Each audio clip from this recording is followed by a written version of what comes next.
शेरे Punjab 600 AM ਤੇ ਨਿੱਘਾ ਹਾਰਦਿਕ ਸਵਾਗਤ ਹੈ। ਮੈਂ ਤੁਹਾਡਾ ਮੇਜ਼ਬਾਨ ਹਰਜੀਤ ਸਿੰਘ ਗਿੱਲ। ਹਰਜੀਤ ਸਿੰਘ ਗਿੱਲ ਸ਼ੋਅ ਲੈ ਕੇ ਤੁਹਾਡੀ ਸੇਵਾ ਦੇ ਵਿੱਚ ਹਾਜ਼ਰ ਹਾਂ। 10:17 ਹੋਏ ਨੇ ਤੇ 18 ਜੁਲਾਈ ਦਾ ਦਿਨ ਹੈ, ਵਰ੍ਹਾ 2022 ਦਾ, ਸੋਮਵਾਰ ਹੈ। 3 ਸੌਣ ਨਾਨਕ ਸੰਮਤ 554। ਨਿੱਘਾ ਹਾਰਦਿਕ ਸਵਾਗਤ ਹੈ। ਪੰਜਾਬ ਨੂੰ ਦੇਸ਼ ਪੰਜਾਬ ਦੇ ਝਰੋਖੇ ਚੋਂ ਸਰਦਾਰ ਨਮਕੀਨ ਸਿੰਘ ਪੱਤੀ ਗੱਲਬਾਤ ਕਰਨਗੇ। ਪੱਤੀ ਉਹਨਾਂ ਤੋਂ ਬਾਅਦ ਫਿਰ ਕਈ ਖਬਰਾਂ ਨੇ। ਸਰੀ ਦੇ ਵਿੱਚ ਅੱਜ ਰਾਜਨੀਤੀ ਗਰਮ ਹੈ। ਸੁਖ ਧਾਲੀਵਾਲ ਹੋਣੀ ਮੇਅਰ ਦੀ ਚੋਣ ਲੜਨ ਦਾ ਐਲਾਨ ਕਰ ਰਹੇ ਨੇ। ਉਹਨਾਂ ਉੱਥੇ ਸਰਦਾਰ ਮਨਦੀਪ ਸਿੰਘ ਟੁੱਟ ਸਾਡੀ ਟੀਮ ਦੇ ਮੈਂਬਰ ਪਹੁੰਚੇ ਹੋਏ ਨੇ। ਉਹ ਦੱਸਣਗੇ ਕਿਸ ਤਰ੍ਹਾਂ ਦੀ ਅਨਾਊਂਸਮੈਂਟ, ਕੀ ਹੋ ਰਿਹਾ, ਕੀ ਸਲੋਗਨ ਹੈ। ਫਿਰ MP ਜੌਨ ਐਲਡੈਗ ਆਉਣਗੇ ਸਟੂਡੀਓ 'ਚ। ਉਹਨਾਂ ਨਾਲ ਗੱਲਬਾਤ ਕਰਨੀ ਹੈ ਵੀ ਆਟਵਾ 'ਚ ਕੀ ਚੱਲ ਰਿਹਾ। ਲੋਕਾਂ ਦਾ ਜਿਉਣਾ ਦੁੱਭਰ ਹੋ ਪਿਆ, ਮਹਿੰਗਾਈ ਇੰਨੀ ਆ ਅਤੇ ਇੰਟਰਸਟ ਰੇਟ ਵਧਿਆ ਜਾਂਦਾ ਹੈ। ਪਾਰਟੀ ਕੀ ਕਰ ਰਹੀ ਹੈ, ਪਾਰਟੀ ਦੇ ਵਿੱਚ ਜੇ ਬਾਹਰਲੀ ਸੋਚ ਵਾਲਾ ਬੰਦਾ ਅਤੇ ਉਹਦਾ ਭਵਿੱਖ ਕਿਹੋ ਜਿਹਾ ਹੁੰਦਾ ਹੈ। ਗੱਲਾਂ ਬਾਤਾਂ ਉਹਨਾਂ ਨਾਲ ਕਰਾਂਗੇ। ਅਤੇ ਅਖੀਰਲੇ ਘੰਟੇ 'ਚ 2-3 ਵੱਡੀਆਂ ਜਿਹੜੀਆਂ ਖਬਰਾਂ ਜਿਨ੍ਹਾਂ 'ਤੇ ਮੈਂ ਝਾਤ ਤੁਹਾਡੀ ਪਾਉਣੀ ਚਾਹੁੰਦਾ। ਇੱਕ ਤਾਂ ਸਰ ਕਮਲਜੀਤ ਸਿੰਘ ਹੋਣੀ, ਜਿਨ੍ਹਾਂ ਦੀ ਗੱਲ ਆਪਾਂ ਕੀਤੀ ਸੀ, ਜਿਨ੍ਹਾਂ ਦੇ ਜਿਗਰ ਦਾ ਜਿਹੜੀ ਉਹਨਾਂ ਨੂੰ ਮੁਸ਼ਕਿਲ ਸੀ ਅਤੇ ਉਸ ਨੂੰ ਕਹਿ ਤਾ ਸੀ ਵੀ ਤੇਰਾ ਅਸੀਂ ਲਿਵਰ ਟਰਾਂਸਪਲਾਂਟ ਨਹੀਂ ਕਰਨਾ, ਬਦਲਣਾ ਨਹੀਂ। ਉਹਨਾਂ ਦੀ ਮੌਤ ਹੋ ਗਈ ਵੀਕਐਂਡ 'ਤੇ। ਬਹੁਤ ਦੁਖਦਾਈ ਖਬਰ ਆ। ਭੋਰਾ ਪਰ ਜਵਾਕੜੀਆਂ ਪਿਓ ਤੋਂ ਬਿਨਾਂ ਹੋ ਗਈਆਂ। ਕੋਸ਼ਿਸ਼ ਕੀਤੀ ਆਖਰੀ ਦਿਨ ਅਸੀਂ ਹੋਮਿਓਪੈਥ ਇੱਕ ਸੈਟਅਪ ਕੀਤਾ ਕਿ ਉਹਨਾਂ ਦੇ ਰਾਹੀਂ ਗੱਲਬਾਤ ਕਰੀਏ, ਪਰ ਲੇਟ ਸੀ। ਖੂਨ ਦੀ ਇੱਕ ਉਹਨਾਂ ਨੂੰ ਉਲਟੀ ਆਈ ਅਤੇ ਲੋਕਲ ਲੈਵਲ 'ਤੇ ਸਾਰਾ ਕੋਸ਼ਿਸ਼ ਬਹੁਤ ਕੀਤੀ ਅਸੀਂ ਪਿਛਲੇ 5-7 ਦਿਨਾਂ 'ਚ। ਸਿਟੀ ਵਾਲੇ ਪਾਸਿਓਂ ਕੌਂਸਲਰ ਮਨਦੀਪ ਸਿੰਘ ਨਾਗਰਾ ਨੂੰ ਇਨਵੋਲਵ ਕੀਤਾ। ਜਿੱਥੇ ਤੱਕ ਮੇਰਾ ਜ਼ੋਰ ਪੈਂਦਾ ਸੀ, ਬਹੁਤ ਮਸ਼ਹੂਰ ਜਿਹੜੇ ਹੋਮਿਓਪੈਥ ਨੇ ਪ੍ਰੰਸ਼ੂ ਭਟਨਾਗਰ ਹੋਣੀ, ਉਹ ਕਹਿੰਦੇ ਸੀ ਮੈਂ ਲਿਵਰ ਸਰੋਸਿਸ ਦਾ ਇਲਾਜ ਕਰੂੰ, ਪਰ ਲੇਟ ਸੀ। ਜਾਨੂੰ ਰੈਸਕਿਊ ਜਿਹੜਾ ਕੰਮ ਸ਼ੁਰੂ ਕੀਤਾ, ਜਾਨੂੰ ਲੇਟ ਹੋ ਗਿਆ। ਹੁਣ ਇਹਦੇ 'ਤੇ ਮੈਂ ਅੱਜ ਤੁਹਾਡੇ ਨਾਲ ਗੱਲ ਕਰਨੀ। ਸਰਦਾਰ ਮਾਨ ਦੇ ਓਬਵੀਅਸਲੀ ਜਿਹੜਾ ਉਹਨਾਂ ਨੇ ਸਹੁੰ ਚੁੱਕੀ ਹੈ, ਉਹ ਸਹੁੰ ਚੁੱਕਣ ਦਾ ਜਿਹੜਾ ਇੱਕ ਬੜਾ ਵੱਡੀ ਗੱਲ ਚੱਲ ਰਹੀ ਹੈ ਵੀ ਸਹੁੰ ਹੁਣ ਉਹਨਾਂ ਨੇ ਕਾਹਦੀ ਚੁੱਕੀ ਆ। ਤੁਸੀਂ ਪਹਿਲਾਂ ਪਿਛਲੇ 1 ਘੰਟਾ ਗੱਲ ਸਮੀਰ ਕੌਸ਼ਲ ਉਹਨਾਂ ਨਾਲ ਕੀਤੀ ਹੈ। ਸਾਰਿਆਂ ਦੇ ਜਿਹੜੇ ਆਪਣੇ ਉਹਦੇ 'ਤੇ ਵਿਚਾਰ ਨੇ। ਮੈਂ ਕੁਛ ਆਪਣੇ ਵੱਲੋਂ ਕੋਸ਼ਿਸ਼ ਕਰਾਂਗਾ ਉਹਨਾਂ ਦੇ ਸ਼ਖਸੀਅਤ ਦੇ ਬਾਰੇ ਤੁਹਾਡੇ ਨਾਲ ਗੱਲ ਕਰਨ ਦੀ। ਅਤੇ ਇੱਕ ਹਥਿਆਰ ਕਿਵੇਂ ਲੋਕਾਂ ਨੂੰ ਬਚਾ ਦਿੰਦੇ ਨੇ। ਗ੍ਰੀਨਵੁੱਡ ਤੋਂ ਜਿੱਥੇ ਸਾਡੇ ਬਾਈ ਜੀ ਚੌਹਾਨ ਹੋਣੀ ਰਹਿੰਦੇ ਆ, ਉਹ ਦੱਸੇ ਕਹਿੰਦੇ ਮਾਲ ਦੇ ਵਿੱਚ ਇਹ ਉਹੀ ਹੈ ਜਿਹੜੀ ਫੈਡੈਕਸ ਦੀ ਫੈਸਿਲਿਟੀ ਦੇ ਵਿੱਚ ਆਪਣੀ ਪੰਜਾਬੀ ਪਰਿਵਾਰ ਜਿਹਦੇ 'ਚ ਮਾਰੇ ਗਏ ਸੀ। ਉੱਥੇ ਇੱਕ ਫਾਇਰਿੰਗ ਸ਼ੁਰੂ ਹੋਈ। ਇੱਕ ਬੰਦਾ 22 ਵਰ੍ਹਿਆਂ ਦਾ ਆਪਣਾ ਰਿਵਾਲਵਰ ਪਾਈ ਫਿਰਦਾ ਸੀ। ਉਹਨਾਂ ਨੇ ਫਟਕਾਇਆ, ਜਦੇ ਠੋਕਤਾ ਉਸੇ ਸਮੇਂ ਹੀ। ਜਿਹੜਾ ਕਾਤਲ ਸੀ ਉਸਨੇ ਨਹੀਂ, ਮਾਲ ਦੇ ਵਿੱਚ ਬੰਦੇ ਬਹੁਤ ਮਾਰਨੇ ਸੀ। ਭਗੌਤੀ ਜਿਹੜੀ ਸਿਮਰਨ ਦੀ ਗੱਲ, ਹਥਿਆਰਾਂ ਦੀ ਜਿਹੜੀ ਸਤਿਕਾਰ ਦੀ ਗੱਲ, ਇਹ ਬੜੀ ਜ਼ਰੂਰੀ ਹੈ। ਪਰ ਜਿਹੜੇ ਦੇਸ਼ 'ਚ ਅਸੀਂ ਰਹਿੰਦੇ ਹਾਂ, ਇੱਥੇ ਇਸ ਨੂੰ ਅਲੱਗ ਤਰੀਕੇ ਨਾਲ ਲਿਆ ਜਾਂਦਾ।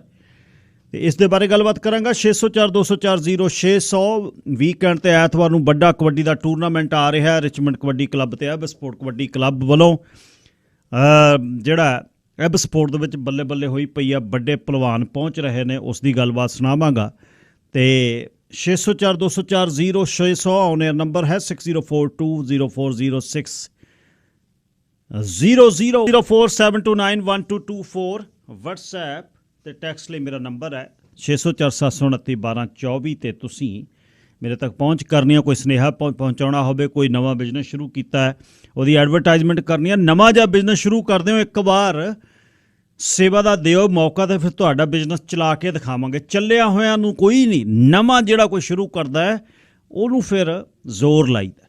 6047291224 ਇਹ ਵਟਸਐਪ ਅਤੇ ਟੈਕਸਟ ਲਈ ਮੇਰਾ ਨੰਬਰ ਹੈ। ਦਫ਼ਤਰ ਦਾ ਨੰਬਰ ਉਹੀ 604-204-0600। ਸਿਖਰਾਂ ਦਾ ਮੌਨ ਹੋਵੇ, ਵਗ ਰਹੀ ਪੌਣ ਹੋਵੇ, ਮੱਠੀ ਮੱਠੀ ਧੁੱਪ ਹੋਵੇ, ਕਾਇਨਾਤ ਚੁੱਪ ਹੋਵੇ, ਤੇਰੇ ਕੇਸੀ ਹੱਥ ਹੋਣ, ਵਸਲਾਂ ਦੀ ਰਾਤ ਹੋਵੇ, ਬੁੱਲੀਆਂ ਖਾਮੋਸ਼ ਹੋਣ, ਨੈਣਾ ਰਾਹੀਂ ਬਾਤ ਹੋਵੇ, ਹੁਸਨ ਦੇ ਸਾਗਰਾਂ 'ਚ ਰੂਹ ਡੁੱਲ ਰਹੀ ਹੋਵੇ, ਪੜ੍ਹੀ ਲਿਖੀ ਸਾਰੀ ਹੀ ਤਾਲੀਮ ਭੁੱਲ ਰਹੀ ਹੋਵੇ, ਆਸ਼ਕਾਂ ਦੇ ਕਾਸਿਆਂ 'ਚ ਦੀਦ ਵਾਲੀ ਦਾਤ ਹੋਵੇ, ਬੁੱਲੀਆਂ ਖਾਮੋਸ਼ ਤੇ ਨੈਣਾ ਰਾਹੀਂ ਬਾਤ ਹੋਵੇ, ਰਾਵੀ ਦਾ ਕਿਨਾਰਾ ਹੋਵੇ, ਵੱਖਰਾ ਨਜ਼ਾਰਾ ਹੋਵੇ, ਵੱਜ ਰਹੀ ਰਬਾਬ ਹੋਵੇ, ਸਾਹਮਣੇ ਜਨਾਬ ਹੋਵੇ, ਸੁੱਤੇ ਸਭ ਲੋਕ ਹੋਣ, ਗੂੰਜ ਰਹੀ ਨਾਤ ਹੋਵੇ, ਬੁੱਲੀਆਂ ਖਾਮੋਸ਼ ਹੋਣ, ਨੈਣਾ ਰਾਹੀਂ ਬਾਤ ਹੋਵੇ।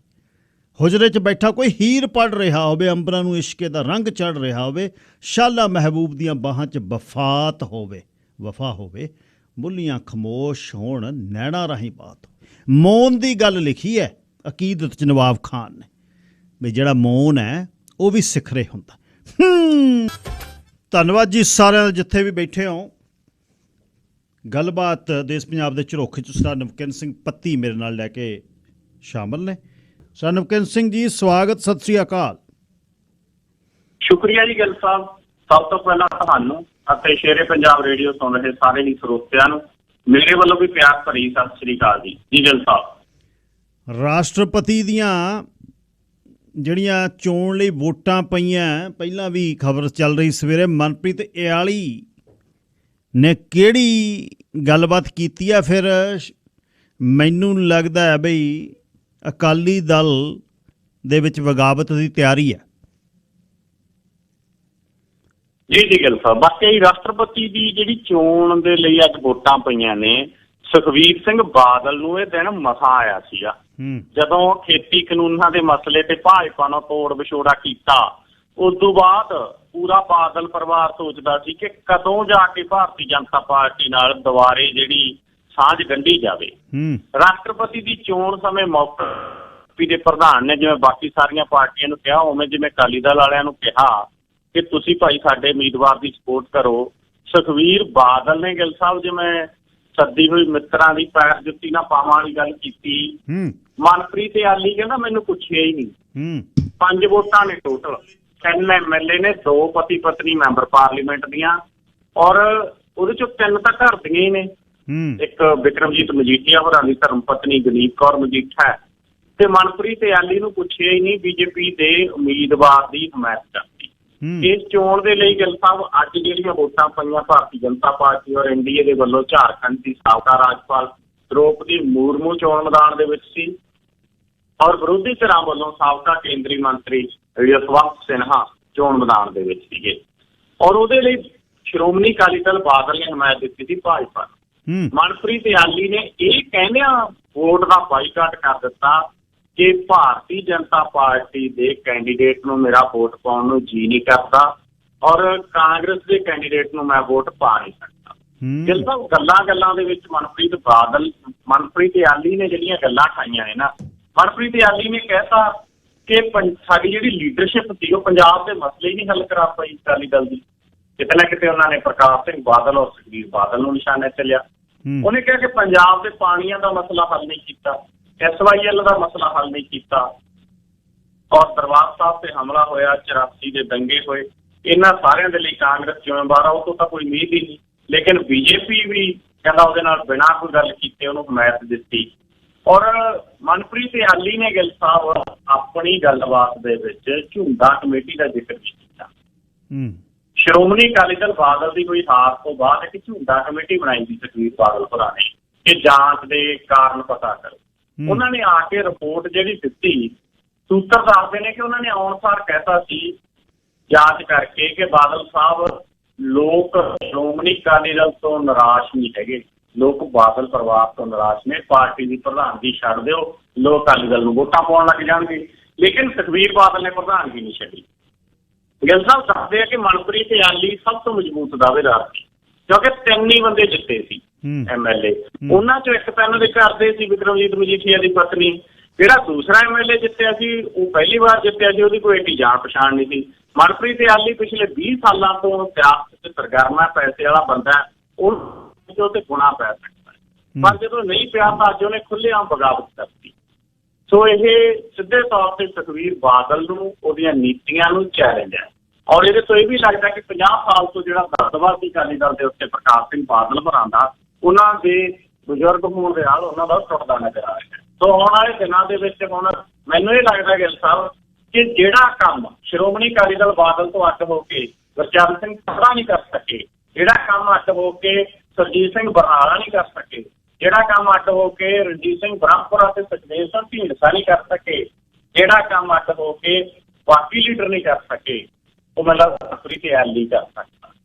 ਔਰ ਆਉਣ ਵਾਲੇ ਦਿਨਾਂ ਦੇ ਵਿੱਚ ਇਹ ਵੀ ਹੋ ਸਕਦਾ ਕਿ ਅਕਾਲੀ ਦਲ 'ਚ ਵੱਡੀ ਬਗਾਵਤ ਦੇਖਣ ਨੂੰ ਮਿਲੇ, ਕਿਉਂਕਿ ਕਈ ਹੋਰ ਇਹ ਜਿਹੜੀ ਅੱਜ ਜ਼ਿਕਰ ਕੀਤਾ ਮਨਪ੍ਰੀਤ ਗੱਲ, ਉਹ ਜਿਹਨੂੰ ਕਿਹਾ ਮੈਂ ਬਹੁਤਿਆਂ ਨਾਲ ਸਲਾਹ ਕਰਕੇ ਫੈਸਲਾ ਲੈ ਰਿਹਾ, ਬਹੁਤੇ ਲੀਡਰਾਂ ਨਾਲ ਸਲਾਹ ਕੀਤੀ ਹੈ। ਦੈਟ ਮੀਨਸ ਉਹ ਇਕੱਲਾ ਨਹੀਂ ਹੈ, ਉਹਦੇ ਨਾਲ ਇੱਕ ਟੀਮ ਹੈ, ਉਹਦੇ ਨਾਲ ਇੱਕ ਲੀਡਰਸ਼ਿਪ ਹੈ, ਵੱਡਾ ਲੀਡਰ ਬਣ ਕੇ ਉੱਭਰ ਸਕਦਾ ਹੈ ਅਕਾਲੀ ਦਲ ਦੇ ਵਿੱਚ ਬਗਾਵਤ ਹੋਣ ਦੇ ਸਾਥ। ਜੀ ਵੱਡੀ ਗੱਲ ਇਹ ਹੋਈ, ਚਲੋ ਇਹ ਵਾਲੀ ਉਹਨਾਂ ਦਾ ਤਾਂ ਕੱਦ ਹੈ ਅਤੇ ਰਾਜਨੀਤੀ ਕਰਨੀ ਆਉਂਦੀ ਹੈ, ਗੱਲਬਾਤ ਕਰਨੀ ਆਉਂਦੀ ਹੈ, ਪੈਸਾ ਧੇਲਾ ਵੀ ਹੈ, ਦਾਗ ਕੋਈ ਨਹੀਂ ਅਤੇ ਇੱਧਰ ਨੂੰ ਚੜ੍ਹ ਸਕਦੇ ਆ। ਧੁੰਮਾ ਬਾਬਾ ਵਿਗੜ ਗਿਆ ਬਾਦਲ ਨਾਲ, ਧੁੰਮਾ ਜਿਹੜਾ ਗੋਡੇ ਦੇ ਨਾਲ ਸਿਰ ਜੋੜੀ ਬੈਠਾ ਸੀ ਅਤੇ ਲੱਡੂ ਭੋਰ ਮੂੰਹ 'ਚ ਪਾਉਂਦਾ ਸੀ, ਬਾਦਲ ਉਹਨਾਂ ਨੂੰ ਕਹਿੰਦਾ ਬਾਦਲ ਦੇ ਹੁੰਦੇ ਅਕਾਲੀ ਦਲ ਦਾ ਘਾਣ ਬਹੁਤ ਹੋਇਆ। ਵੇਖੋ ਚੀਜ਼ਾਂ ਬਦਲਦੀਆਂ, ਬਾਦਲ ਹੋਣੀ ਇਸ ਸੰਸਾਰ ਤੋਂ ਜਾਣ ਤੋਂ ਪਹਿਲਾਂ ਸਾਰਾ ਕੁਛ ਦੇਖ ਕੇ ਜਾਣਗੇ ਵੀ ਹੋ ਕੀ ਰਿਹਾ। ਅੱਛਾ, ਵਿਜੀਲੈਂਸ ਵਾਲਿਆਂ ਨੇ ਜੰਗਲਾਤ ਘੁਟਾਲੇ ਦਾ ਜਿਹੜਾ ਵਿਚੋਲਾ ਸੀ ਉਹ ਫੜ ਲਿਆ, ਕੀ ਚੱਲ ਰਹੀ ਹੈ ਗੱਲ? ਜੀ ਗਿੱਲ ਸਾਹਿਬ, ਵਿਜੀਲੈਂਸ ਅਸਲ ਦੇ ਵਿੱਚ ਪਿਛਲੇ ਦਿਨਾਂ ਤੋਂ ਸਰਗਰਮ ਆ ਗਈ, ਔਰ ਵਿਜੀਲੈਂਸ ਨੇ ਜਿਹੜਾ ਜੰਗਲਾਤ ਵਿਭਾਗ ਦੇ ਵਿੱਚ ਘੁਟਾਲੇ ਹੋਏ ਨਾ, ਉਹਦੇ ਕਿਤੇ ਬਹੁਤ ਹੱਥ ਰੱਖੀ। ਸਾਧੂ ਸਿੰਘ ਧਰਮਸੋਤ ਬਾਰੇ ਲੱਗਦਾ ਇਹ ਸੀ ਕਿ ਜਿਹੜਾ ਵਜ਼ੀਫਾ ਘੁਟਾਲਾ ਹੋਇਆ ਉਹਦੇ ਤੇ ਗਾਜ ਡਿੱਗੂ, ਲੇਕਿਨ ਸਾਧੂ ਸਿੰਘ ਧਰਮਸੋਤ ਦੀ ਜਿਹੜੀ ਗ੍ਰਿਫਤਾਰੀ ਹੋਈ ਉਹ ਜੰਗਲਾਤ ਘੁਟਾਲੇ ਦੇ ਮਸਲੇ 'ਚ ਹੋਈ। ਸਾਧੂ ਸਿੰਘ ਧਰਮਸੋਤ ਦੀ ਗ੍ਰਿਫਤਾਰੀ ਤੋਂ ਬਾਅਦ ਸੰਗਤ ਗਿੱਲ ਦੀਆਂ ਤੇ ਗਾਜ ਡਿੱਗਣ ਦੇ ਵਾਲੇ ਪਾਸੇ ਨੂੰ ਵਧੀ, ਉਹ ਪਹਿਲਾਂ ਅਦਾਲਤ ਦਾ ਰੁਖ ਕੀਤਾ। ਉਸ ਤੋਂ ਬਾਅਦ ਪਿਛਲੇ ਦਿਨਾਂ ਦੇ ਵਿੱਚ ਵਿਜੀਲੈਂਸ ਦੇ ਵੱਲੋਂ ਸੰਗਤ ਸਿੰਘ ਗਿਲਜੀਆ ਦਾ ਜਿਹੜਾ ਭਤੀਜਾ ਗਾ ਦਲਜੀਤ ਸਿੰਘ ਗਿਲਜੀਆ, ਉਹਨੂੰ ਗ੍ਰਿਫਤਾਰ ਕੀਤਾ ਗਿਆ। ਉਹਦੇ ਤੋਂ ਬਹੁਤ ਕੁਛ ਮਿਲਿਆ, ਬਹੁਤ ਡਾਇਰੀਆਂ, ਬੜਾ ਕੁਛ ਮਿਲਿਆ। ਲੇਕਿਨ ਹੁਣ ਵਿਜੀਲੈਂਸ ਦੇ ਹੱਥ ਇੱਕ ਉਹ ਵਿਚੋਲਾ ਚੜ੍ਹ ਗਿਆ ਜਿਹੜਾ ਗਿੱਲ ਸਾਹਿਬ ਇਹ ਸਾਰੇ ਕੰਮ ਤੇ ਕਮਿਸ਼ਨ ਦਿਵਾਉਂਦਾ ਸੀ। ਇਹ ਵਿਚੋਲੇ ਦਾ ਨਾਂ ਹੈ ਬਿੰਦਰ ਸਿੰਘ, ਹਰਿਆਣਾ ਦੇ ਰਹਿਣ ਵਾਲਾ, ਔਰ ਜਿਹੜੇ ਟਰੀ ਗਾਰਡ ਲਏ ਸੀ ਨਾ ਦਰਖਤਾਂ ਤੇ ਲਾਉਣ ਨੂੰ, ਉਹ ਟਰੀ ਗਾਰਡ ਦਾ ਕਮਿਸ਼ਨ ਸੰਗਤ ਸਿੰਘ ਗਿਲਜੀਆ ਤੱਕ ਇਹ ਪਹੁੰਚਾਉਂਦਾ ਸੀ। ਔਰ ਪੁਲਿਸ ਨੇ ਦਿੱਲੀ 'ਚ ਰਹਿ ਰਹੇ ਇੱਕ ਨਿਤਨ ਵਾਸਲ ਨਾਂ ਦੇ ਠੇਕੇਦਾਰ ਨੂੰ ਫੜਿਆ। ਠੇਕੇਦਾਰ ਦੇ ਵੱਲੋਂ ਟਰੀ ਗਾਰਡ ਸਪਲਾਈ ਕੀਤੇ ਜਾਂਦੇ ਸੀਗੇ। ਨਿਤਨ ਵਾਸਲ ਤੋਂ ਜਦੋਂ ਪੁੱਛ ਪੜਤਾਲ ਕੀਤੀ, ਉਹਨੇ ਦੱਸਿਆ ਵੀ ਬਿੰਦਰ ਸਿੰਘ ਨਾਂ ਦਾ ਬੰਦਾ ਹੈ ਜਿਹਦੇ ਰਾਹੀਂ ਮੈਂ ਕਮਿਸ਼ਨ ਆ ਜਿਹੜਾ ਉਹ ਮੰਤਰੀ ਤੱਕ ਭੇਜਦਾ। ਕਿਵੇਂ ਭੇਜਦਾ? ਕਹਿੰਦਾ ਜੀ ਮੈਂ ਬਿੰਦਰ ਸਿੰਘ ਦੀ ਕੁੜੀ ਦੇ ਅਕਾਊਂਟ 'ਚ ਪੈਸੇ ਪਾਏ, ਔਰ ਉਸ ਤੋਂ ਬਾਅਦ ਬਿੰਦਰ ਸਿੰਘ ਨੇ ਅੱਗੇ ਉਹ ਪੈਸੇ ਦੋ ਬੰਦੇ ਦਿੱਤੇ, ਉੱਥੋਂ ਮੰਤਰੀ ਤੱਕ ਜਿਹੜੇ ਉਹ ਪੈਸੇ ਪਹੁੰਚੇ। ਨਿਤਨ ਵਾਸਲ ਵੱਲੋਂ 2400 ਰੁਪਏ ਪ੍ਰਤੀ ਟੀ ਗਾਰਡ ਦੇ ਹਿਸਾਬ ਦੇ ਨਾਲ ਸਪਲਾਈ ਦਿੱਤੀ ਜਾਂਦੀ ਸੀ, ਜਿਹਦੇ ਚੋਂ 1000 ਰੁਪਇਆ ਕਮਿਸ਼ਨ ਵਜੋਂ ਰੱਖ ਲਿਆ ਜਾਂਦਾ ਸੀ। ਦੇਖੋ ਗਿੱਲ ਸਾਹਿਬ, 2400 ਮਗਰ 1000 ਰੁਪਇਆ ਰੱਖ ਲੈਂਦੇ ਸੀ। ਨਿਤਨ ਵਾਸਲ ਨੇ ਟਰੀ ਗਾਰਡਾਂ ਦਾ 11 ਲੱਖ ਰੁਪਏ ਦਾ ਕਮਿਸ਼ਨ ਹੈਗਾ ਜਿਹੜਾ ਉਹ ਵਿਚੋਲੇ ਰਾਹੀਂ ਦਿੱਤਾ। ਔਰ ਪਤਾ ਲੱਗਿਆ ਨਿਤਨ ਵਾਸਲ ਵੱਲੋਂ ਜਿਹੜਾ ਸੰਗਤ ਸਿੰਘ ਗਿਲਜੀਆ ਨੂੰ ਸਿੱਧਾ ਕਮਿਸ਼ਨ ਦੇਣ ਦੀ ਥਾਂ ਬਿੰਦਰ ਸਿੰਘ ਦੀ ਲੜਕੀ ਦੇ ਬੈਂਕ ਖਾਤੇ 'ਚ ਪੈਸੇ ਪਾਏ। ਬਿੰਦਰ ਸਿੰਘ ਨੇ ਲੜਕੀ ਦੇ ਬੈਂਕ ਖਾਤੇ 'ਚੋਂ ਪੈਸੇ ਕਢਾ ਕੇ ਸਚਿਨ ਤੇ ਵਿਪਨ ਨਾਂ ਦੇ ਦੋ ਬੰਦਿਆਂ ਨੂੰ ਦਿੱਤੇ ਜਿਹੜੇ ਗਿਲਜੀਆ ਦੇ ਸਭ ਤੋਂ ਨੇੜੇ ਸੀ। 2 ਵਾਰ ਨਿਤਨ ਵਾਸਲ ਨੇ ਪੈਸੇ ਬਿੰਦਰ ਸਿੰਘ ਦੇ ਖਾਤੇ 'ਚ ਟ੍ਰਾਂਸਫਰ ਕੀਤੇ। ਵਿਜੀਲੈਂਸ ਕੋਲ ਹੁਣ ਬਿੰਦਰ ਸਿੰਘ ਦਾ 19 ਜੁਲਾਈ ਤੱਕ ਦਾ ਰਿਮਾਂਡ ਹੈ। ਵਿਜੀਲੈਂਸ ਦੇ ਡਰੋਂ ਜੰਗਲਾਤ ਅਫਸਰਾਂ ਨੇ ਅੰਦਰ ਖਾਤੇ ਨਵੇਂ ਟਰੀ ਗਾਰਡ ਬਣਵਾ ਕੇ ਖਾਨਾ ਪੂਰਤੀ ਕਰਨੀ ਸ਼ੁਰੂ ਕਰ ਦਿੱਤੀ ਆ। ਔਰ ਗਿੱਲ ਸਾਹਿਬ, ਬਠਿੰਡਾ ਜ਼ਿਲ੍ਹੇ ਦੇ ਇੱਕ ਜੰਗਲਾਤ ਅਧਿਕਾਰੀ ਦੀ ਜਿਹੜੀ ਰਿਹਾਇਸ਼ ਆ ਉਹਦੇ ਤੇ ਛਾਪਾ ਵੱਜਿਆ, ਤਾਲਾ ਲੱਗਿਆ ਹੋਇਆ, ਅੰਦਰ ਟਰੀ ਗਾਰਡ ਤਿਆਰ ਕੀਤੇ ਜਾ ਰਹੇ ਸੀ। ਉਹ ਵੇਲੇ ਦਾ ਕੰਮ, ਕਵੇਲੇ ਦੀਆਂ ਟੱਕਰਾਂ, ਉਦੋਂ ਵਾਲੇ ਟਰੀ ਗਾਰਡ ਜਿਹੜੇ ਖਾ ਗਏ ਉਹ ਹੁਣ ਬਣਾਏ ਜਾਂਦੇ ਨੇ ਅੰਦਰ ਖਾਤੇ ਅਫਸਰ ਆਪਦੇ ਕਮਰਿਆਂ 'ਚ, ਘਰਾਂ 'ਚ। ਤਾਂ ਏਦਾਂ ਦੀ ਗੱਲਬਾਤ ਚੱਲ ਰਹੀ ਆ। ਬੜੇ ਮੰਤਰੀ ਡਰੇ ਫਿਰਦੇ ਨੇ, ਬੜੇ ਪੁਰਾਣੇ ਅਫਸਰ ਨੇ ਜਿਹੜੇ ਉਹ ਭੱਜੇ ਫਿਰਦੇ ਨੇ। ਲੇਕਿਨ ਦੇਖਦੇ ਆਉਣ ਵਾਲੇ ਦਿਨਾਂ ਦੇ ਵਿੱਚ ਗੱਲ ਕਿੱਥੇ ਜਾ ਕੇ ਖੜਦੀ ਹੈ, ਕਿਸ ਤਰ੍ਹਾਂ ਦੀ ਸਥਿਤੀ ਹੈਗੀ ਜਿਹੜੀ ਉਹ ਬਣਦੀ ਹੈਗੀ। ਹੁਣ ਇਹ ਜ਼ਰੂਰ ਪਤਾ ਲੱਗਿਆ ਕਿ ਸੰਗਤ ਸਿੰਘ ਗਿਲਜੀਆ ਨੂੰ ਹਾਈ ਕੋਰਟ ਤੋਂ ਰਾਹਤ ਮਿਲੀ ਹੈ 25 ਤੱਕ। ਜੀ ਅੱਛਾ ਜੀ, ਮੀਂਹ ਖਾਸਾ ਪੈ ਗਿਆ ਪੰਜਾਬ 'ਚ? ਜਿਸਦਾ ਮੀਂਹ ਬਹੁਤ ਪੈ ਗਿਆ ਪੰਜਾਬ 'ਚ, 2 ਦਿਨ ਲਗਾਤਾਰ ਮੀਂਹ ਆ ਜਿਹੜਾ ਉਹ ਪਿਆ। ਉਹਦੇ ਨਾਲ ਕਾਫੀ ਫਸਲ ਆ ਜਿਹੜੀ ਬਰਬਾਦ ਹੋਈ ਆ। ਔਰ ਗਿੱਲ ਸਾਹਿਬ, ਮੋਗੇ ਦੇ ਵਿੱਚ ਕੰਧ ਡਿੱਗਣ ਨਾਲ 2 ਬੱਚੀਆਂ ਦੀ ਮੌਤ ਵੀ ਹੋਈ ਹੈ। ਮੀਂਹ ਦੌਰਾਨ ਬੜੀ ਮੰਦਭਾਗੀ ਘਟਨਾ ਇਹ ਵੀ ਵਾਪਰੀ ਹੈ। 3 ਜ਼ਿਲ੍ਹਿਆਂ 'ਚ ਸਭ ਤੋਂ ਵੱਧ ਨੁਕਸਾਨ ਹੋਇਆ, ਇੱਕ ਫਾਜ਼ਿਲਕਾ, ਇੱਕ ਮੁਕਤਸਰ ਸਾਹਿਬ ਤੇ ਇੱਕ ਫਿਰੋਜ਼ਪੁਰ। ਇਹਨਾਂ 3 ਜ਼ਿਲ੍ਹਿਆਂ 'ਚ ਲੋਕਾਂ ਦੇ ਘਰ ਵੀ ਪਾਣੀ 'ਚ ਡੁੱਬੇ ਔਰ ਕਰੀਬ 300 ਪਿੰਡ ਜ਼ਿਆਦਾ ਪ੍ਰਭਾਵਿਤ ਹੋਏ ਨੇ। ਗਿੱਲ ਸਾਹਿਬ, 1 ਲੱਖ ਏਕੜ ਰਕਬਾ ਜਿਹੜਾ ਫਸਲਾਂ ਦਾ ਉਹ ਡੁੱਬਿਆ ਪਾਣੀ 'ਚ, ਇੰਨਾ ਨੁਕਸਾਨ ਹੋਇਆ। ਔਰ ਇਹ ਗਿੱਲ ਸਾਹਿਬ ਜਿਹੜਾ ਨੁਕਸਾਨ ਹੋਇਆਗਾ 3 ਹੀ ਜ਼ਿਲ੍ਹਿਆਂ 'ਚ ਹੋਇਆ। ਅਬੋਹਰ ਦੇ ਖੂਹੀ ਖੇੜਾ ਪਿੰਡ ਦੇ ਖੇਤਾਂ 'ਚ ਪਾਣੀ ਦੀ ਨਿਕਾਸੀ ਨੂੰ ਲੈ ਕੇ ਝਗੜਾ ਵੀ ਹੋਇਆਗਾ ਔਰ ਗੋਲੀ ਚੱਲਣ ਨਾਲ ਇੱਕ ਬੰਦਾ ਜ਼ਖਮੀ ਵੀ ਹੋਇਆ। ਪਾਣੀ ਦੀ ਨਿਕਾਸੀ ਨੂੰ ਲੈ ਕੇ ਆਪਸ ਦੇ ਵਿੱਚ ਕਿਸਾਨ ਨੇ ਜਿਹੜੇ ਉਹ ਲੜ ਪਏ। ਇਸ ਤੋਂ ਇਲਾਵਾ ਗਿੱਲ ਸਾਹਿਬ ਬਾਦਲ ਪਿੰਡ ਦੇ ਨੇੜੇ ਵੀ ਬਹੁਤ ਜ਼ਿਆਦਾ ਮੀਂਹ ਆ ਜਿਹੜਾ ਉਹ ਭਰਿਆ ਗਾ। ਲੰਬੀ ਹਲਕੇ ਦਾ ਪਿੰਡ ਆ ਤੱਪਾ ਖੇੜਾ 'ਚ 3-4 ਫੁੱਟ ਪਾਣੀ ਆ ਜਿਹੜਾ ਉਹ ਮਕਾਨਾਂ 'ਚ ਵੀ ਭਰਿਆ। 2 ਮਕਾਨਾਂ ਦੀਆਂ ਛੱਤਾਂ ਵੀ ਡਿੱਗੀਆਂ।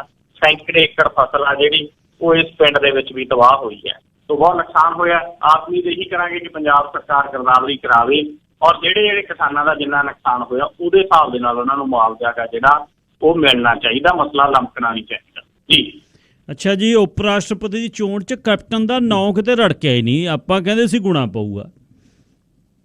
ਜੀ ਗਿੱਲ ਸਾਹਿਬ, ਅਸਲ ਵਿੱਚ ਨਾ ਬੀਜੇਪੀ ਨੇ ਕਈ ਫੈਕਟਰਾਂ ਦੇ ਉੱਤੇ ਸੋਚਿਆ। ਲੱਗਦਾ ਸੀ ਕਿ ਭਾਰਤੀ ਜਨਤਾ ਪਾਰਟੀ ਹੈ ਜਿਹੜੀ ਉਪ ਰਾਸ਼ਟਰਪਤੀ ਦੀ ਚੋਣ ਦੇ ਲਈ ਕਿਸੇ ਮੁਸਲਮਾਨ ਭਾਈਚਾਰੇ ਨਾਲ ਸੰਬੰਧਿਤ ਵੱਡੇ ਲੀਡਰ ਨੂੰ ਉਮੀਦਵਾਰ ਬਣਾ ਸਕਦੀ ਆ। ਫਿਰ ਲੱਗਦਾ ਸੀ ਕਿ ਸਿੱਖ ਭਾਈਚਾਰੇ ਨਾਲ ਸੰਬੰਧਿਤ ਉਮੀਦਵਾਰ ਬਣਾ ਸਕਦੀ ਹੈ। ਇਹਦੇ 'ਚ ਕੈਪਟਨ ਅਮਰਿੰਦਰ ਸਿੰਘ ਦੇ ਜ਼ਿਆਦਾ ਚਾਂਸ ਸੀਗੇ। ਕੱਪੜੇ ਢੀਂਡ ਸਾ ਵੀ ਕਹਿੰਦੇ ਸਮਾਈ ਬੈਠਾ ਸੀ। ਪਰ ਗੁਣਾ ਗਿੱਲ ਸਾਹਿਬ ਪਿਆ, ਉਹਨਾਂ ਨੂੰ ਲੱਗਿਆ ਕਿ ਜਾਟ ਭਾਈਚਾਰਾ ਗਾ ਜਿਹੜਾ ਉਹ ਲਗਾਤਾਰ ਨਾਰਾਜ਼ ਚੱਲ ਰਿਹਾ ਔਰ ਜਾਟ ਭਾਈਚਾਰਾ ਜਿਹੜਾ ਉੱਤਰ ਪ੍ਰਦੇਸ਼ ਦੇ ਵਿੱਚ, ਹਰਿਆਣਾ ਦੇ ਵਿੱਚ, ਇਸ ਤੋਂ ਇਲਾਵਾ ਰਾਜਸਥਾਨ ਦੇ ਵਿੱਚ ਕਾਫੀ ਅਸਰ ਰਸੂਖ ਰੱਖਦਾ ਗਾ।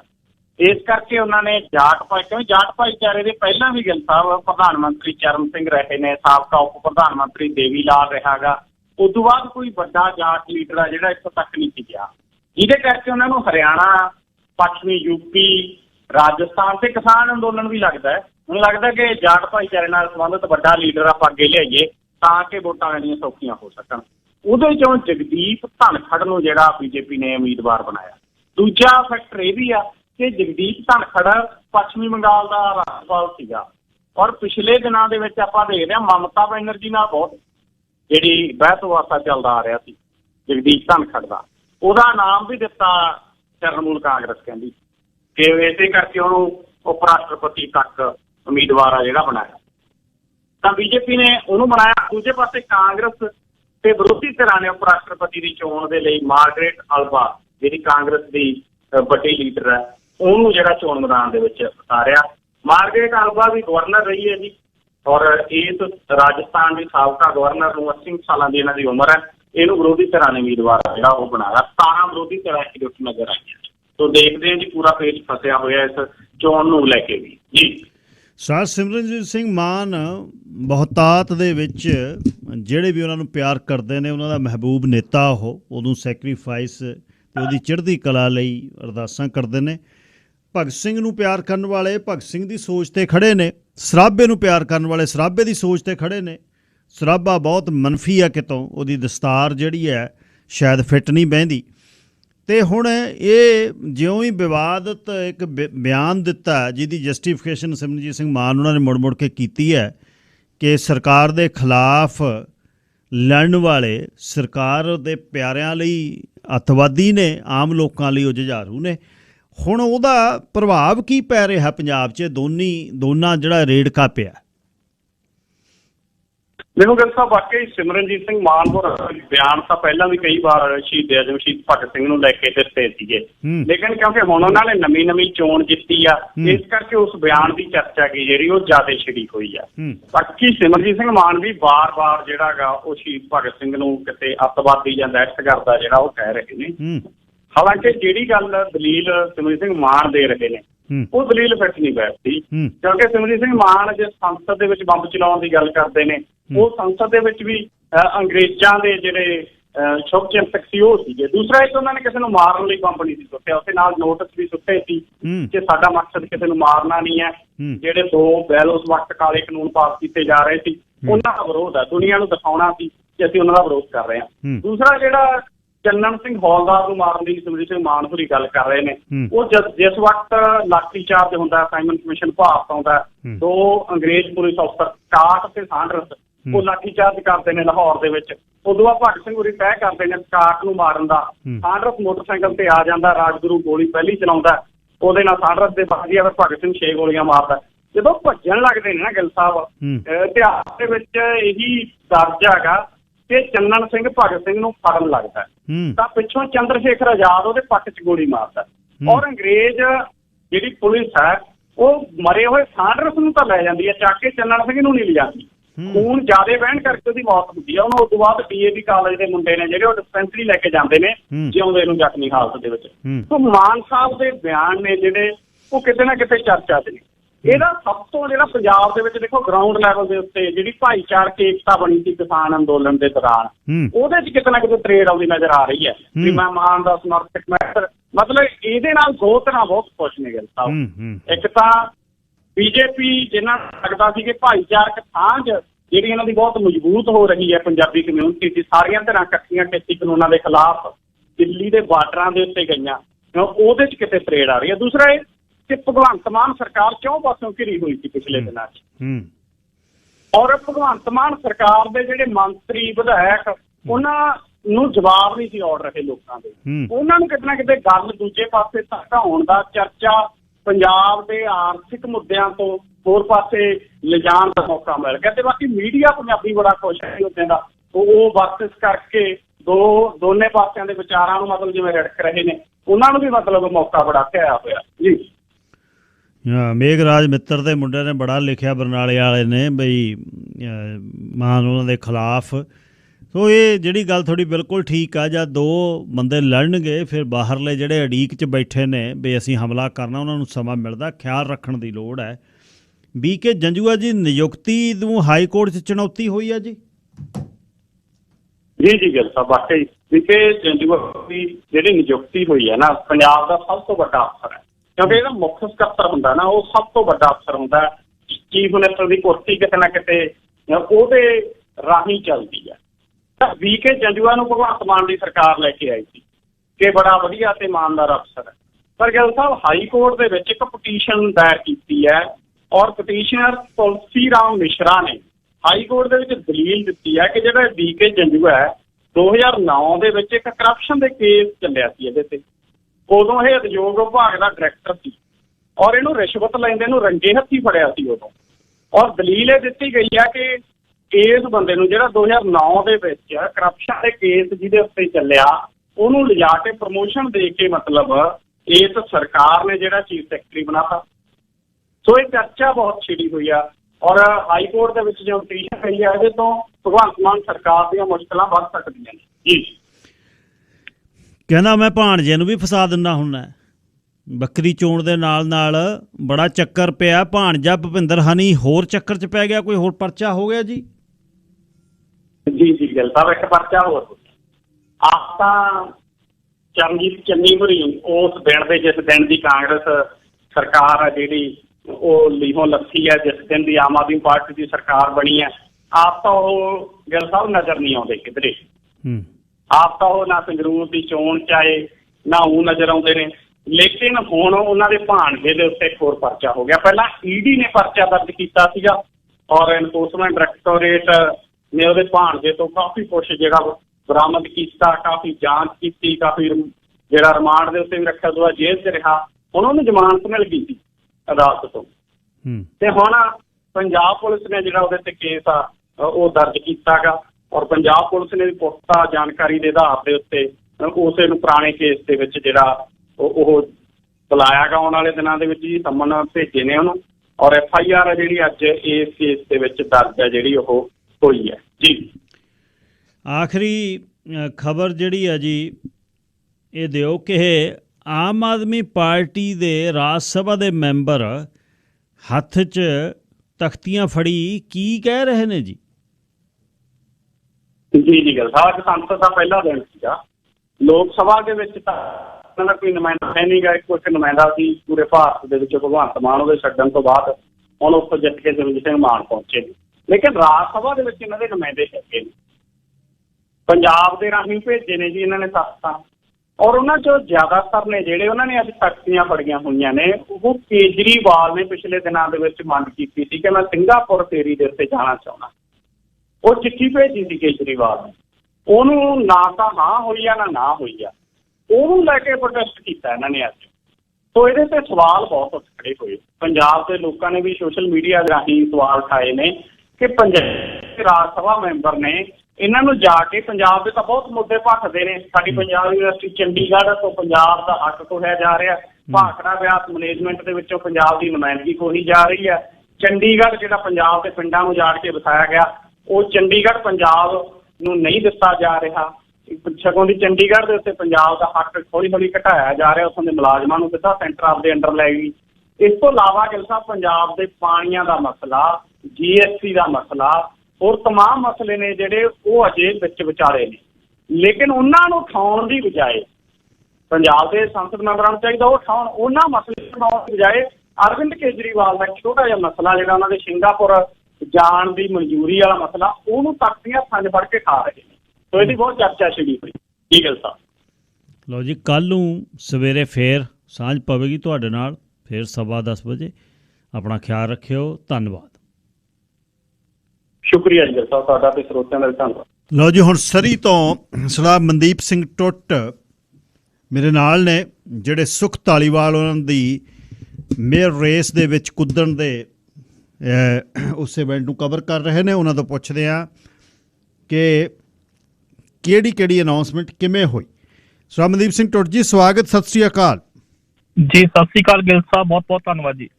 ਧੰਨਵਾਦ ਜੀ, ਬਹੁਤ ਬਹੁਤ। ਸੋ ਫਿਰ ਕਿਆ ਸੁਣਾਈਆਂ ਦਾ ਅੰਤ ਹੋ ਗਿਆ। ਬਹੁਤ ਲੋਕ ਉਡੀਕ ਰਹੇ ਸੀ ਵੀ ਖੜਨਗੇ ਜਾਂ ਨਹੀਂ ਖੜਨਗੇ। ਰੌਲਾ ਮੀਡੀਆ ਦੇ ਵਿੱਚ ਇਸ ਚੀਜ਼ ਦਾ ਬੜਾ ਪੈ ਰਿਹਾ ਸੀ।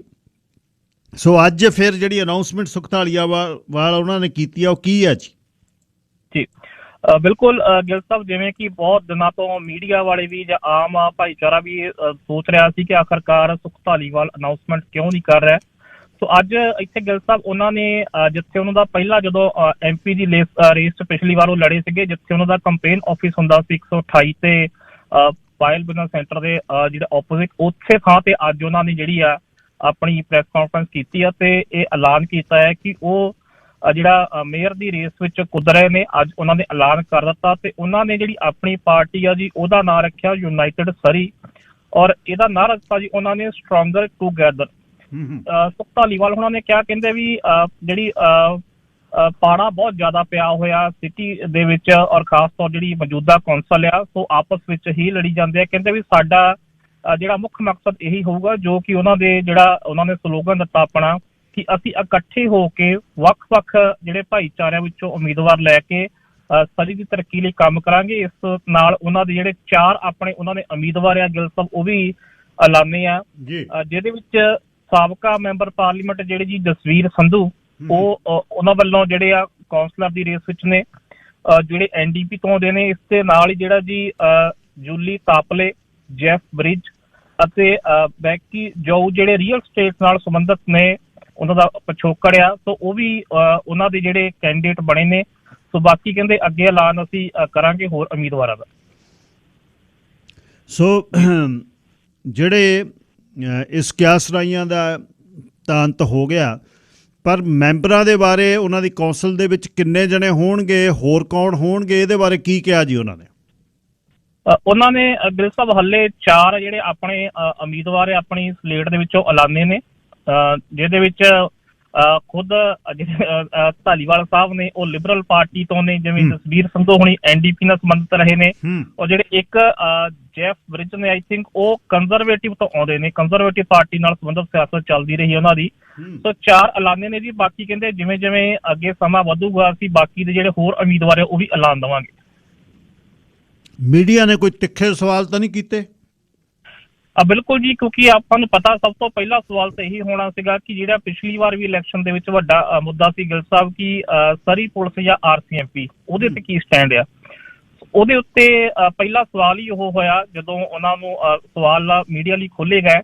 ਉਹਦੇ ਵਿੱਚ ਉਹਨਾਂ ਨੇ ਸਿੱਧੇ ਤੌਰ ਤੇ ਜਿਹੜਾ ਸੀ ਉਹ ਹੱਕ ਵਿੱਚ ਤਾਂ ਨਹੀਂ ਖੜੇ, ਪਰ ਉਹ ਥੋੜਾ ਗੋਲ ਮੋਲ ਜਵਾਬ ਦਿੰਦੇ ਤੇ ਅੰਤ ਵਿੱਚ ਆ ਕੇ ਉਹ ਜਿਹੜੀ ਸਰੀ ਪੁਲਿਸ ਬਣ ਰਹੀ ਆ ਉਹਦੇ ਹੱਕ 'ਚ ਖੜੇ ਹੋਏ। ਹਾਲਾਂਕਿ ਉਹ ਕਹਿੰਦੇ ਕਿ ਜਦ ਤੱਕ ਇਹ ਟ੍ਰਾਂਜੀਸ਼ਨ ਨਹੀਂ ਹੁੰਦੀ ਤਦ ਤੱਕ ਅਸੀਂ ਇਹ ਚਾਹੁੰਦੇ ਹਾਂ ਕਿ RCMP ਨੂੰ ਪੂਰਾ ਸਤਿਕਾਰ ਦਿੱਤਾ ਜਾਵੇ, ਔਰ ਬਾਕੀ ਕਹਿੰਦੇ ਵੀ ਜਿਵੇਂ ਭਾਈਚਾਰਾ ਚਾਹੁੰਦਾ ਆ, ਜਿਵੇਂ ਸਰੀ ਚਾਹੁੰਦੀ ਆ, ਉਹਦਾ ਕਹਿੰਦੇ ਅਸੀਂ ਸਤਿਕਾਰ ਕਰਦੇ ਹਾਂ। ਤੇ ਫਿਰ ਅੰਤ ਵਿੱਚ ਉਹ ਵੀ ਸਰੀ ਪੁਲਿਸ ਦੇ ਹੱਕ ਵਿੱਚ ਜਿਹੜਾ ਉਹ ਨਜ਼ਰ ਹੈ। ਇੱਕ ਜਿਹੜੀ ਭਾਈਚਾਰੇ ਦੇ ਵਿੱਚ ਗੱਲ ਚੱਲਦੀ ਹੈ ਕਿ ਇਹ ਜਿਹੜੇ ਮੌਜੂਦਾ ਵਿਧਾਇਕ ਨੇ, ਚਾਹੇ ਉਹ MP ਨੇ ਚਾਹੇ MLA ਨੇ, ਜਿੰਨੀ ਸਿਮਜ਼ ਨੂੰ ਤੇ ਦੋਨਾਂ ਨੂੰ ਅਕਸਰ ਇਹ ਸਵਾਲਾਂ ਦਾ ਜਵਾਬ ਦੇਣਾ ਪੈਂਦਾ ਕਿ ਤੁਸੀਂ, ਕਿਉਂਕਿ ਉਹਨਾਂ ਦੇ ਵਿਰੋਧੀ ਵੀ ਇਹ ਗੱਲ ਕਹਿ ਰਹੇ ਨੇ, ਆਮ ਪਬਲਿਕ ਵੀ ਕਹਿੰਦੀ ਆ ਵੀ ਯਾਰ ਇਹ ਵੀ ਜੇ ਮੇਅਰ ਬਣ ਗਏ ਤਾਂ ਮੇਅਰ ਨੇ, ਜੇ ਨਾ ਮੇਅਰ ਬਣੇ ਤਾਂ MP ਬਣ ਜਾਣਗੇ ਦੁਬਾਰਾ। ਇਸੇ ਤਰ੍ਹਾਂ ਹੀ ਜਿੰਨੀ ਸਿਮਸ ਨੂੰ ਵੀ ਇਸ ਤਰ੍ਹਾਂ ਹੀ ਕਹਿੰਦੇ ਨੇ, ਪਰ ਉਹਨਾਂ ਦਾ ਜਵਾਬ ਜਿੰਨੀ ਸਿਮਸ ਹੋਣੀ ਇਹ ਕਹਿੰਦੇ ਨੇ ਵੀ ਮੈਂ ਇਹ ਸ਼ਹਿਰ ਨੂੰ ਸੁਧਾਰਨਾ, ਇੱਥੇ ਬਹੁਤ ਮੈਸ ਪੈ ਗਈ। ਇਸੇ ਤਰ੍ਹਾਂ ਹੀ ਸੁਖ ਧਾਲੀਵਾਲ ਹੋਣੀ ਕਹਿੰਦੇ ਨੇ ਮੈਂ ਸ਼ਹਿਰ ਇਕੱਠਾ ਕਰਨਾ, ਉਹਦੀ ਵੀ ਗੱਲ ਚੱਲੀ ਜੀ। ਫਿਰ ਬਿਲਕੁਲ ਜੀ, ਇਹ ਸਵਾਲ ਵੀ ਹੋਇਆ ਕਿਉਂਕਿ ਉੱਥੇ ਜਿਵੇਂ ਪਹਿਲਾਂ ਤੁਹਾਨੂੰ ਦੱਸ ਕੇ ਹਟਿਆ ਕਿ ਸੁਖ ਧਾਲੀਵਾਲ ਤਾਂ ਚਲੋ ਮੌਜੂਦਾ MP ਨੇ, ਸਾਬਕਾ MP ਜਸਵੀਰ ਸੰਧੂ ਵੀ ਉੱਥੇ ਸੀਗੇ। ਹਾਲਾਂਕਿ ਆਪਣੇ ਮੰਨਿਆ ਜਾਂਦਾ ਕਿ MP ਦਾ ਅਹੁਦਾ ਜਿਹੜਾ ਵੱਡਾ ਆ ਤੇ ਕੌਂਸਲਰ ਦਾ ਛੋਟਾ ਆ, ਪਰ ਹੁਣ ਇੱਧਰ ਨੂੰ ਕਿਉਂਕਿ ਸਾਰੇ ਆ ਰਹੇ ਤਾਂ ਸਵਾਲ ਹੋਇਆ ਸੀਗਾ, ਔਰ ਗਿੱਲ ਸਾਹਿਬ ਜਵਾਬ ਲਗਭਗ ਉਹੀ ਸੀਗਾ। ਉਹ ਕਹਿੰਦੇ ਵੀ ਮੈਂ ਆਪਣੇ ਪਰਿਵਾਰ ਨੂੰ ਇੱਥੇ ਸਰੀ 'ਚ ਪਾਲਿਆ, ਉਹਨਾਂ ਮਾਤਾ ਵੀ ਉਹਦੇ ਨਾਲ ਰਹਿੰਦੇ ਆ, ਸੋ ਕਹਿੰਦੇ ਵੀ ਉਹ ਸੁਰੱਖਿਆ ਭਾਵਨਾ ਪਹਿਲਾਂ ਵਾਲੀ ਨਹੀਂ ਰਹੀ ਤੇ ਉਸ ਤਰੀਕੇ ਨਾਲ ਕੰਮ ਵੀ ਨਹੀਂ ਹੋ ਰਹੇ। 4 ਵਾਅਦੇ ਵੀ ਕੀਤੇ ਨੇ ਉਹਨਾਂ ਨੇ, ਆਪਾਂ ਉਹਨਾਂ ਦੀ ਗੱਲ ਵੀ ਕਰਾਂਗੇ। ਉਹ ਕਹਿੰਦੇ ਕਿ ਇਹ ਸਭ ਕੁਛ ਨੂੰ ਠੀਕ ਕਰਨ ਲਈ ਉਹਨਾਂ ਨੇ ਫੈਸਲਾ ਕੀਤਾ ਕਿ ਉਧਰਲੀ ਪੋਲੀਟਿਕਸ ਚੋਂ, ਫੈਡਰਲ ਪੋਲੀਟਿਕਸ ਚੋਂ ਨਿਕਲ ਕੇ ਸਿਟੀ ਪੋਲੀਟਿਕਸ ਵਿੱਚ ਦਾਖਲਾ ਲਿਆ ਜਾਵੇ ਤੇ ਵੱਖ-ਵੱਖ ਭਾਈਚਾਰਿਆਂ ਨੂੰ ਇਕੱਠਾ ਕੀਤਾ ਜਾਵੇ, ਜੋ ਪਾੜਾ ਇਸ ਦੌਰਾਨ ਕਹਿੰਦੇ ਵਧਿਆ ਵਾ। ਸੋ ਗਿੱਲ ਸਾਹਿਬ ਲਗਭਗ ਉਸੇ ਤਰੀਕੇ ਦਾ ਹੀ ਜਵਾਬ ਸੀਗਾ ਕਿ ਉਹ ਵੀ ਸਰੀ ਨੂੰ ਜਿਹੜਾ ਵਾ ਉਹ ਸੁਧਾਰਨਾ ਚਾਹੁੰਦੇ ਨੇ ਤੇ ਵਿਕਾਸ ਕਰਨਾ ਚਾਹੁੰਦੇ ਨੇ। ਫਿਰ ਹੋਰ ਕਿਹੜਾ ਪਲੇਟਫਾਰਮ ਦੇ ਵਿੱਚ, ਮੈਨੀਫੈਸਟੋ ਦੇ ਵਿੱਚ ਹੋਰ ਕੋਈ ਖਾਸ ਗੱਲ ਕੀਤੀ ਜੀ? ਬਿਲਕੁਲ ਜੀ, ਫਿਲਹਾਲ ਇਹਨਾਂ ਨੇ 4 ਪੁਆਇੰਟ ਦਾ ਜਿਹੜਾ ਇੱਕ ਐਕਸ਼ਨ ਪਲਾਨ ਆ ਗਿੱਲ ਸਾਹਿਬ, ਉਹ ਜਿਹੜਾ ਇਹਨਾਂ ਨੇ ਪੇਸ਼ ਕੀਤਾ ਹੈ, ਜਿਹਦੇ ਵਿੱਚ ਕਹਿੰਦੇ ਕਿ ਜੇਕਰ ਸੁਖ ਧਾਲੀਵਾਲ ਮੇਅਰ ਬਣਦੇ ਨੇ ਤੇ ਉਹ ਫਿਰ ਜਿਹੜਾ ਇਮੀਡੀਏਟ 1 year ਟੈਕਸ ਫਰੀਜ਼ ਦੀ ਗੱਲ ਜੀ ਇਹਨਾਂ ਨੇ ਕੀਤੀ ਹੈ ਗਿੱਲ ਸਾਹਿਬ, ਕਿ ਜਿਹੜਾ ਟੈਕਸ ਫਰੀਜ਼ ਕਰਨਗੇ 1 ਸਾਲ ਲਈ, ਕਿਉਂ ਕਹਿੰਦੇ ਮਹਿੰਗਾਈ ਬਹੁਤ ਆ ਔਰ ਉਹ ਰਾਹਤ ਦੇਣਾ ਚਾਹੁੰਦੇ ਨੇ। ਔਰ ਇਹਦੇ ਨਾਲ ਜੀ ਇੱਕ ਲੈਂਡ ਪਾਰਸਲ ਟੈਕਸ ਜਿਹੜਾ ਜੀ ਉਹ ਵੀ ਕਹਿੰਦੇ ਜਿਹੜਾ ਉਹ 'ਚ ਵਾਧਾ ਹੋਇਆ ਸੀ 2018 ਤੋਂ ਬਾਅਦ, ਅਸੀਂ ਉਹ ਵੀ ਜਿਹੜਾ ਵਾ ਵਾਪਸ ਕਰਾਂਗੇ, ਰੋਲ ਬੈਕ ਕਰਾਂਗੇ। ਪਰ ਇੱਕ ਵਾਅਦਾ ਇਹਨਾਂ ਨੇ ਕੀਤਾ ਜੀ, ਕਹਿੰਦੇ ਵੀ ਸਾਡਾ ਐਕਸ਼ਨ ਪਲਾਨ ਇਹ ਹੋਊਗਾ ਕਿ ਜਿਹੜਾ largest expansion of fields and park in Surrey history, ਤੋਂ ਕਹਿੰਦੇ ਕਿ ਇਸ ਐਕਸ਼ਨ ਪਲਾਨ ਤੇ ਵੀ ਅਸੀਂ ਕੰਮ ਕਰਾਂਗੇ। ਔਰ ਜਿਹੜਾ ਚੌਥਾ ਪੁਆਇੰਟ ਆ ਉਹਦੇ ਵਿੱਚ ਇਹ ਆ ਜੀ ਕਿ ਜਿਹੜੇ ਡਿਵੈਲਪਮੈਂਟ ਦੇ ਪਰਮਿਟ ਅਪਰੂਵਲ ਆ, ਕਹਿੰਦੇ ਵੀ ਉਹ ਅਸੀਂ ਜਿਹੜਾ ਵਾ ਉਹਦਾ ਕਾਫੀ ਜਿਹੜਾ ਸਮਾਂ ਵੀ ਘਟਾਵਾਂਗੇ ਤੇ ਹੋਰ ਜਿਹੜੇ ਇੱਥੇ ਰੈਂਟਲ ਜਾਂ ਜਿਹੜੇ ਰਹਿੰਦੇ ਨੇ ਜਾਂ ਹੋਰ ਜਿਹੜੇ ਕਮਰਸ਼ੀਅਲ ਜਾਂ ਜਿਹੜੇ ਵੀ ਪਰਮਿਟ ਅਪਰੂਵਲ ਆ ਜਾਂ ਡਿਵੈਲਪਮੈਂਟ ਦੇ ਕੰਮ ਆ, ਉਹਨਾਂ 'ਚ ਵੀ ਕਹਿੰਦੇ ਅਸੀਂ ਉਹਨਾਂ ਲਈ ਵੀ ਕੰਮ ਕਰਾਂਗੇ, ਉਹਦੇ ਤੇ ਵੀ ਸਾਡਾ ਫੋਕਸ ਕਾਫੀ ਰਹੂਗਾ। ਸੋ ਬਾਕੀ ਆਉਣ ਵਾਲੇ ਦਿਨਾਂ ਦੇ ਵਿੱਚ ਕੌਂਸਲਰ ਹੋਰ ਹੋਣਗੇ। ਮੇਰਾ ਖਿਆਲ ਅੱਜ ਇੱਕ ਵੱਡਾ ਇਵੈਂਟ ਵੀ ਉਹ ਕਰ ਰਹੇ ਨੇ ਈਵਨਿੰਗ ਦੇ ਵਿੱਚ ਕਿਸੇ ਬੈਂਕਟ ਹਾਲ 'ਚ। ਬਿਲਕੁਲ ਜੀ, ਅੱਜ ਸ਼ਾਮ ਨੂੰ ਉਹ ਜਿਹੜਾ ਈਵੈਂਟ ਕਰ ਰਹੇ ਨੇ, ਪਹਿਲਾਂ ਤਾਂ ਉਹੀ ਲੱਗਦਾ ਸੀ ਕਿ ਸ਼ਾਇਦ ਉਹ ਅੱਜ ਸ਼ਾਮ ਨੂੰ ਇਹਦਾ ਐਲਾਨ ਕਰਨਗੇ, ਪਰ ਫਿਰ ਅਚਾਨਕ ਸੱਦਾ ਇਹ ਵੀ ਆਉਂਦਾ ਹੈ ਕਿ ਸਵੇਰ ਦੀ ਵੀ ਆ। ਸੋ ਤਾਜ ਜਿਹੜਾ ਪਾਰਕ ਬੈਂਕਟ ਹਾਲ ਆ ਉਹਦੇ ਵਿੱਚ ਇਹ ਅੱਜ ਸ਼ਾਮ ਨੂੰ 6 ਵਜੇ ਈਵੈਂਟ ਕਰਨ ਜਾ ਰਹੇ ਨੇ ਇਸ ਸੰਬੰਧੀ। ਜੀ ਗਿੱਲ ਸਾਹਿਬ ਧੰਨਵਾਦ ਬਹੁਤ ਬਹੁਤ ਮਨਦੀਪ ਸਿੰਘ ਜੀ, ਤੇ ਤੁਸੀਂ ਜਾਣਕਾਰੀ ਦਿੱਤੀ ਤੇ ਇਸ ਇਵੈਂਟ ਨੂੰ ਕਵਰ ਕੀਤਾ। ਥੈਂਕ ਯੂ ਜੀ, ਬਹੁਤ ਬਹੁਤ ਧੰਨਵਾਦ। ਸਾਡੀ ਟੀਮ ਦੇ ਮੈਂਬਰ ਸਰ ਮਨਦੀਪ ਸਿੰਘ ਟੁੱਟ, ਸੁਖ ਧਾਲੀਵਾਲ ਉਹਨਾਂ ਦੀ ਪ੍ਰੈਸ ਕਾਨਫਰੰਸ ਤੋਂ ਗੱਲਬਾਤ ਕਰ ਰਹੇ ਸੀ। ਜਿੰਨੇ ਵੀ ਰਾਜਨੀਤਿਕ ਨੇ, ਇਸ ਵਾਰ ਲੀਡਰਸ਼ਿਪ ਦੀ ਚੋਣ ਹੋਣੀ ਆ ਵੀ ਲੀਡਰ ਕਿਹੋ ਜਿਹੇ ਨੇ। ਹੁਣ ਤੱਕ MP ਦੇ ਤੌਰ 'ਤੇ ਪ੍ਰਧਾਨ ਮੰਤਰੀ ਦੇ ਥੱਲੇ ਇੱਕ ਪਾਰਟੀ ਦੀ ਚੋਣ ਲੜੀ ਹੈ। ਇਸੇ ਤਰ੍ਹਾਂ ਹੀ ਪ੍ਰੀਮੀਅਰ ਦੇ ਥੱਲੇ MLA ਦੀ ਚੋਣ ਜਿਨੀ ਸਿਮਜਣਾ ਨੇ ਲੜੀ ਹੈ ਅਤੇ ਸਿੱਧਾ ਡਗ ਮੁਕੱਲਮ ਹੋਣੀ ਜਿੱਤਦੇ ਰਹੇ ਨੇ। ਬਰਿੰਡਾ ਲੌਕ ਹੋਣੀ MLA ਵੀ ਰਹੇ ਨੇ, ਮਿਨਿਸਟਰ ਵੀ ਰਹੇ ਨੇ। ਇਸ ਵਾਰ ਚੋਣ ਜਿਹੜੀ ਹੈ ਵਿਅਕਤੀਤਵ ਦੀ, ਵੀ ਸ਼ਹਿਰ ਨੂੰ ਕੌਣ ਕਿੱਧਰ ਨੂੰ ਲੈ ਕੇ ਜਾਏਗਾ, ਉਹਦਾ ਵਿਜ਼ਨ ਕੀ ਹੈ, ਇਸ ਵਾਰ ਲੋਕ ਪਰਖਣਗੇ 2-3 ਮਹੀਨਿਆਂ ਦੇ ਵਿੱਚ। ਵੀ ਕਿਸੇ ਦੇ ਝੰਡੇ ਦੇ ਨਾਲ ਤੁਰਨਾ ਅਲੱਗ ਗੱਲ, ਮੋਢੇ 'ਤੇ ਝੰਡਾ ਲੈ ਕੇ ਤੁਰਨਾ, ਉਹਦਾ ਵਿਜ਼ਨ, ਉਸ ਦੀ ਗੱਲਬਾਤ, ਡਿਬੇਟ, ਕਿਹੜੇ ਸ਼ਬਦ ਕਿਵੇਂ ਕਹਿਣੇ ਨੇ, ਭਾਸ਼ਾ ਦੀ ਪਕੜ, ਬਹੁਤ ਕੁਝ ਹੋਏਗਾ। ਕਮਿਊਨਿਟੀ ਬੁਰੀ ਤਰੀਕੇ ਨਾਲ ਇਸ 'ਤੇ ਵੰਡੀ ਜਾਵੇਗੀ। ਆਪਣਾ ਅਤੇ ਪੰਜਾਬੀ ਅਤੇ ਨਾਨ ਪੰਜਾਬੀ ਕੌਣ ਕੀ ਡਿਲੀਵਰ ਕਰ ਰਿਹਾ, ਇਹ ਗੱਲਾਂ ਹੋਣਗੀਆਂ। ਅਤੇ ਪੂਰਾ ਜਿਹੜਾ ਅਗਸਤ ਅਤੇ ਸਤੰਬਰ 2 ਮਹੀਨੇ ਦੀ ਕੈਂਪੇਨ ਬੜੀ ਗਰਮ ਹੋਏਗੀ ਇਸ ਵਾਰ। ਅਤੇ ਮੀਡੀਆ ਆਪਣਾ ਰੋਲ ਇਸ 'ਤੇ ਨਿਭਾਵੇ, ਬਾਇਸ ਨਾ ਹੋਵੇ, ਨੁਕਤੇ 'ਤੇ ਗੱਲ ਕਰੇ। ਸਾਰੇ ਜਿੰਨੇ ਵੀ ਇਹ ਕੈਂਡੀਡੇਟ ਨੇ ਇਹਨਾਂ ਨੂੰ ਇਕੱਲੇ ਨੂੰ ਲਿਆ ਕੇ ਸਟੂਡੀਓ 'ਚ ਇਹਨਾਂ ਨਾਲ ਗੱਲਬਾਤ ਕਰਾਂਗੇ। ਔਰ ਪੂਰੀ ਨਾ ਕਿਸੇ ਨਾਲ ਪਿਆਰ ਨਾ ਕਿਸੇ ਨਾਲ ਬੈਰ, ਪਰ ਸ਼ਹਿਰ ਜਿਹਦੇ 'ਚ ਅਸੀਂ ਵੱਸਦੇ ਹਾਂ ਉਹ ਕਿਹਦੇ ਹੱਥਾਂ 'ਚ ਦੇਣਾ ਕਿ ਸ਼ਹਿਰ ਸੁਰੱਖਿਅਤ ਹੋਵੇ, ਸ਼ਹਿਰ ਦੇ ਵਿੱਚ ਲੋਕ ਖੁਸ਼ ਹੋਣ, ਸ਼ਹਿਰ ਦੇ ਵਿੱਚ ਖਰਚਿਆਂ 'ਤੇ ਕੰਟਰੋਲ ਹੋਵੇ, ਸ਼ਹਿਰ ਦੇ ਵਿੱਚ ਬਦਅਮਨੀ ਨਾ ਫੈਲੇ, ਅਤੇ ਨਾਲ ਹੀ ਜਿਹੜਾ ਵੀ ਕਾਬਜ਼ ਹੁੰਦਾ ਹੈ ਉਹ ਸਾਰਿਆਂ ਨੂੰ ਬਰਾਬਰ ਦਾ ਉਹਦੇ 'ਤੇ ਵਿਹਾਰ ਕਰੇ। VIP ਕਲਚਰ ਜਿਹੜਾ ਹੈ ਉਹ ਨਾ ਹੋਵੇ। ਇਹ ਵੱਡੇ ਨੁਕਤੇ ਹੋਣਗੇ ਕਮਿਊਨਿਟੀ ਲਈ। ਹੁਣ ਇਹ ਗੱਲਬਾਤ ਸ਼ੁਰੂ ਕਰਾਂਗੇ ਕਲੋਵਰਡੇਲ ਅਤੇ ਲੈਂਗਲੀ ਤੋਂ ਮੈਂਬਰ ਪਾਰਲੀਮੈਂਟ ਮਿਸਟਰ ਜੌਨ ਐਲਡੈਗ ਦੇ ਨਾਲ। ਜਿਸ ਤਰ੍ਹਾਂ ਦੱਸਿਆ ਸੀ ਕਿ MP ਜੌਨ ਐਲਡੈਗ, ਜਿਨ੍ਹਾਂ ਨਾਲ ਕਈ ਵਾਰ ਆਪਾਂ ਪਿਛਲੇ ਦਿਨਾਂ 'ਚ ਗੱਲਬਾਤ ਕੀਤੀ ਆ, ਹੁਣ ਗਰਮੀ ਦੀਆਂ ਛੁੱਟੀਆਂ ਨੇ, ਉਹ ਵਾਪਸ ਨੇ ਆਪਣੀ ਕੰਸਟੀਚੁਐਂਸੀ ਦੇ ਵਿੱਚ। ਅੱਜ ਗੱਲਬਾਤ ਕਰਾਂਗੇ ਅਲੱਗ-ਅਲੱਗ ਵਿਸ਼ਿਆਂ 'ਤੇ।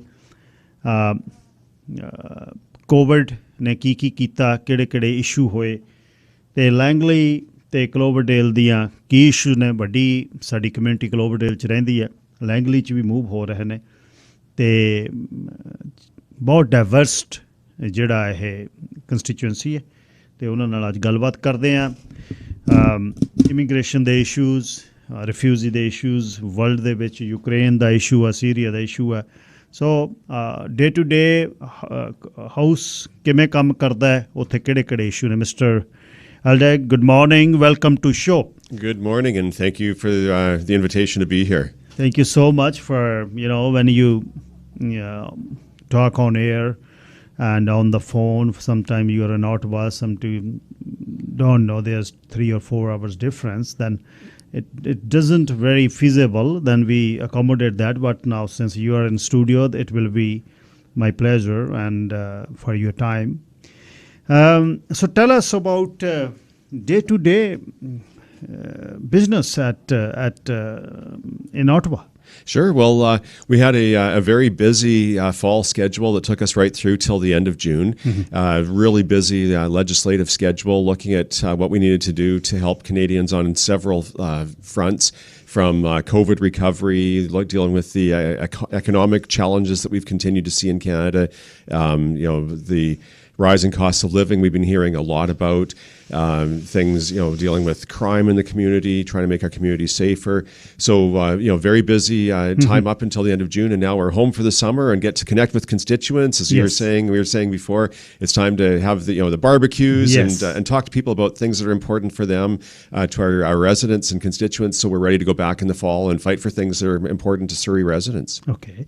So what constituents are saying now? What are the major issues in Cloverdale and Langley? Yeah, the big issue that we keep hearing about is cost of living and affordability. Yeah, it's it's everything from housing. That's been a big one since I first started in politics when I was first elected in 2015.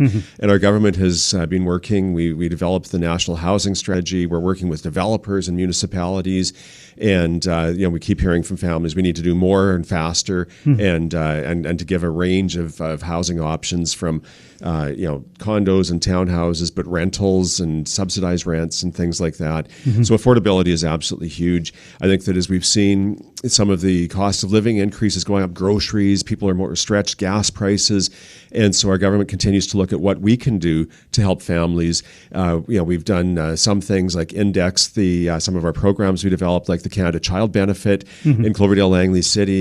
That we have a few thousand children that are the benefit of that, and so that is now indexed to the cost of living, which will help at least offset some of those costs of groceries and other things. But there's still more work to do on affordability, because we're not seeing any immediate relief yet on prices coming down. And raising interest rate, our area, specifically BC, our backbone is real estate industry. And raising interest rate, will it control inflation? Well, the Bank of Canada is independent, and they're mandated with trying to keep inflation at about the 2%. And so they have a range of tools of things that they can do. And so they have deemed or decided that raising the interest rates is a way of trying to slow things down. Now, I've been talking to real estate agents, and they are saying that it has slowed the market down. We always want to look at that fine point, though, between having costs, as we've seen over the last decade, running away and growing where people can't afford homes. But we also want to make sure that the equity that people have in their homes doesn't get lost. And so that, I think, is the balancing act that the Bank of Canada is trying to do right now.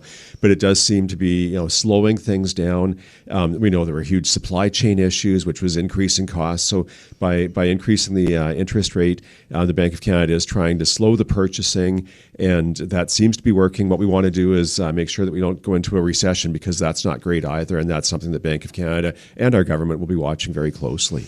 Human psyche is there to get benefit of lower interest rates, and market was just sizzling. Right. Multiple offers, and there was a race to get another house, this is, I used to talk on my show that the house or home is our necessity. Once you go for multiple, then this is business. There should be clear line between necessity and business. If you're doing business, then you have a business plan. You are acquiring land, you have land bank, you have planning for 10, 15, 20 years. But, now in this interest rate hike, the stuck is normal person who got in greed. He wanted to get another house, and interest rate was lower. Since now they hike about 1%, then another. I know Bank of Canada is independent, but you are lawmakers. You must have this idea as for the real estate. Now there's another rumor that they are hiking another 1% in September. Well, and I think that we're all curious, and we'll be watching very closely what the Bank of Canada decides to do. I think that right now, hopefully they're watching to make sure that the actions that they've taken are slowing things down without, like I say, hopefully not causing a recession. But to your point, I think that the housing market was very hot. We saw families with kids or people new to Canada not being able to afford homes, and that's not good for any of us. I think Canada has always been a place where home ownership is something that people could dream of, that they could aspire to, and eventually that they could get into the housing market.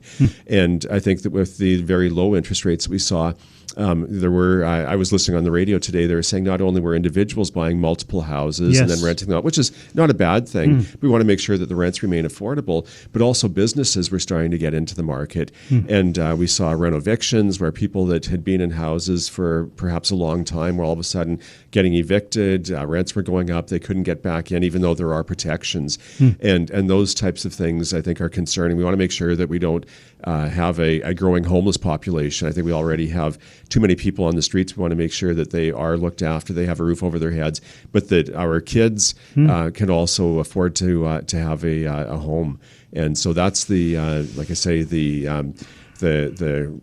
balancing act that both the Bank of Canada and our government are trying to do right now. Another major issue, family reunification. Right. There was big file up, so many files to follow from years and years, conservative, then your government. And then they started super visa.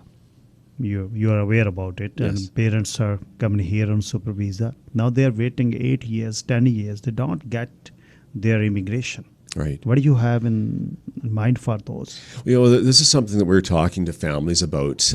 The challenge that we have is that there are only so many spots, and we have increased the number of immigration spots overall, but it's about how do we divide those up, and so what portion of it goes to family reunification, what goes to skilled workers, because we also have a labor shortage right now.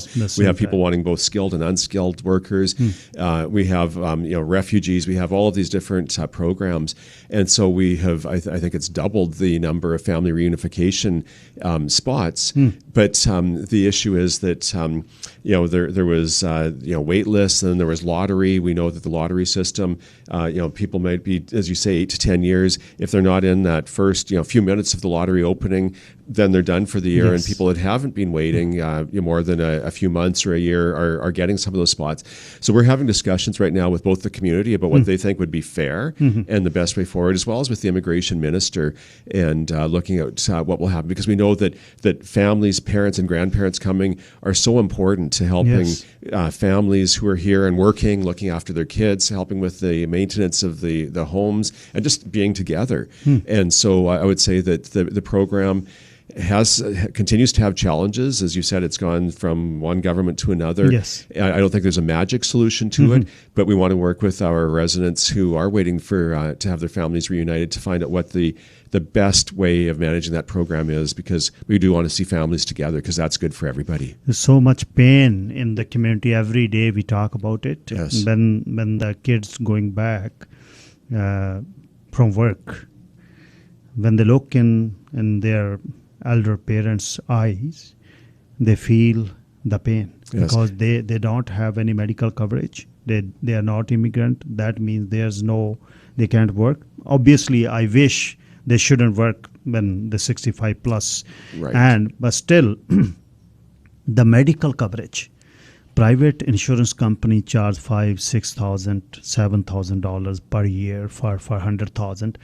You went to hospital, the 100,000 is going blown in 3 goes days, very 4 quickly. days. Yes. So is there anything you have in mind, or you can put this case with your government and let them listen to you, that you brought this very, very heavy mandate from community, that at least they have this insurance, the medical coverage from government. Is it possible? Well, these are the conversations we need to have over the summertime to find out what those needs are. Whether providing medical coverage can happen to those who are not Canadian citizens, who don't have their PR, who are here visiting, as you say, on a super visa. But it's worth exploring. These are the types of things we need to hear from. We need to see what the possible answers are, because we want to make sure that families are together. Yeah. And again, this idea of affordability, as you say, having to spend thousands and thousands of dollars on medical coverage, or perhaps on hospital coverage if it's needed, doesn't help with the families who are here and Canadian citizens and trying to make a living. And so we're open to solutions to how do we fix this problem. But it's one that's been long-standing, and but that's, again, why I'm happy to be home and to hear these concerns, so I can deal with my colleagues here in Surrey and in BC to take back to Ottawa. And these are the types of issues that we can fight for. Our kids are our future. We put our best efforts, you, I, and Mr. Randhawa, that they should be well educated, and they should be getting jobs in country, and they will be next line of taxpayers, and this country will be flourished. But now what's happening, they don't get admission in local universities. They are going to Australia, they are going to Europe, they are going to Caribbean countries. Once they are getting back, the international medical graduates or lawyers, they don't get in Canadian system. They end up in US. We are the taxpayers, we paid for infrastructures, and we want our kids home. Oh, absolutely. And do you have something in mind to tell the government that they should do something? Yeah, absolutely. I think you could touch on a couple of very important points here. I think we can't ignore the fact that international students are a very important source of revenue for our universities and post-secondary institutions here. And so that revenue stream is very important. But the question is always, should they be displacing our kids who want to stay at home, stay in BC, stay locally, and go to university? And we do see, sometimes at least the perception that they're being displaced. I think that having our kids perhaps go internationally can give great experiences. It can help make connections that can benefit us down the road for trade and other things. But we want to make sure that if they want to come home to work, that they're able to.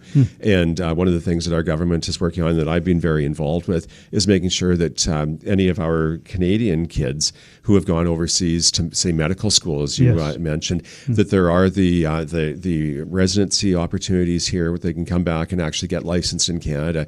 We have a shortfall of medical caregivers, doctors, nurse practitioners. And so it makes no sense to have our children who have been trained internationally not being able to come back to work. So this is something that our government is working very hard with the provinces, with the licensing bodies on, and it's something that I'm very, very concerned about, and have spoken with the health minister. My wife, for those who don't know, is a doctor at Surrey Memorial Hospital, and so I hear every day about how they need more doctors. We need more frontline family doctors who can help. People are waiting in emergency to see a doctor, and that's not what the system is designed for. And so it really is about working together to make sure that every Canadian who's been trained, and those who come to Canada, we've also seen people bring foreign credentials from India, from the Philippines, from countries around the world. And we haven't done a great job as society in making sure that those credentials and that experience is recognized in Canada. So it's something that our government is pushing very hard on, and recognizing as well that we're not responsible for a lot of the provincial licensing of those healthcare providers, but we are seeing how we can actually make it happen. We've committed to adding over 7,000 new doctors within the next few years, and so having these foreign credentials recognized is going to be absolutely critical to meeting that goal of having a family doctor for every Canadian. There's so much pain. There is a society called SCASMA, Society of Canadians Studying Medical Abroad. I did numerous shows with them. They are our kids. They couldn't get in the threshold. They couldn't get that much mark and then get in medical in UBC or UVic or anywhere. They go for study, and parents paying $500,000 exorbitant fees for their degree. Yes. Once they are coming, the local system don't get them penetrated. And then IGM, IMG, International Medical Graduates, surgeons, physicians, they were working years and years in backcountry. They end up as an Uber driver. Right. I did live interviews with them. So there's so much, the community and listeners, Mr. Aldag, they're thinking like that. Our message doesn't go to Ottawa. Our message doesn't go to Victoria. Our message doesn't even go to own City Hall. This is perception in the community. And there should be permanent solution for this. Oh, absolutely. And I would say that, to your listeners and to you that this is something that we are hearing, and that, like I say, I'm very involved with this file, and really, seeing how we can, finally crack this problem that we've had, because it's been an issue for generations, frankly. People who are foreign trained coming to Canada and not being able to have their credentials recognized, and the medical profession is one area that's in crises, but we're seeing it in many sectors, from the trades and construction. If we want to deal with things like housing and housing prices, we need to build more homes. But if we don't have the carpenters and the electricians and the plumbers, that's going to be a problem. And so it's like across the range of sectors, how do we get people that are trained foreign trained actually licensed and ready to work in Canada? And that's something that I think we have to do, not only in the medical profession, but across a number of professions, because we need more workers, and that's a simple reality of where we're at today in Canada. Another thing I would like to elaborate, for the refugees we get from Syria. Now we are getting from Ukrainian people on special visa. Yes. And once our friends, our cousins working in taxi industry, there was so much help for them to get them financial assistance, to get them in the English classes. For us, if you do a pilot project and giving us 10,000, the people we can bring from Punjab, and we can give you in writing, they will not even get $1 from government. Just bring them here. The second day, they will go to work. To lift a 2x4, to pick a berry or vegetable, you don't need English for that.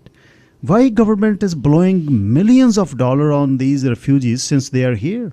Yeah, I think that we have to look at, as I said, all of the different streams of immigration that we have, and refugees are an important one. I think that in Canada we're a very, very fortunate society, and we have people from all over the world who have come here to make their lives. But there are times where people are fleeing crises around the world, and war is one of those.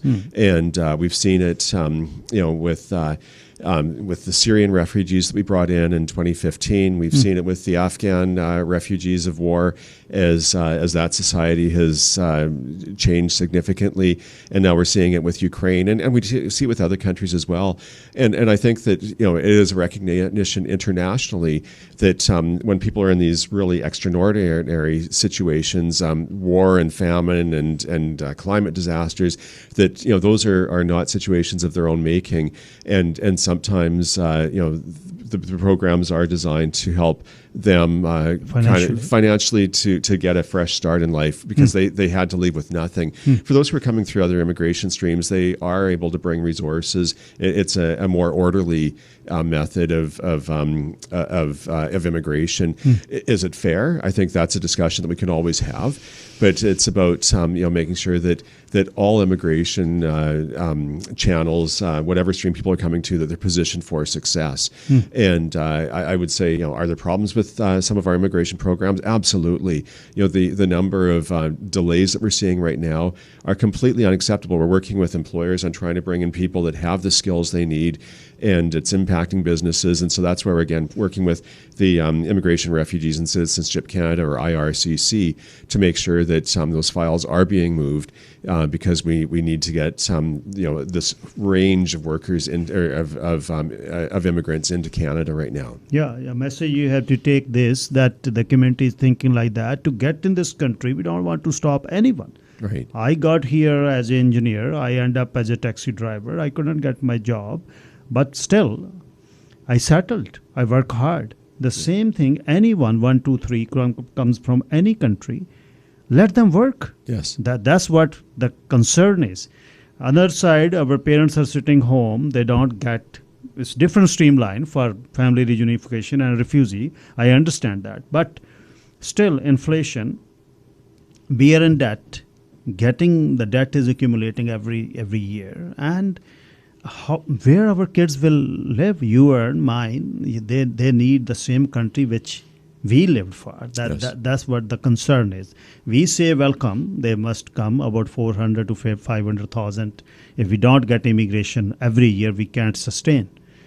We are only 35 million and this big country. We say welcome. That's the Canadian style. We are very generous people. But generosity doesn't mean that a healthy person who can work, he don't work. If you pay me $5,000 per month, why I would work? I got free taxi, I got free food, and I'm enjoying with my kids. I'll go to local rec center and have good bath and come back, have cigarette and drink coffee and enjoying. That's what the concern is. Right, and I think that everybody has the right to ask those questions, and to make sure that the government tax dollars are being spent appropriately. But I think that often there's misinformation as well about some of the programs. Many of the assistance programs do have limited times, which I know your listeners will know, and but they're designed to help people get established so that they can then become contributing members of Canadian society, working and doing all of the things that need to, as you say, build taxes and to continue the great country that we've all contributed to building. Yeah, and the safety. We are running out of time and didn't get the break. I wanted to go continue. Right. Another issue is safety. Yes, absolutely. We are serving food for homeless people every Sunday. We set up a organization. Every Sunday we serve food for 300 to 400 people. Wow. Right in Surrey, downtown. They're dying instantly in front of us over drug and fentanyl, the opioid crisis. From where it is coming? From where is coming? Tons and tons. Yeah, I think that the question there is exactly where is it coming from? How do we intercept it? How do we actually make sure that people aren't dying on the streets? And I think that this is something that our government has worked on, and again, conversations I'm having over the summer to understand how residents feel about it. But I think that pretty much everybody I know has been touched by a death of a family, a friend, an acquaintance from the opioid crisis, and we need to stop it. BC is at the front of this, unfortunately, and so it's about we've tried arresting our way out of the situation, and even if we go after every drug dealer, there are still new ones coming in. There's still tainted drugs coming into the country, and so it's about how do we go after those points of entry, the borders, the ports, and things like that. But I think it's also about taking a more of a medical approach to the issue, to addictions and mental health issues, and so that's something that our government's doing with the BC government right now, and it's looking at how do we offer safe supply, how do we, for people who are in crises, how do we make sure that there are treatments there, that they can actually deal with the addiction and perhaps again become contributing members of society. And sending people to jail has not worked, and so we're really working on trying to save lives and get people off of the streets and helping with their addictions so that they can live with dignity again. I think that's so important for every Canadian. Yeah, 6 to 7 people are dying a day in BC. Just a huge loss. Beautiful place in world. It's our slogan.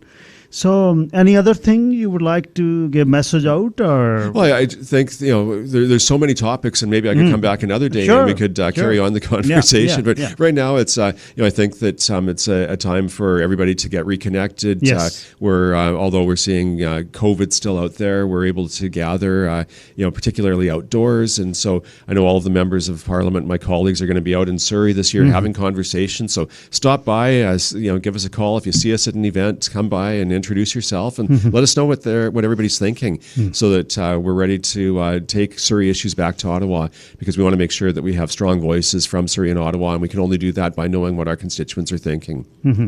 Thank you so much. Appreciate your time. Best wishes for your good health and good this summer vacation. Enjoy with your family, then get good energy and fight again for us in fall season. Yes, and thank you so much, and continue doing the great work you do, because I think it's so important that we get accurate news out to Canadians right now, and you do such a wonderful job in this, so I really appreciate the work that you do as well. Thank you. We will set up another time. Amar and I used to friend from years. He's good, and his father did a lot for the community, so does Amar is doing. We will invite you again. Perfect. Thanks very much. Have a great summer. Thank you so much. Talk to you soon. Thank you. P John ਐਲਡਗ ਨਾਲ ਗੱਲ ਕਰ ਰਿਹਾ ਸੀ ਜੀ। ਮੈਂ ਤੁਹਾਡੇ ਸੁਨੇਹੇ ਉਹਨਾਂ ਨੂੰ ਭੇਜੇ ਨੇ ਕਿ ਕਮਿਊਨਿਟੀ ਕੀ ਸੋਚਦੀ ਹੈ, ਮਾਪਿਆਂ ਦਾ ਇਸ਼ੂ, ਮਾਪਿਆਂ ਦੀ ਮੈਡੀਕਲ ਕਵਰੇਜ 8-8 ਸਾਲ ਹੋ ਗਏ ਵੇਟ ਕਰਦੇ ਸੁਪਰ ਵੀਜ਼ਾ ਤੇ, 2 ਮਿਲੀਅਨ ਦੇ ਕਰੀਬ ਫਾਈਲਾਂ ਵੇਟਿੰਗ 'ਚ ਨੇ। ਇਹ ਮੈਸ ਹੈ ਜਿਹੜੀ ਕਲੀਅਰ ਨਹੀਂ ਹੋਣੀ। ਕੰਸਰਵੇਟਿਵ ਲਿਬਰਲ ਦੇ ਸਿਰ 'ਤੇ ਪਾ ਗਏ, ਲਿਬਰਲਸ ਜੇ ਅੱਗੇ ਕੰਸਰਵੇਟਿਵ ਆਉਂਦੀਆਂ ਉਹਨਾਂ ਦੇ ਸਿਰ 'ਤੇ ਪਾ ਦੇਣਗੇ। ਬਹੁਤ ਵੱਡੀ ਪ੍ਰੋਬਲਮ ਆ। ਮੈਂ ਕਿਹਾ ਐਟਲੀਸਟ ਉਹਨਾਂ ਨੂੰ ਮੈਡੀਕਲ ਹੀ ਦੇ ਦਿਓ ਘਰੇ ਬੈਠਿਆਂ ਨੂੰ। ਮਾਪੇ ਬੈਠੇ ਉਡੀਕਦੇ ਨੇ ਪੁੱਤ ਆਉਣ। $1,00,000 ਕੱਖ ਨਹੀਂ, 3 ਦਿਨਾਂ 'ਚ ਲੱਖ, 4 ਦਿਨਾਂ 'ਚ $1,00,000 ਜਿਹੜਾ ਇੱਕ ਹੌਸਪੀਟਲ 'ਚ ਖਰਚ ਹੁੰਦਾ। ਉਹਨਾਂ ਨੇ ਅੰਡਰਸਟੈਂਡ ਕੀਤਾ। ਉਹ ਕਹਿੰਦਾ ਮੇਰੀ ਵਾਈਫ ਡਾਕਟਰ ਹੈ, ਮੈਨੂੰ ਪਤਾ। ਰਾਜਨੀਤਿਕ ਜਿਹੜੇ ਬੰਦੇ ਨੇ ਉਹ ਰਾਜਨੀਤੀ ਤੋਂ ਪ੍ਰੇਰਿਤ ਨੇ, ਪਰ ਜੌਨ ਐਲਡਗ ਵਧੀਆ ਇਨਸਾਨ ਨੇ। ਐਟਲੀਸਟ ਉਹਨਾਂ ਨੇ ਐਕਸੈਪਟ ਕੀਤਾ ਵੀ ਇਸ਼ੂ ਨੇ। ਦੂਜੀ ਗੱਲ ਜਿਹੜੀ ਮੈਂ ਉਹਨਾਂ ਨੂੰ ਕੀਤੀ, ਬਈ ਰਿਫਿਊਜੀ ਤਾਂ ਲੈ ਆਉਂਦੇ, ਰਿਫਿਊਜੀ ਆ ਕੇ ਕੰਮ ਕਿਉਂ ਨਹੀਂ ਕਰ ਸਕਦੇ? ਇਹ ਸਮਝ ਨਹੀਂ ਮੈਨੂੰ ਆ ਰਹੀ ਗੱਲ। ਮੈਂ ਕਿਹਾ ਲਿਆ 10,000 ਸਾਡਾ ਦਿਓ ਪੰਜਾਬ ਤੋਂ, ਜੇ ਦੂਜੇ ਦਿਨ ਕੰਮ 'ਤੇ ਨਾ ਉਹਨਾਂ ਨੂੰ ਭੇਜ ਦਈਏ। ਫੂਡ ਬੈਂਕਾਂ ਬਣੀਆਂ ਹੋਈਆਂ ਨੇ, ਫ੍ਰੀ ਫੂਡ ਹੈ, ਫ੍ਰੀ ਟੈਕਸੀ ਰਾਈਡ ਹੈ, ਹੈਂਡੀ ਡਾਟ ਫ੍ਰੀ ਦਿੰਦਾ ਹੈ। ਉਹਦੇ ਬਾਅਦ $2,200-$2,500 ਅਡਲਟ ਨੂੰ, 500-700 ਜਵਾਕ ਨੂੰ। ਯਾਰ ਜਿਹਨੂੰ ਆਈ ਸੀ ਨਾ ਇੱਕ ਖਬਰ ਬਰੈਂਪਟਨ ਤੋਂ, ਜਿਹੜੀਆਂ 2-3 ਘਰ ਵਾਲੀਆਂ ਸੀ, 17-18 ਬੱਚੇ ਸੀ ਉਹਦੇ, $28,000-30,000 ਮਹੀਨੇ ਦਾ ਆਉਂਦਾ। ਸਾਰਾ ਕੁਛ ਕਵਰ। ਤੁਸੀਂ ਸਵਰਗ 'ਚ ਤਾਂ ਬੰਦਾ ਲੈ ਆਉਂਦਾ ਤੇ ਉਹ ਕੰਮ ਕਿਉਂ ਨਹੀਂ ਕਰ ਸਕਦਾ? ਇਹ ਜਵਾਬ ਨਹੀਂ ਵੀ ਕੋਈ ਦੇ ਰਿਹਾ। ਕਿਹੜੀ ਜ਼ਰੂਰਤ ਹੈ ਇੱਕ ਲੇਬਰਰ ਨੂੰ ਲੇਬਰਰ ਦੇ ਤੌਰ 'ਤੇ ਕੰਮ ਕਰਨ ਦੇ ਲਈ? ਇੱਕ ਉਹ ਨੇ ਜਿਹੜੇ ਸੀਰੀਆ ਦੇ ਵਿੱਚ ਮਰ ਗਏ, ਉਸ ਮਿੱਟੀ ਦੇ ਥੱਲੇ ਆ ਗਏ, ਉੱਜੜ ਗਏ, ਐਕਸਪਲਾਇਟੇਸ਼ਨ ਹੋਈ। ਕੁਰਦ ਉੱਥੇ ਬੁਰਾ ਹਾਲ ਹੋਇਆ ਪਿਆ। ਐਡਵਾਨ ਮਾਰਨ ਨੂੰ ਤਿਆਰ ਬੈਠਾ ਉਹਨਾਂ ਨੂੰ ਦੁਬਾਰਾ। ਫਿਰ ਉਹ ਕਹਿੰਦਾ ਮੈਂ ਅਟੈਕ ਕਰੂੰ। ਅੱਜ ਸਮਿਟ ਹੋ ਰਹੀ ਹੈ ਕੱਲ੍ਹ ਨੂੰ। ਉਸ ਸਮਿਟ ਦੇ ਵਿੱਚ ਇਰਾਨ ਅਤੇ ਸੀਰੀਆ ਅਤੇ ਇਰਾਨ, ਰਸ਼ੀਆ ਅਤੇ ਤੁਰਕੀ ਦੀ ਗੱਲ ਹੋਣੀ ਹੈ। ਅਤੇ ਐਡਵਾਨ ਹੁਣ ਕੀ ਕਹਿ ਰਿਹਾ? ਐਡਵਾਨ, ਮੈਂ ਤੁਹਾਨੂੰ ਗੱਲ ਉੱਧਰ ਨੂੰ ਚਲੇ ਗਈ, ਫਿਨਲੈਂਡ ਅਤੇ ਸਵੀਡਨ ਨੂੰ। ਉਹ ਕਹਿੰਦਾ ਮੈਂ ਦੇ ਦੂੰਗਾ ਲਿਸਟ ਆਪਣੇ, ਵੀ ਉਹ ਮੈਂ ਅਲਾਓ ਕਰ ਦਿੰਦਾ ਉਹਨਾਂ ਨੂੰ, ਉਹ ਬਣ ਜਾਣ ਨੈਟੋ ਦੇ ਮੈਂਬਰ। ਪਰ ਹੁਣ ਇੱਧਰੋਂ ਕੁਰਦਾਂ ਨੂੰ ਦੱਬਣ ਨੂੰ ਬੈਠਾ। ਬਾਕੀ ਸਾਊਦੀ ਅਰਬ ਦੇ ਵਿਜ਼ਿਟ ਦੀ ਵੀ ਗੱਲ ਕਰਦਾ ਬਾਈਡਨ ਦੀ, ਕਈ ਖਬਰਾਂ ਨੇ ਮੈਂ ਤੁਹਾਡੇ ਨਾਲ ਸਾਂਝੀਆਂ ਕਰਨੀਆਂ। ਅਤੇ ਸੋ ਇਹ ਜਦੋਂ ਆ ਗਏ ਇੱਥੇ ਸਵਰਗ 'ਚ ਆ ਗਏ, ਪ੍ਰੋਟੈਕਟਡ ਨੇ, ਸਾਫ਼ ਹਵਾ ਹੈ, ਸਾਫ਼ ਪਾਣੀ, ਸਿਰ 'ਤੇ ਛੱਤ ਦੇਤੀ, ਤੁਸੀਂ ਰਹਿ ਰਹੇ ਨੇ, ਜਵਾਕਾਂ ਨੇ ਉਹਨਾਂ ਨੇ ਅੰਗਰੇਜ਼ੀ ਸਿੱਖ ਲੈਣੀ ਹੈ, ਸਭ ਕੁਝ ਬਣ ਜਾਣਾ ਜ਼ਿੰਦਗੀ ਦਾ, ਬਸ ਬਣ ਗਿਆ ਜਿੱਦਣ ਤੁਸੀਂ ਆ ਗਏ। ਉਹਦੇ ਬਾਅਦ ਇੱਕ ਪਰਿਵਾਰ ਨੂੰ 5-5 7-7 ਹਜ਼ਾਰ ਡਾਲਰ ਜਿਹੜਾ 5-5 6-6 ਜਾ ਰਿਹਾ ਹੈ, ਉਹ ਕੌਣ ਦਊਗਾ? ਕਿਹੜੇ ਇਹ ਦੇਸ਼ ਜਾਊ ਕਿੱਥੇ, ਖੜੂ ਕਿੱਥੇ ਜਾ ਕੇ? ਡੈਟ 'ਚ ਤੁਸੀਂ ਬੈਠੇ ਹੋ, ਪਾ ਲਓ ਜੱਫੀਆਂ, ਜਵਾਕ ਉਤਰਦੇ ਨੇ ਉੱਥੇ, ਪੱਪੀਆਂ ਲਈ ਜਾਂਦੇ ਨੇ, ਦਿਖਾਈ ਜਾਂਦੇ ਨੇ, ਕਦੇ ਟਰੂਡੋ ਚੱਕੀ ਖੜਾ ਗੋਦੀ, ਕ੍ਰਿਸਟੀਆ ਫਰੀਲੈਂਡ ਚੱਕੀ ਖੜੀ ਹੈ, ਕੱਲ੍ਹ ਨੂੰ ਕੰਸਰਵੇਟਿਵ ਆ ਗਏ, ਉਹ ਵੀ ਕਰਨਗੇ। ਮੈਂ ਨਹੀਂ ਕਹਿੰਦਾ ਵੀ ਉਹ ਨਹੀਂ ਕਰਨਗੇ, ਯੂਨਾਈਟਿਡ ਨੇਸ਼ਨ ਦੇ ਥੱਲੇ ਤੁਹਾਨੂੰ ਰਿਫਿਊਜੀ ਲੈਣੇ ਪੈਣੇ ਨੇ, ਪਰ ਉਹਨਾਂ ਨੂੰ ਲੈ ਆਓ। ਉਹ ਕੰਮ ਕਿਉਂ ਨਹੀਂ ਕਰ ਸਕਦੇ? ਕਿਹੜਾ ਕਲਚਰਲ ਸ਼ੌਕ ਹੈ ਜਿਹੜਾ ਤੁਹਾਨੂੰ ਇੱਕ ਕੰਮ ਕਰਨੋਂ ਰੋਕਦਾ ਹੈ? ਇਮੀਗ੍ਰੇਸ਼ਨ ਹੋ ਗਈ। ਹੁਣ ਕਾਰਨ ਕੀ ਆ? ਜੌਬਸ ਕ੍ਰੀਏਟ ਹੋ ਗਈਆਂ। ਅੱਗੇ ਏਜੰਸੀਆਂ ਨੇ ਕੰਮ ਲੈ ਲਿਆ, ਏਜੰਸੀਆਂ ਸਰਕਾਰਾਂ ਤੋਂ ਲੈਂਦੀਆਂ ਨੇ, ਉਹ ਇਹਨਾਂ ਨੂੰ ਫੀਡ ਕਰਦੀਆਂ ਨੇ। ਕਿੱਥੇ ਜਾ ਕੇ ਗੱਲ ਨਿਬੜੂਗੀ? ਇਹ ਸਰੀ ਦੇ ਵਿੱਚ ਹੈਂਡੀਡਾਰਟ ਵਾਲੇ ਟੈਕਸੀ ਨੂੰ ਹਾਇਰ ਕਰਦੇ ਨੇ $300 ਦਿਹਾੜੀ 'ਤੇ। ਸੁਣਿਓ, ਮੈਂ ਤੁਹਾਨੂੰ ਦੱਸਦਾ, $300 ਦੇ ਵਿੱਚ ਉਹਨੇ 5-7 ਟ੍ਰਿਪ ਲਾਉਣੇ ਨੇ। 5-7 ਟ੍ਰਿਪ ਹੀ ਇੱਕ ਸੁਪਰ ਸਟੋਰ ਜਿੱਡੀ ਫੂਡ ਬੈਂਕ ਆ, ਜਿੱਥੇ ਉਹ ਲੈ ਕੇ ਜਾਂਦੇ ਨੇ ਉਹਨਾਂ ਨੂੰ, ਇਹ ਪਰਿਵਾਰਾਂ ਨੂੰ। ਉੱਥੇ ਫ੍ਰੀ ਫੂਡ ਹੈ, 60, 50, 40, 60, $55 ਦੀ ਫ੍ਰੀ ਜਿਹੜੀ ਉਹ ਟੈਕਸੀ ਹੈ। ਉਹਦੇ ਬਾਅਦ ਉਹ ਖਾਣਾ ਉਹਨਾਂ ਨੂੰ ਦੇਤਾ, ਉਹਦੇ ਬਾਅਦ ਇਨਕਮ ਅਸਿਸਟੈਂਸ ਫੇਰ ਦੇ ਰਹੇ ਹੋ ਤੁਸੀਂ। ਚਾਈਲਡ ਟੈਕਸ ਬੈਨੀਫਿਟ $600-700 ਹੈ, 1 ਸਾਲ ਬਾਅਦ ਉਹ ਮਿਲਣ ਲੱਗਣਾ ਜਦ ਤੁਸੀਂ ਲੋ ਇਨਕਮ 'ਚ ਆ ਗਏ। ਜੇ ਮੇਰੇ 5 ਬੱਚੇ ਨੇ ਤਾਂ ਮੈਨੂੰ $3,000-3,500 ਸਰਕਾਰ ਦੇ ਰਹੀ ਹੈ ਮਹੀਨੇ ਦਾ, ਅਤੇ ਮੇਰੇ ਹੋਰ ਖਰਚੇ ਕਵਰ ਨੇ। ਯਾਰ, ਸਕੂਲਾਂ ਦੀ ਪੜ੍ਹਾਈ ਫ੍ਰੀ ਹੈ, ਇੱਕ ਬੰਨੇ ਤੁਹਾਨੂੰ ਇੱਕ ਪਾਣੀ ਦੀ ਬੋਤਲ ਨਹੀਂ ਮਿਲ ਰਹੀ। ਆਹ ਦੇਸ਼ ਨੇ ਇਮੀਗ੍ਰੇਸ਼ਨ ਕਰਤੀ, ਤਾਂ ਤੁਸੀਂ ਕੰਮ ਕਿਉਂ ਨਹੀਂ ਕਰ ਸਕਦੇ? ਕਿਹੜੀ ਅੰਗਰੇਜ਼ੀ ਦੀ ਲੋੜ ਆ 2x4 ਚੱਕਣ ਲਈ? ਕਿਹੜੀ? ਸਾਡੇ ਵਿਜ਼ਿਟ 'ਤੇ ਆਏ 65-68 ਸਾਲ ਦੇ, 70 ਸਾਲਾਂ ਦੇ, ਲੱਕ ਸਿੱਧੇ ਨਹੀਂ ਹੁੰਦੇ ਜਾ ਕੇ ਕੰਮ ਕਰਦੇ ਦੇਖਿਓ। ਨਾਲੇ ਉਹ ਐਥੋਰਾਈਜ਼ ਨਹੀਂ ਕੰਮ ਕਰਨ ਲਈ। ਦੇਖਿਓ ਮਾਵਾਂ ਨੂੰ 65-68 ਸਾਲ ਦਿਆਂ ਨੂੰ ਲੋਕਲ ਸਰੀ ਦੇ ਰੈਸਟੋਰੈਂਟਾਂ ਦੇ ਵਿੱਚ ਪਿੱਛੇ ਕਿਤੇ ਰਸੋਈ 'ਚ ਵੜ ਕੇ ਦੇਖਿਓ ਮਾਵਾਂ ਕੰਮ ਸਾਡੀਆਂ ਕਿਵੇਂ ਕਰਦੀਆਂ ਨੇ। ਸਾਰੀ ਦਿਹਾੜੀ ਸਮੋਸੇ ਭਰਦੀਆਂ ਨੇ, ਸਾਰੀ ਦਿਹਾੜੀ ਤੜਕੇ ਲਾਉਂਦੀਆਂ ਨੇ, ਸਾਰੀ ਦਿਹਾੜੀ ਗੰਢੇ ਛਿਲਦੀਆਂ ਨੇ। ਉਹ ਆਰਾਮ ਨੂੰਹਾਂ ਤੋਂ ਬੈਠ ਕੇ ਖਾਣਾ ਖਾਣ ਦਾ ਕਾਰਨ ਕੀ ਹੈ? ਜਾਂ ਪੁੱਤ ਤੇ ਨੂੰਹ ਜਾਂ ਧੀ ਤੇ ਜਵਾਈ ਟੁੱਟ ਕੇ ਘਰੇ ਆਉਂਦੇ ਨੇ, ਉਹਨਾਂ ਦੀਆਂ ਅੱਖਾਂ ਵੱਲ ਝਾਕਦੇ ਨੇ ਵੀ ਸਾਡਾ ਤਾਂ ਬਰਾਬਰ ਨਹੀਂ ਆ ਰਿਹਾ, ਅਸੀਂ ਤਾਂ। ਉਹ ਫਿਰ ਜਾਨ ਨੂੰ ਫੇਰ ਆਪਣੀ ਨੂੰ ਹੂਲਦੇ ਨੇ, ਕਹਿੰਦੇ ਕੋਈ ਨਾ ਪੁੱਤ, ਅਸੀਂ ਵੀ 1000-1500 ਖਵਾਵਾਂਗੇ, ਅਸੀਂ ਵੀ ਤੁਹਾਡੇ ਪਰ। ਕਿਹਦਾ ਜੀਅ ਕਰਦਾ ਹੈ 65 ਸਾਲ ਦੀ ਉਮਰ ਤੋਂ ਬਾਅਦ 68 ਸਾਲ ਦੀ ਉਮਰ 'ਚ ਸਰਦਾਰ ਪਿਛਲੇ ਘਰਾਂ 'ਚ 5-7-10 ਕਿੱਲੇ ਘਰ ਦੀ ਜ਼ਮੀਨ ਜਿਹਦੀ ਹੋਵੇ, ਘਰ ਦੇ ਉੱਪਰ ਸਿਰ 'ਤੇ ਛੱਤ ਹੋਵੇ, ਉਹਦੇ 'ਤੇ ਕਰਜ਼ਾ ਨਾ ਹੋਵੇ, ਕਿਹੜੇ ਹਾਲੀ ਫਿਰਦੇ ਨੇ? ਉਹ ਕਦੇ ਦੇਖਿਆ? ਖੜਿਆਂ ਨੇ ਬਾਹਰ ਨਿਕਲ ਕੇ ਦੁਕਾਨਾਂ ਤੋਂ ਜਦ ਉਹਨਾਂ ਨੂੰ ਰਾਈਡ ਦੇਣ ਜਾਂ ਤੁਰੇ ਜਾਂਦੀਆਂ ਨੇ। ਟੁੱਟਿਆ ਹੋਇਆ ਸਰੀਰ ਆ, ਪੈਰਾਂ ਦੇ ਵਿੱਚ ਸਪੋਰਟ ਸ਼ੂ ਪਾਏ ਨੇ, ਸਰੀਰ ਤੁਰਦਾ ਨਹੀਂ। ਦੇਖਿਓ ਫਾਰਮਾਂ 'ਚ ਜਾ ਕੇ ਜਾਂ ਫੈਕਟਰੀਆਂ 'ਚ ਜਿਹੜੇ ਬੰਦੇ ਸਾਡੇ ਬਜ਼ੁਰਗ ਵਿਜ਼ਿਟ ਵੀਜ਼ੇ 'ਤੇ ਕੰਮ ਕਰਦੇ, ਉਹਨਾਂ ਦਾ ਹਾਲ ਵੇਖਿਓ, ਧਾਰ ਨਿਕਲਦੀ ਹੈ।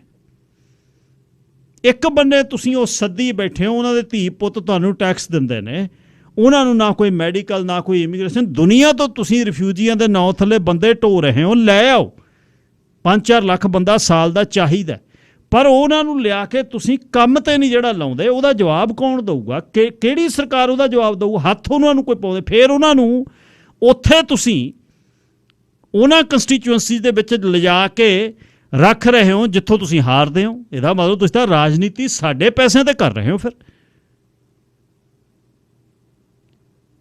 ਮਤਲਬ ਕਿੱਥੇ ਜਾ ਕੇ ਦੇਸ਼ ਖੜੂਗਾ? ਤੁਸੀਂ ਮੈਂ ਕਿਵੇਂ ਸਾਡੇ ਜਵਾਕ ਰਹਿਣਗੇ ਇਸ ਦੇਸ਼ ਦੇ ਵਿੱਚ? ਮੈਂ ਇਹ ਨਹੀਂ ਕਹਿੰਦਾ ਵੀ ਜੇ ਮੈਂ ਆ ਗਿਆ ਅੱਖੋਂ ਪਰੇ ਜੱਗ ਮਰੇ ਵੀ ਹੁਣ ਬੰਦ ਕਰ ਦਿਓ, ਨਹੀਂ। ਅਸੀਂ ਕੀਤੇ ਨੇ ਕੰਮ, ਸਾਰੇ ਕਰਦੇ ਨੇ, ਕਿਹੜਾ ਨਹੀਂ ਕਰਦਾ?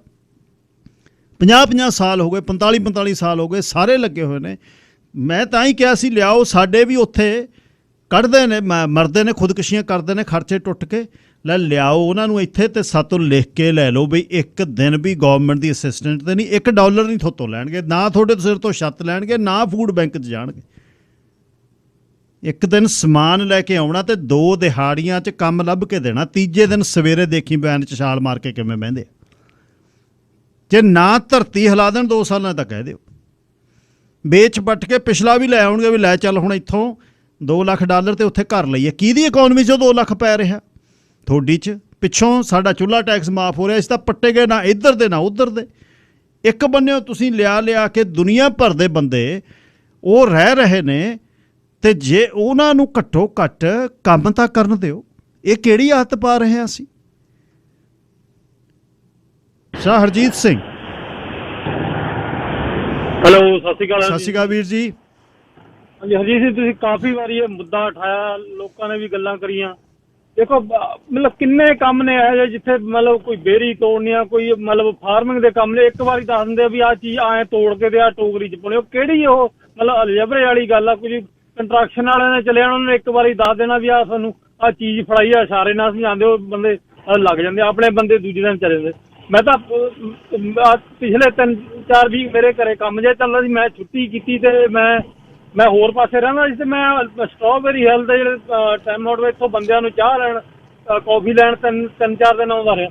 ਮੈਂ ਹੈਰਾਨ ਰਹਿ ਗਿਆ ਵੀ ਉੱਥੇ ਮਤਲਬ 20 ਤੋਂ 55 ਸਾਲ ਦੇ ਬੰਦੇ 10-15 ਉਹ ਰੋਜ਼ ਉੱਥੇ ਬੈਠੇ ਹੁੰਦੇ ਸੀ। ਮੈਨੂੰ ਸਮਝ ਨਹੀਂ ਲੱਗਦੀ ਉਹ ਕੰਮ ਤੇ ਕਦੋਂ ਜਾਂਦੇ ਆ। ਮਤਲਬ ਵਧੀਆ ਉਹਨਾਂ ਦੇ ਕੱਪੜੇ ਪਾਏ ਹੋਏ, ਦੇਖਣ ਨੂੰ ਆਪਾਂ ਕਹਿ ਤਾਂ ਨਹੀਂ ਸਕਦੇ, ਉਹ ਇੱਕੋ ਹੀ ਤਰ੍ਹਾਂ ਦੇ ਲੱਗਦੇ ਸੀ। ਮਤਲਬ ਮੈਂ ਜਿੰਨੇ ਦਿਨ ਜਾਂਦਾ ਰਿਹਾ, ਜਿਹੜੇ ਮਰਜ਼ੀ ਟਾਈਮ ਜਾਵਾਂ, ਉੱਥੇ ਹੀ ਬੈਠੇ ਹੁੰਦੇ ਸੀ। ਮੈਂ ਹੈਰਾਨ ਰਹਿ ਗਿਆ ਵੀ ਇਹ ਬੰਦੇ ਕੰਮ ਤੇ ਕਦੋਂ ਜਾਂਦੇ ਆ? ਵੀ ਇਹਨਾਂ ਦੀ ਉਮਰ ਵੀ ਕੋਈ ਉਹ ਹੈ ਨਹੀਂ ਵੀ ਇਹ ਕੰਮ ਕਰ ਨਹੀਂ ਸਕਦੇ। ਮਤਲਬ ਇਹ ਸਾਰੇ ਮਤਲਬ ਉਹੀ ਆ ਵੀ ਇਹਨਾਂ ਨੂੰ ਫਿਰ ਪੈਸਾ ਆਉਂਦਾ, ਆਰਾਮ ਨਾਲ ਆਪਦਾ ਸਵੇਰੇ ਤਿਆਰ ਹੋ ਕੇ ਨਿਕਲ ਜਾਂਦੇ, ਕੌਫੀ ਦਾ ਕੱਪ ਛਕਿਆ, ਉੱਥੇ ਤੋਂ ਇੱਧਰ ਤੁਰੇ ਉੱਧਰ ਤੁਰੇ, ਤੇ ਮਤਲਬ ਮੌਜ ਆ ਫਿਰ। ਮਤਲਬ ਇਹ ਤਾਂ ਮਤਲਬ ਇਹ ਟੂਡੋ ਨੇ ਨਾ ਆਪਦੀ ਬੱਲੇ ਬੱਲੇ ਕਰਾਉਣ ਲਈ ਮਤਲਬ ਦੇਸ਼ ਦਾ ਬਿਲਕੁਲ ਪੱਠਾ ਹੀ ਬਿਠਾ, ਮਤਲਬ ਕੋਈ ਪਲੈਨਿੰਗ ਨਹੀਂ ਹੈ, ਕੋਈ ਮਤਲਬ ਹੈ ਨਹੀਂ ਵੀ ਕਿ ਕਿੱਥੇ ਬੰਦਿਆਂ ਨੂੰ ਵਸਾਉਣਾ ਜਾਂ ਕੀ ਕਰਨਾ। ਮਤਲਬ ਟੋਟਲੀ ਮਤਲਬ ਮੁਲਕ ਨੂੰ ਹੋਰੇ ਪਾਸੇ ਲੈ ਗਿਆ, ਪਤਾ ਨਹੀਂ ਕੀ ਬਣਨਾ ਇਹਦਾ। ਥੈਂਕ ਯੂ ਜੀ। ਧੰਨਵਾਦ ਜੀ। ਪਰਮ ਧਾਲੀਵਾਲ, ਲਾਈਨ ਨੰਬਰ 2। ਸਤਿ ਸ਼੍ਰੀ ਅਕਾਲ ਵੀਰ ਜੀ। ਸਤਿ ਸ਼੍ਰੀ ਅਕਾਲ ਜੀ। ਸਾਡੇ ਨਾ ਇੱਕ ਵਾਰੀ ਗੋਰੀ ਆਪਾਂ ਕੰਮ ਕੀਤਾ ਸੀ ਉਹਦੇ ਫਲੋਰਿੰਗ ਦਾ, ਤੇ ਪੇ ਕਰਨ ਆਈ, ਮੈਨੂੰ ਕਹਿੰਦੀ ਵੀ ਇੰਸਟਾਲਰਾਂ ਨੇ ਤੇਰੇ ਨੇ ਬਹੁਤ ਵਧੀਆ ਜੌਬ ਕੀਤੀ, ਭਾਵੇਂ ਇੰਗਲਿਸ਼ ਕਹਿੰਦੀ ਉਹਨਾਂ ਨੂੰ ਹਾਏ ਹੈਲੋ ਕੋਕ ਇੰਨਾ ਹੀ ਪਤਾ ਸੀ, ਵੀ ਕਹਿੰਦੀ ਦੇ ਦਨ ਬੈਸਟ ਜੌਬ। ਮੈਂ ਕਿਹਾ ਅਸੀਂ ਲੋਕ ਆ ਜਿਹੜੇ, ਮੈਂ ਉਹਨੂੰ ਕਿਹਾ, ਮੈਂ ਕਿਹਾ ਜਦੋਂ ਅਸੀਂ ਆਉਂਦੇ ਹਾਂ ਅਸੀਂ ਆਉਂਦੇ ਹੀ ਕੰਮ ਤੇ ਲੱਗ ਜਾਂਦੇ ਹਾਂ, ਸਾਡੇ ਕੋਲ ਟਾਈਮ ਹੀ ਨਹੀਂ ਹੁੰਦਾ ਵੀ ਅਸੀਂ ਇੰਗਲਿਸ਼ ਸਿੱਖ ਲਈਏ। ਤੇ ਇੱਕ ਦੂਜੀ ਤੁਸੀਂ ਗੱਲ ਮਿਸ ਕਰਕੇ ਇਹਨਾਂ ਦੇ ਨਾ ਚਹੇਤਿਆਂ ਦੇ ਐਮਪੀਆਂ ਦੇ ਲੋਕ ਜਿਹੜੇ ਘਰ ਨੇ ਉਹ ਰੈਂਟ ਦੇ ਦਿੱਤੇ ਹੋਏ ਨੇ ਉਹਨਾਂ ਨੂੰ ਰਹਿਣ ਲਈ। ਜਿਹੜੇ ਘਰ ਦਾ ਰੈਂਟ 3000 ਹੋਣਾ ਚਾਹੀਦਾ, ਉਹਦਾ 4500 4500 ਰੈਂਟ ਉਹਨਾਂ ਨੂੰ ਮਿਲ ਰਿਹਾ, ਸਿੱਧੀ ਗੌਰਮੈਂਟ ਤੋਂ ਚੈੱਕ ਆਉਂਦੀ ਆ। ਇਹ ਤਾਂ ਇਹਨਾਂ ਨੂੰ ਚਾਹੀਦਾ ਬਈ ਸਾਲ ਦੇ ਦੇਣ ਉਹਨਾਂ ਨੂੰ, ਵੀ ਸੈਟਲ ਹੋ ਜਾਓ। ਜੇ ਉਹ ਮੁੜ ਕੇ ਵੀ ਹੋਵੇ ਪਾਲਿਸੀ ਵੀ ਕੰਮ ਕਰਨਾ ਹੀ ਪੈਣਾ ਵਾ। ਇਹ ਤਾਂ ਕੋਈ ਵੀ ਨਹੀਂ ਕੰਮ ਕਰ ਰਿਹਾ, ਜਿਹੜੇ ਜਿੰਨੇ ਵੀ ਸੀਰੀਆ ਵਗੈਰਾ ਤੋਂ ਇਹਨਾਂ ਨੇ ਲੈ ਕੇ ਆਉਂਦੇ ਆ ਰਿਫਿਊਜੀ, ਤੇ ਭੱਠਾ ਬਿਠਾਈ ਜਾਂਦਾ ਇਹ ਆਪਣੇ ਦੇਸ਼ ਦਾ। ਥੈਂਕ ਯੂ ਜੀ। ਥੈਂਕ ਯੂ ਜੀ। ਫਿਰ ਉਸ ਮੈਂ ਗੱਲ 'ਤੇ ਆਵਾਂ, ਆਪਾਂ ਹਮਦਰਦ ਲੋਕ ਹਾਂ, ਸਵਰਾਜ ਦਾ ਭਲਾ ਕਹਿਣ ਵਾਲੇ ਲੋਕ ਹਾਂ, ਅਸੀਂ ਪਿਆਰ ਕਰਨ ਵਾਲੇ ਲੋਕ ਹਾਂ। ਪਰ ਇਹ ਦੇਸ਼ ਹੁਣ ਸਾਡੀ ਧਰਤੀ ਆ, ਪਿੱਛੋਂ ਤਾਂ ਅਸੀਂ ਵੇਚ ਵੱਟ ਕੇ ਉਰੇ ਲੈ ਆਏ, ਇੱਥੋਂ ਅਸੀਂ ਜਾਂ ਜਾਵਾਂਗੇ ਜੇ ਮੁੜ ਕੇ ਅਸੀਂ ਕੀ ਕਰਾਂਗੇ ਉੱਥੇ। ਪਰ ਇਹ ਦੇਸ਼ ਜਿਹੜੇ ਪਾਸੇ ਨੂੰ ਚੱਲਿਆ ਉਹ ਬਹੁਤ ਡੇਂਜਰਸ, ਬਹੁਤ ਖਤਰਨਾਕ ਰੁਝਾਨ ਹੈ। ਲਓ ਜੀ, 2 ਵੱਡੀਆਂ ਘਟਨਾਵਾਂ ਜਿਹੜੀਆਂ ਇੱਕ ਹੋ ਗਈ, ਇੱਕ ਹੋਣੀ ਹੈ। ਬਾਈਡਨ ਦੀ ਵਿਜ਼ਿਟ ਹੈ ਜਿਹੜੀ, ਉਹਦੇ ਸਾਊਦੀ ਅਰਬ ਦੇ ਵਿੱਚ ਦੁਨੀਆ ਦੀ ਕੋਈ ਅਖਬਾਰ ਨਹੀਂ ਜਿਸ ਨੇ ਉਹਨੂੰ ਭੰਡਿਆ ਨਹੀਂ। ਲੋਕ ਉਹ ਕਹਿੰਦੇ ਡਿਕਟੇਟਰ ਦੇ ਅੱਗੇ ਤੂੰ ਝੁਕ ਗਿਆ। ਜਮਾਲ ਖਸ਼ੋਗੀ ਜਿਹਨੂੰ ਸ਼ਰੇਆਮ ਉਹਨਾਂ ਨੇ ਅੰਬੈਸੀ ਦੇ ਵਿੱਚ ਤੁਰਕੀ ਦੇ ਵਿੱਚ ਵੱਢ ਕੇ ਖਪਾ ਦਿੱਤਾ, ਅਤੇ ਉਸ ਸਮੇਂ ਵਾਈਸ ਪ੍ਰੈਜ਼ੀਡੈਂਟ ਨੇ ਇਹ ਕਿਹਾ ਵੀ ਇਹਦਾ ਕਤਲ ਕੀਤਾ, ਜੇ ਕਰਾਂਗੇ ਉਹ ਕਰਾਂਗੇ, ਕੱਖ ਨਹੀਂ ਹੋਇਆ। ਹੁਣ ਉਹਨੂੰ ਵੀ ਤੇਲ ਦੀ ਪ੍ਰੋਡਕਸ਼ਨ ਵਧਾ ਦੇ, ਤੇਲ ਸਸਤਾ ਕਰਨਾ, ਉੱਥੇ ਜਾ ਵੜਿਆ। ਵੱਡੀ ਗੱਲ ਇਸ ਵਿਜ਼ਿਟ ਦੇ ਵਿੱਚੋਂ ਕੀ ਕੀਤੀ ਹੋਈ, ਸਾਊਦੀ ਅਰਬ ਨੇ ਉਹ ਇਹ ਹੈ ਕਿ ਸਾਊਦੀ ਅਰਬ ਤੋਂ ਉੱਪਰਲੇ ਬੰਨੇ ਲਾਲ ਸਾਗਰ 'ਤੇ ਜਿੱਥੋਂ ਸਵੇਜ ਦੀ ਨਹਿਰ ਸ਼ੁਰੂ ਹੁੰਦੀ ਹੈ, ਉਹ ਤਿਰਕ ਜਿਹੀ ਹੈ ਜਿਹੜੀ, ਜੇ ਵਰਲਡ ਮੈਪ 'ਚ ਦੇਖਦੇ ਹੋ, ਇੱਕ ਬੰਨੇ ਸਾਊਦੀ ਅਰਬ ਹੈ, ਉੱਪਰਲੇ ਬੰਨੇ ਇਜ਼ਰਾਈਲ ਹੈ, ਨਾਲ ਉਹਦੇ ਜਾਰਡਨ ਹੈ, ਅਤੇ ਜਾਰਡਨ ਤੋਂ ਉੱਪਰ ਇੱਕ ਖਾੜੀ ਹੈ ਜਿਹੜੀ ਅਕਾਬਾ ਦੀ ਥੱਲੇ ਨੂੰ ਆਉਂਦੀ ਹੈ। ਉਹ ਵੀ ਜਾ ਕੇ ਉਸ ਤਰ੍ਹਾਂ ਦੀ ਵੀ ਹੈ ਜਿਵੇਂ ਸਵੇਜ ਦੀ ਨਹਿਰ ਹੈ। ਸਵੇਜ ਦੀ ਨਹਿਰ ਜਾ ਕੇ ਮੈਡੀਟਰੇਨੀਅਨ ਮਤਲਬ ਯੂਰਪ ਨੂੰ ਜੋੜਦੀ ਹੈ। ਇਹ ਅਕਾਹਾ ਦੀ ਖਾੜੀ ਦੇ ਥੱਲੇ ਸ਼ਰਮਲ ਸ਼ੇਖ ਸਭ ਤੋਂ ਵੱਡਾ ਜਿਹੜਾ ਟੂਰਿਸਟ ਡੈਸਟੀਨੇਸ਼ਨ ਹੈ, ਉਹਦੇ ਸਾਹਮਣੇ ਦੋ ਟਾਪੂ ਨੇ। ਤੁਰਾਨ ਇੱਕ ਦਾ ਨਾਂ ਹੈ, ਇੱਕ ਦਾ ਨਾਂ ਸਨਾਫਿਰ ਹੈ। ਇਹ ਮਿਸਰ ਦਾ ਹਿੱਸਾ ਸੀ। ਕੁਝ ਸਮੇਂ ਇਜ਼ਰਾਈਲ ਦਾ ਵੀ ਇਹਦੇ 'ਤੇ ਕਬਜ਼ਾ ਰਿਹਾ 67 ਤੋਂ ਬਾਅਦ। ਇਹਨਾਂ ਦੋਨਾਂ ਆਈਲੈਂਡ 'ਤੇ ਹੁਣ ਸਾਊਦੀ ਅਰਬ ਦਾ ਅਧਿਕਾਰ ਹੋਏਗਾ। ਇੱਥੇ ਪੀਸ ਕੀਪਰਸ ਰਹਿੰਦੇ ਨੇ। ਹੁਣ ਇਹਦੇ 'ਤੇ ਬਹਿਣਾ ਮਤਲਬ ਲਾਲ ਸਾਗਰ ਨੂੰ ਕੰਟਰੋਲ ਕਰਨਾ। ਇਸ ਵਾਲੇ ਇਹ ਪਾਸਿਓਂ, ਲਾਲ ਸਾਗਰ ਵਾਲੇ ਪਾਸਿਓਂ ਗੱਲ ਇਹ ਹੈ, ਯਮਨ ਵਾਲੇ ਪਾਸਿਓਂ, ਅਤੇ ਲਾਲ ਸਾਗਰ ਦੇ ਸਾਹਮਣੇ ਸੁਡਾਨ, ਮਿਸਰ, ਐਰੀਟਰੀਆ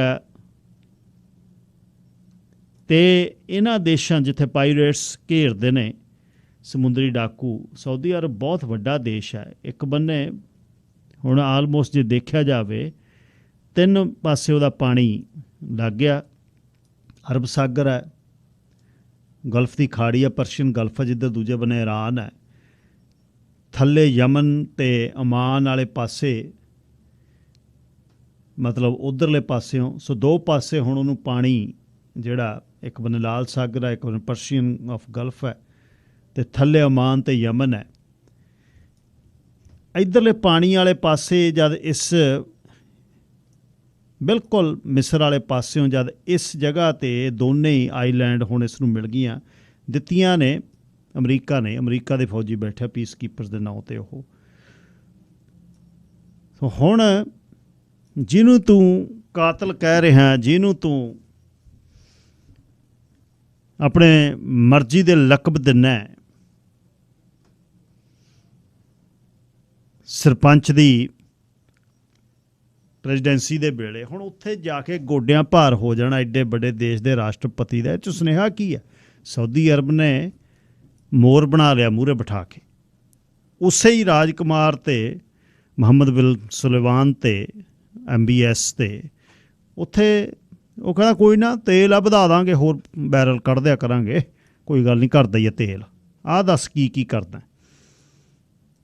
ਜਦ ਤੁਸੀਂ ਉਹਨਾਂ ਨੂੰ ਮਾੜਾ ਬੋਲਦੇ ਹੋ, ਬੋਲਣ ਤੋਂ ਪਹਿਲਾਂ ਪਤਾ ਹੋਣਾ ਚਾਹੀਦਾ ਹੈ ਕਿ ਕੀ ਕਰਨਾ। ਦੂਜੇ ਬੰਨੇ ਪੁਤਿਨ ਕੱਲ੍ਹ ਨੂੰ ਇੱਕ ਸਮਿਟ ਕਰ ਰਿਹਾ ਇਰਾਨ ਦੇ ਵਿੱਚ, ਜਿਹਦੇ 'ਚ ਤੁਰਕੀ ਹੈ, ਇਰਾਨ ਅਤੇ ਆਪ ਹੈ। ਹੁਣ ਉੱਥੇ ਕੀ ਹੋ ਰਿਹਾ ਹੈ ਉਹ ਬਰਾਬਰ ਦੀ ਗੱਲ। ਤੁਰਕੀ ਅਤੇ ਇਰਾਨ, ਹਾਲਾਂਕਿ ਤੁਰਕਸ਼ ਤਾਂ ਜਾਇਆ ਆ ਸਾਊਦੀ ਅਰਬ ਦੇ ਨਾਲ, ਉਹਨੇ ਖੋਲ੍ਹ ਲਿਆ ਆਪਣਾ ਜਿਹੜਾ ਦੁਬਾਰਾ ਫੇਰ ਅਰਡੋਆਨ ਨੇ ਜਿਹੜਾ ਵਪਾਰ। ਹੁਣ ਇੱਥੇ ਯੂਕਰੇਨ ਵਾਲੇ ਮਾਮਲੇ ਦੇ ਵਿੱਚ ਤੁਰਕੀ ਨੇ ਬਹੁਤ ਭੂਮਿਕਾ ਸਿਰੇ ਨਿਭਾਈ। ਉਹ ਕਹਿੰਦਾ ਵੀ ਜਿਵੇਂ ਪੰਜਾਬੀ ਨਹੀਂ ਕਹਿੰਦੇ ਹੁੰਦੇ, ਉਹ ਕਹਿੰਦਾ ਬੰਦਾ ਤੂੰ ਵੀ ਠੀਕ ਹੈ, ਗਲਤ ਦੂਜਾ ਵੀ ਨਹੀਂ। ਕਹਿੰਦਾ ਕਿਹਦੇ ਵੱਲ ਹੈ? ਸਾਡੇ ਵੱਲ। ਕਹਿੰਦਾ ਨਾ, ਹਾਂ ਨਾ ਨਾ। ਇਹ ਕੰਮ ਤੁਰਕੀ ਕਰ ਰਿਹਾ। ਤੁਰਕੀ ਦੇ ਆਪਣੇ ਇਸ਼ੂ ਨੇ। ਅਰਡੋਆਨ ਜਿਹੜਾ ਉਹ ਰਾਸ਼ਟਰਪਤੀ ਬਣਨਾ ਚਾਹੁੰਦਾ ਸਦਾ ਹੀ। ਅੱਛਾ, ਦੂਸਰੇ ਪਾਸੇ ਈਰਾਨ ਨੇ ਇਹ ਸਮਿਟ ਤਾਂ ਰੱਖੀ ਹੈ ਵੀ ਹੁਣ ਗੇੜਾ ਮਾਰ ਕੇ ਗਿਆ ਬਾਈਡਨ। ਈਰਾਨ ਨੂੰ ਕਰ ਰਹੇ ਨੇ ਅਤੇ ਵੱਡੇ ਜਿਹੜੇ ਇਸ਼ੂ, ਕਿਉਂਕਿ ਤੁਰਕੀ ਕਹਿ ਰਿਹਾ ਵੀ ਮੈਂ 30 ਕਿਲੋਮੀਟਰ ਦਾ ਏਰੀਆ ਸਾਫ਼ ਕਰ ਦੇਣਾ। 2 ਸ਼ਹਿਰ ਨੇ ਸਾਊਦੀ ਆਪਣੇ ਸੀਰੀਆ ਦੇ, ਉਹ ਮੈਂ ਖ਼ਤਮ ਕਰ ਦੇਣਾ, ਸਿਕਿਉਰਿਟੀ ਜ਼ੋਨ ਬਣਾਉਣਾ। ਤਲ ਰਿਫਾਤ, ਮਨਵਜ, ਦੋਨੇ ਕਹਿੰਦਾ ਮੈਂ ਸਾਫ਼ ਕਰ ਦੇਣਾ ਨੇ, ਇੱਥੋਂ ਕੁਰਦ ਮੈਂ ਚੱਕ ਦੇਣਾ ਨੇ। ਕੁਰਦ ਜਿਹੜੇ ਨੇ ਕੁਰਦ ਫਾਈਟਰਾਂ ਦੇ ਬਾਰੇ ਸਵੀਡਨ ਅਤੇ ਫਿਨਲੈਂਡ ਦੋਨਾਂ ਨੂੰ ਕਹਿੰਦਾ ਵੀ ਤੁਸੀਂ ਟੈਰਰਿਸਟ ਕਹਿਣਾ ਇਹਨਾਂ ਨੂੰ। ਅਤੇ ਇਸ ਸਮਿਟ ਦੇ ਵਿੱਚ ਹੁਣ ਰਸ਼ੀਆ ਦੇ ਨਾਲ ਉਹ ਹੋ ਗਏ ਅਤੇ ਇੱਧਰ ਬਾਈਡਨ ਗੇੜਾ ਮਾਰ ਕੇ ਗਿਆ। ਸੋ ਇਹ ਦੋਨੇ ਵੱਡੀਆਂ ਘਟਨਾਵਾਂ ਜਿਹੜੀਆਂ ਹੋਈਆਂ ਨੇ, ਪਰ ਆਮ ਲੋਕ ਬਾਈਡਨ ਦੇ ਇਸ ਯੂ ਟਰਨ ਤੋਂ ਬਹੁਤ ਔਖੇ ਹੈ।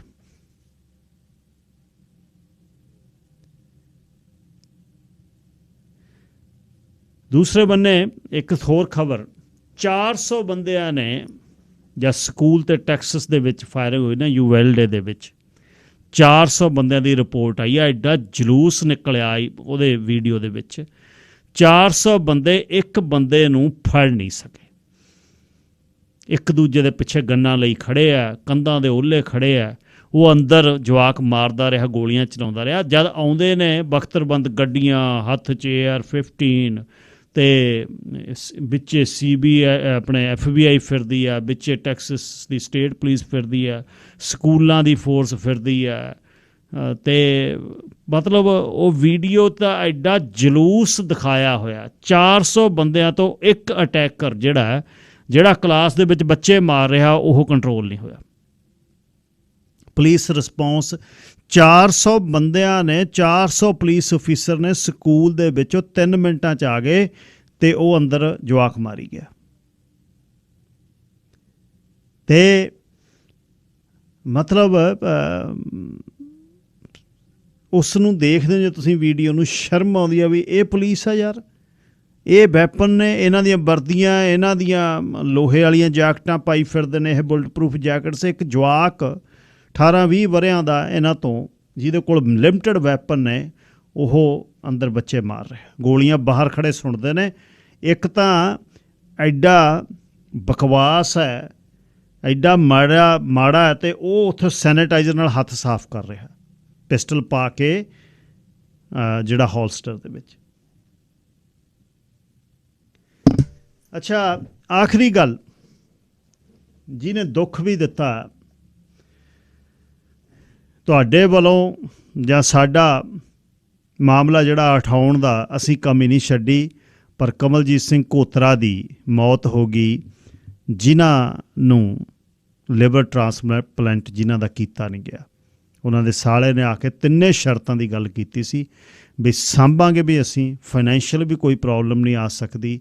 ਮੇਰੀ ਸਿਸਟਰ ਜਿਹੜੀ ਹੈ ਉਹ ਲਿਵਰ ਟ੍ਰਾਂਸਪਲਾਂਟ ਦੇ ਲਈ, ਲਿਵਰ ਡੋਨੇਟ ਕਰਨ ਲਈ ਵੀ ਅੱਧਾ ਜਿਹੜਾ ਲੈਂਦੇ ਆ ਤਿਆਰ ਹੈ। ਪਰ ਕਮਲਜੀਤ ਸਿੰਘ ਉਹਨਾਂ ਦੀ ਮੌਤ ਜਿਹੜੀ ਵੀਕਐਂਡ 'ਤੇ ਹੋ ਗਈ। ਉਹਦੀ ਚਿੱਠੀ ਜਿਹੜੀ ਡਾਕਟਰਾਂ ਨੇ ਉਹਦੇ 'ਤੇ ਲਿਖੀ ਹੈ ਵੀ 3 ਉਹਦੇ 'ਤੇ ਇਸ਼ੂ ਵੀ ਇਹ ਸ਼ਰਾਬ ਪੀਂਦਾ ਸੀ, ਇਹਨੂੰ ਠੀਕ ਅਸੀਂ ਕਰਤਾ ਹੈ, ਫਿਰ ਸ਼ਰਾਬ ਪੀਊਗਾ, ਇਹਨੂੰ ਪਰਿਵਾਰ ਸਾਂਭ ਨਹੀਂ ਸਕਦਾ, ਫਾਈਨੈਂਸ਼ੀਅਲ ਇਸ਼ੂਜ਼ ਦੀ ਗੱਲ। ਇੱਕ ਬੰਨੇ ਰਿਫਿਊਜੀ ਸੀ, ਉਹ ਵੀ ਬੰਦਾ ਰਿਫਿਊਜੀ ਸਟੇਟਸ 'ਤੇ ਸੀ ਅਤੇ ਕੇਸ ਚੱਲ ਰਿਹਾ ਸੀ। ਹੁਣ ਇਹਦੇ 'ਚ ਅੱਜ ਫਿਰ ਮੈਂ ਤੁਹਾਡੇ ਨਾਲ ਇਹ ਗੱਲ ਕਰਨੀ ਚਾਹੁੰਦਾ ਬਈ, ਕੀ ਇੱਥੇ ਦੇ ਮੈਡੀਕਲ ਸਿਸਟਮ 'ਤੇ ਤੁਸੀਂ ਵਿਸ਼ਵਾਸ ਪ੍ਰਗਟ ਕਰਦੇ ਹੋ? ਕੀ ਜਦ ਕੋਈ ਮੁਸ਼ਕਿਲ ਪੈਂਦੀ ਹੈ ਤੁਹਾਡੀ ਬੱਚਤ ਹੁੰਦੀ ਹੈ? ਕਈਆਂ ਦਾ ਤਾਂ ਇੰਨੀ ਸੰਭਾਲ ਹੋ ਜਾਂਦੀ ਆ, ਉਹ 20 ਬੰਦਿਆਂ ਨੂੰ ਟਿਕਣ ਹੀ ਦਿੰਦੇ। ਉਹ ਕਹਿੰਦੇ ਛੱਡੋ ਯਾਰ, ਇਹ ਦੇਸ਼ ਵਰਗਾ ਦੇਸ਼ ਨਹੀਂ ਹੈ।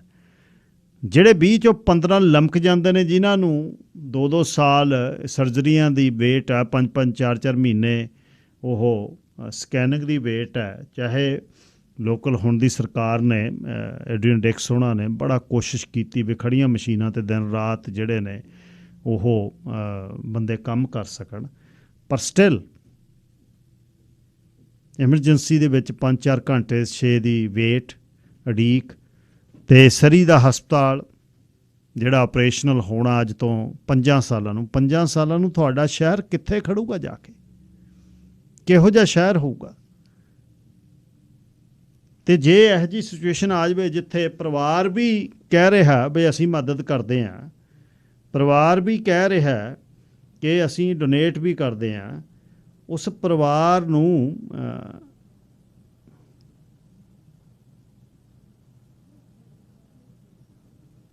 ਜਿਹੜਾ ਉਹ ਫੇਰ ਵੀ ਇਹ ਕਿਹਾ ਜਾਏਗਾ ਨੋ,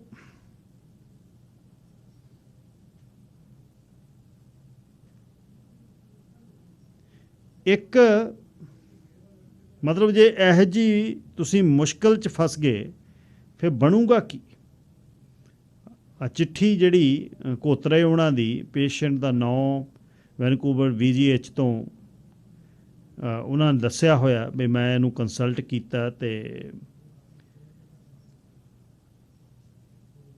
ਡਾਕਟਰ ਨੇ ਸੌਮਿਆ ਜੈ ਕੁਮਾਰ MD ਜਿਨ੍ਹਾਂ ਨੇ ਜਿਹੜੇ ਸਪੈਸ਼ਲਿਸਟ ਨੇ ਜਿਨ੍ਹਾਂ ਨੇ ਚੈੱਕ ਕੀਤਾ ਅਤੇ ਬੰਦੇ ਦੀ 2 ਧੀਆਂ ਨੇ, ਉਸ ਦੀ ਮੌਤ ਹੋ ਗਈ।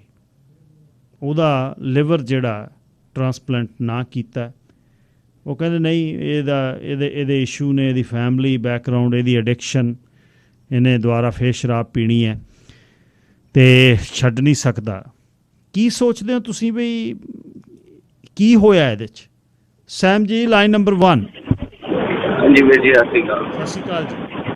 ਗਿੱਲ ਸਾਹਿਬ, ਤੁਸੀਂ ਕਈ ਵਾਰ ਕਹਿੰਦੇ ਹੁੰਦੇ ਆ ਵੀ ਬਾਹਰ ਲੈ ਕੇ ਲਾਇਆ ਹੁੰਦਾ ਫਰਨੀਚਰ, ਉੱਪਰ ਲੈ ਕੇ ਲਾਇਆ ਹੁੰਦਾ ਫ੍ਰੀ। ਇਹ ਫ੍ਰੀ ਵਾਲਾ ਮਾਮਲਾ ਆ। ਅਗਰ ਤਾਂ ਦੇਖਣਾ ਆ ਵੀ ਇਹ ਤਾਂ ਜੀ ਫ੍ਰੀ ਆ, ਤੇ ਉਹ ਫਰਨੀਚਰ ਨੂੰ ਆਪਾਂ ਕਦੋਂ ਦੇਖੀਦਾ ਵੀ ਇਹਦੇ ਕਿਹੜੇ ਨਟ ਬੋਲਟ ਹੈ ਨਹੀਂ, ਇਹਦੇ ਕਿੱਥੇ ਝਰੀਟ ਹੈ ਨਹੀਂ, ਬਸ ਉਹੋ ਹੀ ਚੱਕਰ ਆ। ਨਹੀਂ ਤਾਂ ਹਾਲ ਅਜਿਹਾ ਆ ਵੀ 2-2, 3-3 ਸਾਲ ਵੇਟਿੰਗ ਆ। ਕਿਹੜੇ ਪ੍ਰਾਈਵੇਟ ਅਦਾਰੇ ਦੇ ਵਿੱਚ ਵੇਟਿੰਗ ਆ ਤੁਸੀਂ ਦੱਸੋ? ਅਮਰੀਕਾ ਚਲੇ ਜਾਓ, ਚਾਹੇ ਉਹ ਜਿਸ ਤਰ੍ਹਾਂ ਮਰਜ਼ੀ ਆ, ਪੈਸੇ ਲੱਗਦੇ, ਪੈਸੇ ਬਾਹਲੇ ਨਹੀਂ ਲੱਗਦੇ। ਗੱਲ ਸਰ, ਮੈਂ ਇੱਕ ਦਿਨ ਫੈਮਿਲੀ ਨਾਲ ਗੱਲ ਕਰਦਾ ਸੀ, ਉਹ ਕਹਿੰਦੇ ਜ਼ਿਆਦਾ ਨਹੀਂ ਦੇਣੇ ਪੈਂਦੇ ਸਾਨੂੰ ਮੰਥਲੀ ਜਿਹੜੇ ਪੈਸੇ ਦਿੰਦੇ ਆ, ਤੇ ਪਰ ਇਲਾਜ ਤਾਂ ਉਹਨਾਂ ਦਾ ਰਾਈਟ ਵੀ ਹੁੰਦਾ ਉੱਥੇ। ਉੱਥੇ ਕਿੱਥੇ ਲਾਈਨ ਪਿਆ, ਜਾਂ ਇੰਡੀਆ ਵਰਗੇ ਮੁਲਕ 'ਚ ਕਿੱਥੇ, ਸਾਡੇ ਇੱਥੇ ਲਾਈਨ ਪਿਆ। ਇੱਕ ਛੋਟੇ ਜਿਹਾ ਕੰਮ ਕਰਾਉਣਾ ਆ, ਮੇਰਾ ਇਸ਼ੂ ਹੈ, ਤੇ ਉਹਦੇ ਲਈ ਅਪੋਇੰਟਮੈਂਟਾਂ ਕੋਈ 6 ਮਹੀਨੇ ਦੀ ਆ, ਕਿਤੇ 8 ਮਹੀਨੇ ਦੀ ਆ।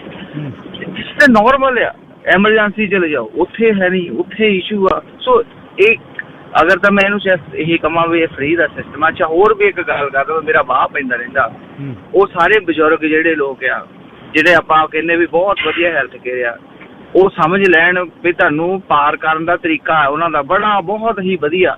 ਗਿੱਲ ਸਾਹਿਬ, ਮੇਰੇ ਤੋਂ ਗੱਲਾਂ ਕਹਿਣ ਨੂੰ ਬਹੁਤ ਹੈ, ਪਰ ਇਸ ਟਾਈਮ ਗਿੱਲ ਸਾਹਿਬ ਮੇਰੇ ਤੋਂ ਟਾਈਮ ਹੈ ਨਹੀਂ, ਮੈਂ ਬਾਅਦ ਵਿੱਚ ਕਾਲ ਕਰੂੰਗਾ ਐਂਡ ਦੇ ਵਿੱਚ। ਸਤਿ ਸ਼੍ਰੀ ਅਕਾਲ। ਥੈਂਕ ਯੂ ਜੀ, ਥੈਂਕ ਯੂ।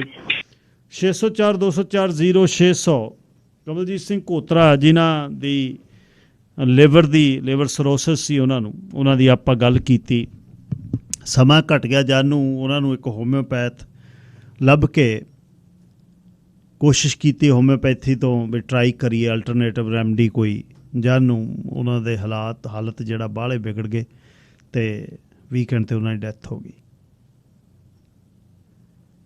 ਹੁਣ ਉਹ ਇਲਾਜ ਖੁਣੋ ਬਈ ਜਿਵੇਂ ਉਹਨਾਂ ਦੇ ਬ੍ਰਦਰ ਇਨ ਲਾ ਸੁਖਬੀਰ ਸਿੰਘ ਹੁਣੀ ਦੱਸ ਕੇ ਗਏ ਵੀ ਉਹ ਕਹਿੰਦੇ ਵੀ 3 ਇਸ਼ੂ ਨੇ, ਅਤੇ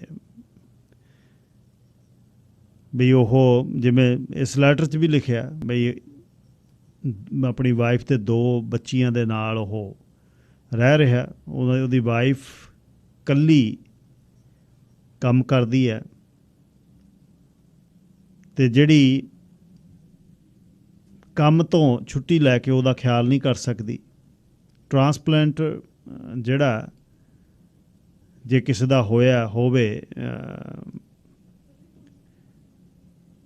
24 ਘੰਟੇ 7 ਦਿਨ ਪੇਸ਼ੈਂਟ ਦੇ ਕੋਲ ਚਾਹੀਦਾ ਪਹਿਲੇ 3 ਮਹੀਨੇ, ਜਿਹੜਾ ਉਹਨਾਂ ਨੇ ਕਿਹਾ ਵੀ ਅਸੀਂ ਰਹਾਂਗੇ। ਅਤੇ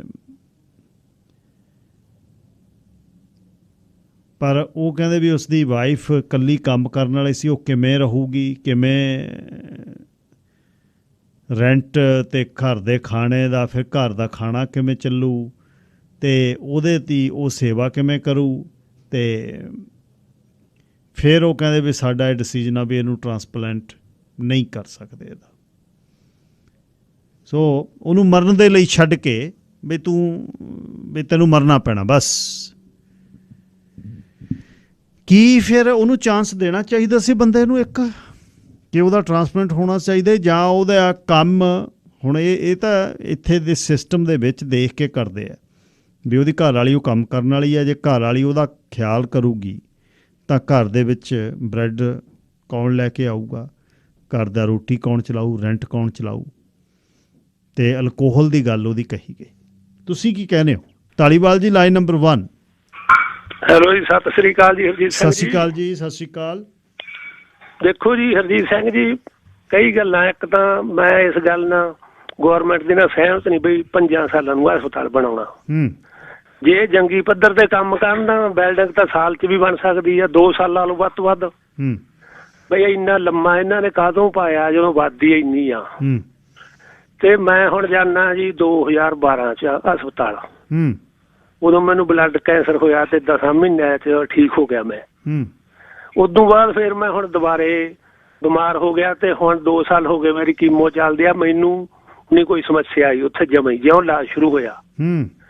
ਇੱਕ ਮੈਨੂੰ ਉਹਨੇ ਲਾਲ ਕਾਰਡ ਦਿੱਤਾ। ਕਿੰਨੀ ਭੀੜ ਹੋਵੇ ਐਮਰਜੈਂਸੀ, ਉਹ ਲਾਲ ਕਾਰਡ ਜਦੋਂ ਦਿਖਾਉਣੇ ਆ ਤੇ ਉਹ ਫਿਰ ਮੈਨੂੰ ਸਭ ਤੋਂ ਪਹਿਲਾਂ ਜਾਣੀ ਜਿਹੜੇ ਮੇਰੇ ਵਰਗੇ ਮਰੀਜ਼ ਆ ਉਹਨਾਂ ਨੂੰ ਪਹਿਲ ਦਿੰਦੇ ਆ ਪਾਸੇ ਦੀ। ਅੱਛਾ ਜੀ। ਹੁਣ ਸਾਡੇ ਘਰ 'ਚ ਮੈਂ ਤੁਹਾਨੂੰ ਦੱਸਦਾ ਵੀ ਜਵਾਕਾਂ ਦੀ ਮੰਮੀ ਦੀ ਗੱਲ ਕਰਦੇ ਨੇ, ਲੈਣ ਜੇ ਪਾਉਣਾ ਸੀ ਉਹਨੂੰ 10 ਮਹੀਨੇ ਦਾ ਟਾਈਮ ਦਿੱਤਾ। ਆਪਾਂ ਦੋਹੇ ਪੱਖੀ ਦੱਸਦੇ ਹਾਂ। ਠੀਕ ਹੈ। ਫਿਰ ਇਹਨਾਂ ਨੇ ਐਕਸਰਾ ਕਰਾਉਣਾ ਸੀ। ਇਹਨਾਂ ਨੂੰ ਖੰਘ ਵਾਲੀ ਰਹਿੰਦੀ ਸੀ, ਛਾਤੀ ਦਾ ਐਕਸਰਾ। ਗਿੱਲ ਸਾਹਿਬ ਉਹਦੇ 18 ਮਹੀਨੇ ਦਾ ਟਾਈਮ ਆ। ਦੇਖੋ ਹੁਣ। ਵਾਹ ਜੀ ਵਾਹ। ਹੁਣ ਇੰਨਾ ਬੰਦਾ ਤਕਲੀਫ ਆ ਖੰਘ ਦੇ ਨਾਲ ਤੇ ਉਹਨੂੰ 18 ਮਹੀਨੇ ਦਾ ਟਾਈਮ। ਤੇ ਹੁਣ ਦੋਹੇ ਗੱਲਾਂ ਹੀ ਮੈਂ ਤਾਂ ਦੱਸਤੀਆਂ। ਬਾਕੀ ਜਿਹੜੀ ਆਮ ਗੱਲ ਇਹ ਵੀ ਚੱਲਦੀ ਆ ਵੀ ਇਹ ਜਿਹੜੇ ਬਜ਼ੁਰਗ ਆ ਹੁਣ ਮੇਰੀ ਉਮਰ ਦੇ 70 ਸਾਲ 75 ਸਾਲ ਦੇ, ਬਈ ਉਹਨਾਂ ਨੂੰ ਇਹ ਮਾਰਨ ਨੂੰ ਫਿਰਦੀ ਆ ਗੌਰਮੈਂਟ ਡਾਕਟਰਾਂ ਦੇ ਰਾਹੀਂ। ਤੇ ਇਸ ਗੱਲ ਨਾਲ ਨਹੀਂ ਜੀ ਮੈਂ ਸਹਿਮਤ। ਮੈਨੂੰ ਤਾਂ ਹੁਣ ਹੋ ਗਏ 10 ਸਾਲ ਤੇ ਮੈਨੂੰ ਤਾਂ ਪੈਨਸ਼ਨ ਵੀ ਬਾਅਦ 'ਚ ਲੱਗੀ ਆ। ਮੈਨੂੰ ਤਾਂ ਉਦੋਂ ਨੂੰ ਇਹ ਹੁਣ 10 ਸਾਲਾਂ 'ਚ ਪਾਰ ਬੁਲਾ ਦਿੰਦੇ। ਸਾਂਭ ਰਹੇ ਨੇ ਤੇ ਹਾਂਜੀ। ਬਾਕੀ ਹਰਜੀਤ ਸਿੰਘ ਗੱਲ ਇਹ ਆ ਬਈ ਇਹ ਵਧੀ ਘਟੀ ਦਾ ਵੀ ਹੁੰਦਾ ਬੰਦੇ ਦਾ ਟਾਈਮ। ਇਹ ਤਾਂ ਠੀਕ ਹੈ ਜੀ, ਇਹ ਤਾਂ ਵੱਡੀ ਗੱਲ। ਅਕਾਲ ਪੁਰਖ ਦੇ ਹੁਕਮ ਚੱਲਣਾ, ਜਿਹਦੀ ਵਧੀਆ ਇਲਾਜ ਹੋ ਜਾਣਾ, ਕਈਆਂ ਦਾ ਨਹੀਂ ਹੋਣਾ। ਪਰ ਮੈਂ ਗੌਰਮੈਂਟ ਦੇ ਇਸ ਗੱਲ ਨਾਲ ਨਹੀਂ ਸਹਿਮਤ ਬਈ 5 ਸਾਲਾਂ ਨੂੰ ਹਸਪਤਾਲ ਬਣੂ। ਬਈ ਹਸਪਤਾਲ ਤਾਂ 2 ਸਾਲਾਂ 'ਚ ਬਣ ਸਕਦਾ ਜੇ ਤੁਹਾਡਾ ਇਰਾਦਾ ਹੋਵੇ। ਕਿਸੇ ਕੰਪਨੀ ਨੂੰ ਦਿਓ ਠੇਕਾ ਤੇ ਮਸ਼ੀਨਾਂ ਮੰਗਾ ਲਓ, ਹੋ ਸਕਦਾ ਸਾਰਾ ਕੁਛ। ਮਿਹਰਬਾਨੀ। ਸਤਿ ਸ੍ਰੀ ਅਕਾਲ ਜੀ। ਸਤਿ ਸ਼੍ਰੀ ਅਕਾਲ ਜੀ। ਨਾ ਜੀ, ਉਹ ਦੇਣਾ ਤਾਂ ਠੇਕਾ ਹੀ ਹੈ, ਪਰ ਹਲੇ ਤਾਂ ਕੁਛ ਕੀਤਾ ਨਹੀਂ। ਹਲੇ ਤਾਂ ਪਲੈਨਿੰਗ ਚੱਲ ਰਹੀ ਹੈ, ਸਭ ਕੁਛ ਹੋ ਰਿਹਾ। ਪਰਮ, line number 2। Hello, Sat Sri ਅਕਾਲ ਜੀ। ਜੀ ਸਤਿ ਸ਼੍ਰੀ ਅਕਾਲ। ਪਹਿਲਾਂ ਬਾਈ ਜੀ ਗੱਲ ਕਰਦੇ ਸੀ ਵੀ ਫਰੀ ਦੀ ਗੱਲ ਹੈ ਨਾ। ਮੈਂ ਤੇ ਮੇਰੀ ਵਾਈਫ ਜਲ ਸਾਹਿਬ ਅਸੀਂ ਮਹੀਨੇ ਦਾ ਮੈਨੂੰ ਲੱਗਦਾ $2200 ਟੈਸਟ ਦਿੰਦੇ ਆ। ਅੱਛਾ ਜੀ। ਉਹ ਸਾਡਾ ਫਿਰ ਉਹ ਕਿੱਥੇ ਜਾਂਦਾ? ਉਹ ਫਰੀ ਆ। 25,000 ਹੋ ਗਿਆ ਜੀ ਸਾਲ ਦਾ। ਹਾਂਜੀ। ਵਰਕਿੰਗ ਕਲਾਸ ਬੰਦੇ ਜਿਹੜੇ 25-30 ਹਜ਼ਾਰ ਦੇ ਰਹੇ ਨੇ, ਉਹ ਫਿਰ ਸਾਡਾ ਫਰੀ ਨਹੀਂ ਹੈਗਾ। ਅਸੀਂ ਇੱਥੇ ਜੇ ਦੇਖੀਏ ਤੇ ਉਹ ਸਾਡਾ ਇਹੀ ਕੰਮਾਂ 'ਚ ਜਾ ਰਿਹਾ ਹੈ ਨਾ। ਬਿਲਕੁਲ ਜੀ, ਬਹੁਤ ਵੱਡਾ ਚੰਕ ਆ ਜਿਹੜਾ ਤੁਹਾਡੇ ਹੈਲਥ ਕੇਅਰ 'ਚ ਜਾ ਰਿਹਾ। ਬਿਲਕੁਲ ਠੀਕ ਹੈ। ਤੇ ਦੂਜੀ ਮੇਰੀ ਗੱਲ ਆ ਵੀ ਅਸੀਂ ਆਪਦੀ ਕਮਿਊਨਿਟੀ ਦੀ ਗੱਲ ਕਰਦੇ ਹਾਂ। ਅਸੀਂ ਚਲੋ ਇੱਕ ਸਰੀ ਮੈਮੋਰੀਅਲ ਹਸਪੀਟਲ ਦੇ ਵਿੱਚ ਅਸੀਂ ਇੱਕ ਵਾਰਡ ਬਣਾਇਆ ਹੈ ਨਾ। ਅਸੀਂ 2-2 ਮਿਲੀਅਨ ਇਕੱਠੇ ਕਰਕੇ ਹਰ ਸਾਲ ਉਹਦੇ ਵਿੱਚ ਹੀ ਪਾਈ ਜਾਂਦੇ ਹਾਂ। ਉਹਦਾ ਸਾਨੂੰ ਕੀ ਬੈਨੀਫਿਟ ਆ? ਬੱਚੇ ਤਾਂ ਸਾਡੇ ਜਿਹੜੇ ਹੈਗੇ ਸਾਡੀ ਲੇਡੀਜ਼ ਦੇ ਲੌਬੀ ਦੇ ਵਿੱਚ ਹੀ ਹੋਣੇ ਆ। ਬਿਲਕੁਲ ਹੋ ਰਿਹਾ ਜੀ, ਬਿਲਕੁਲ ਹੋ ਰਿਹਾ ਹਨਾ।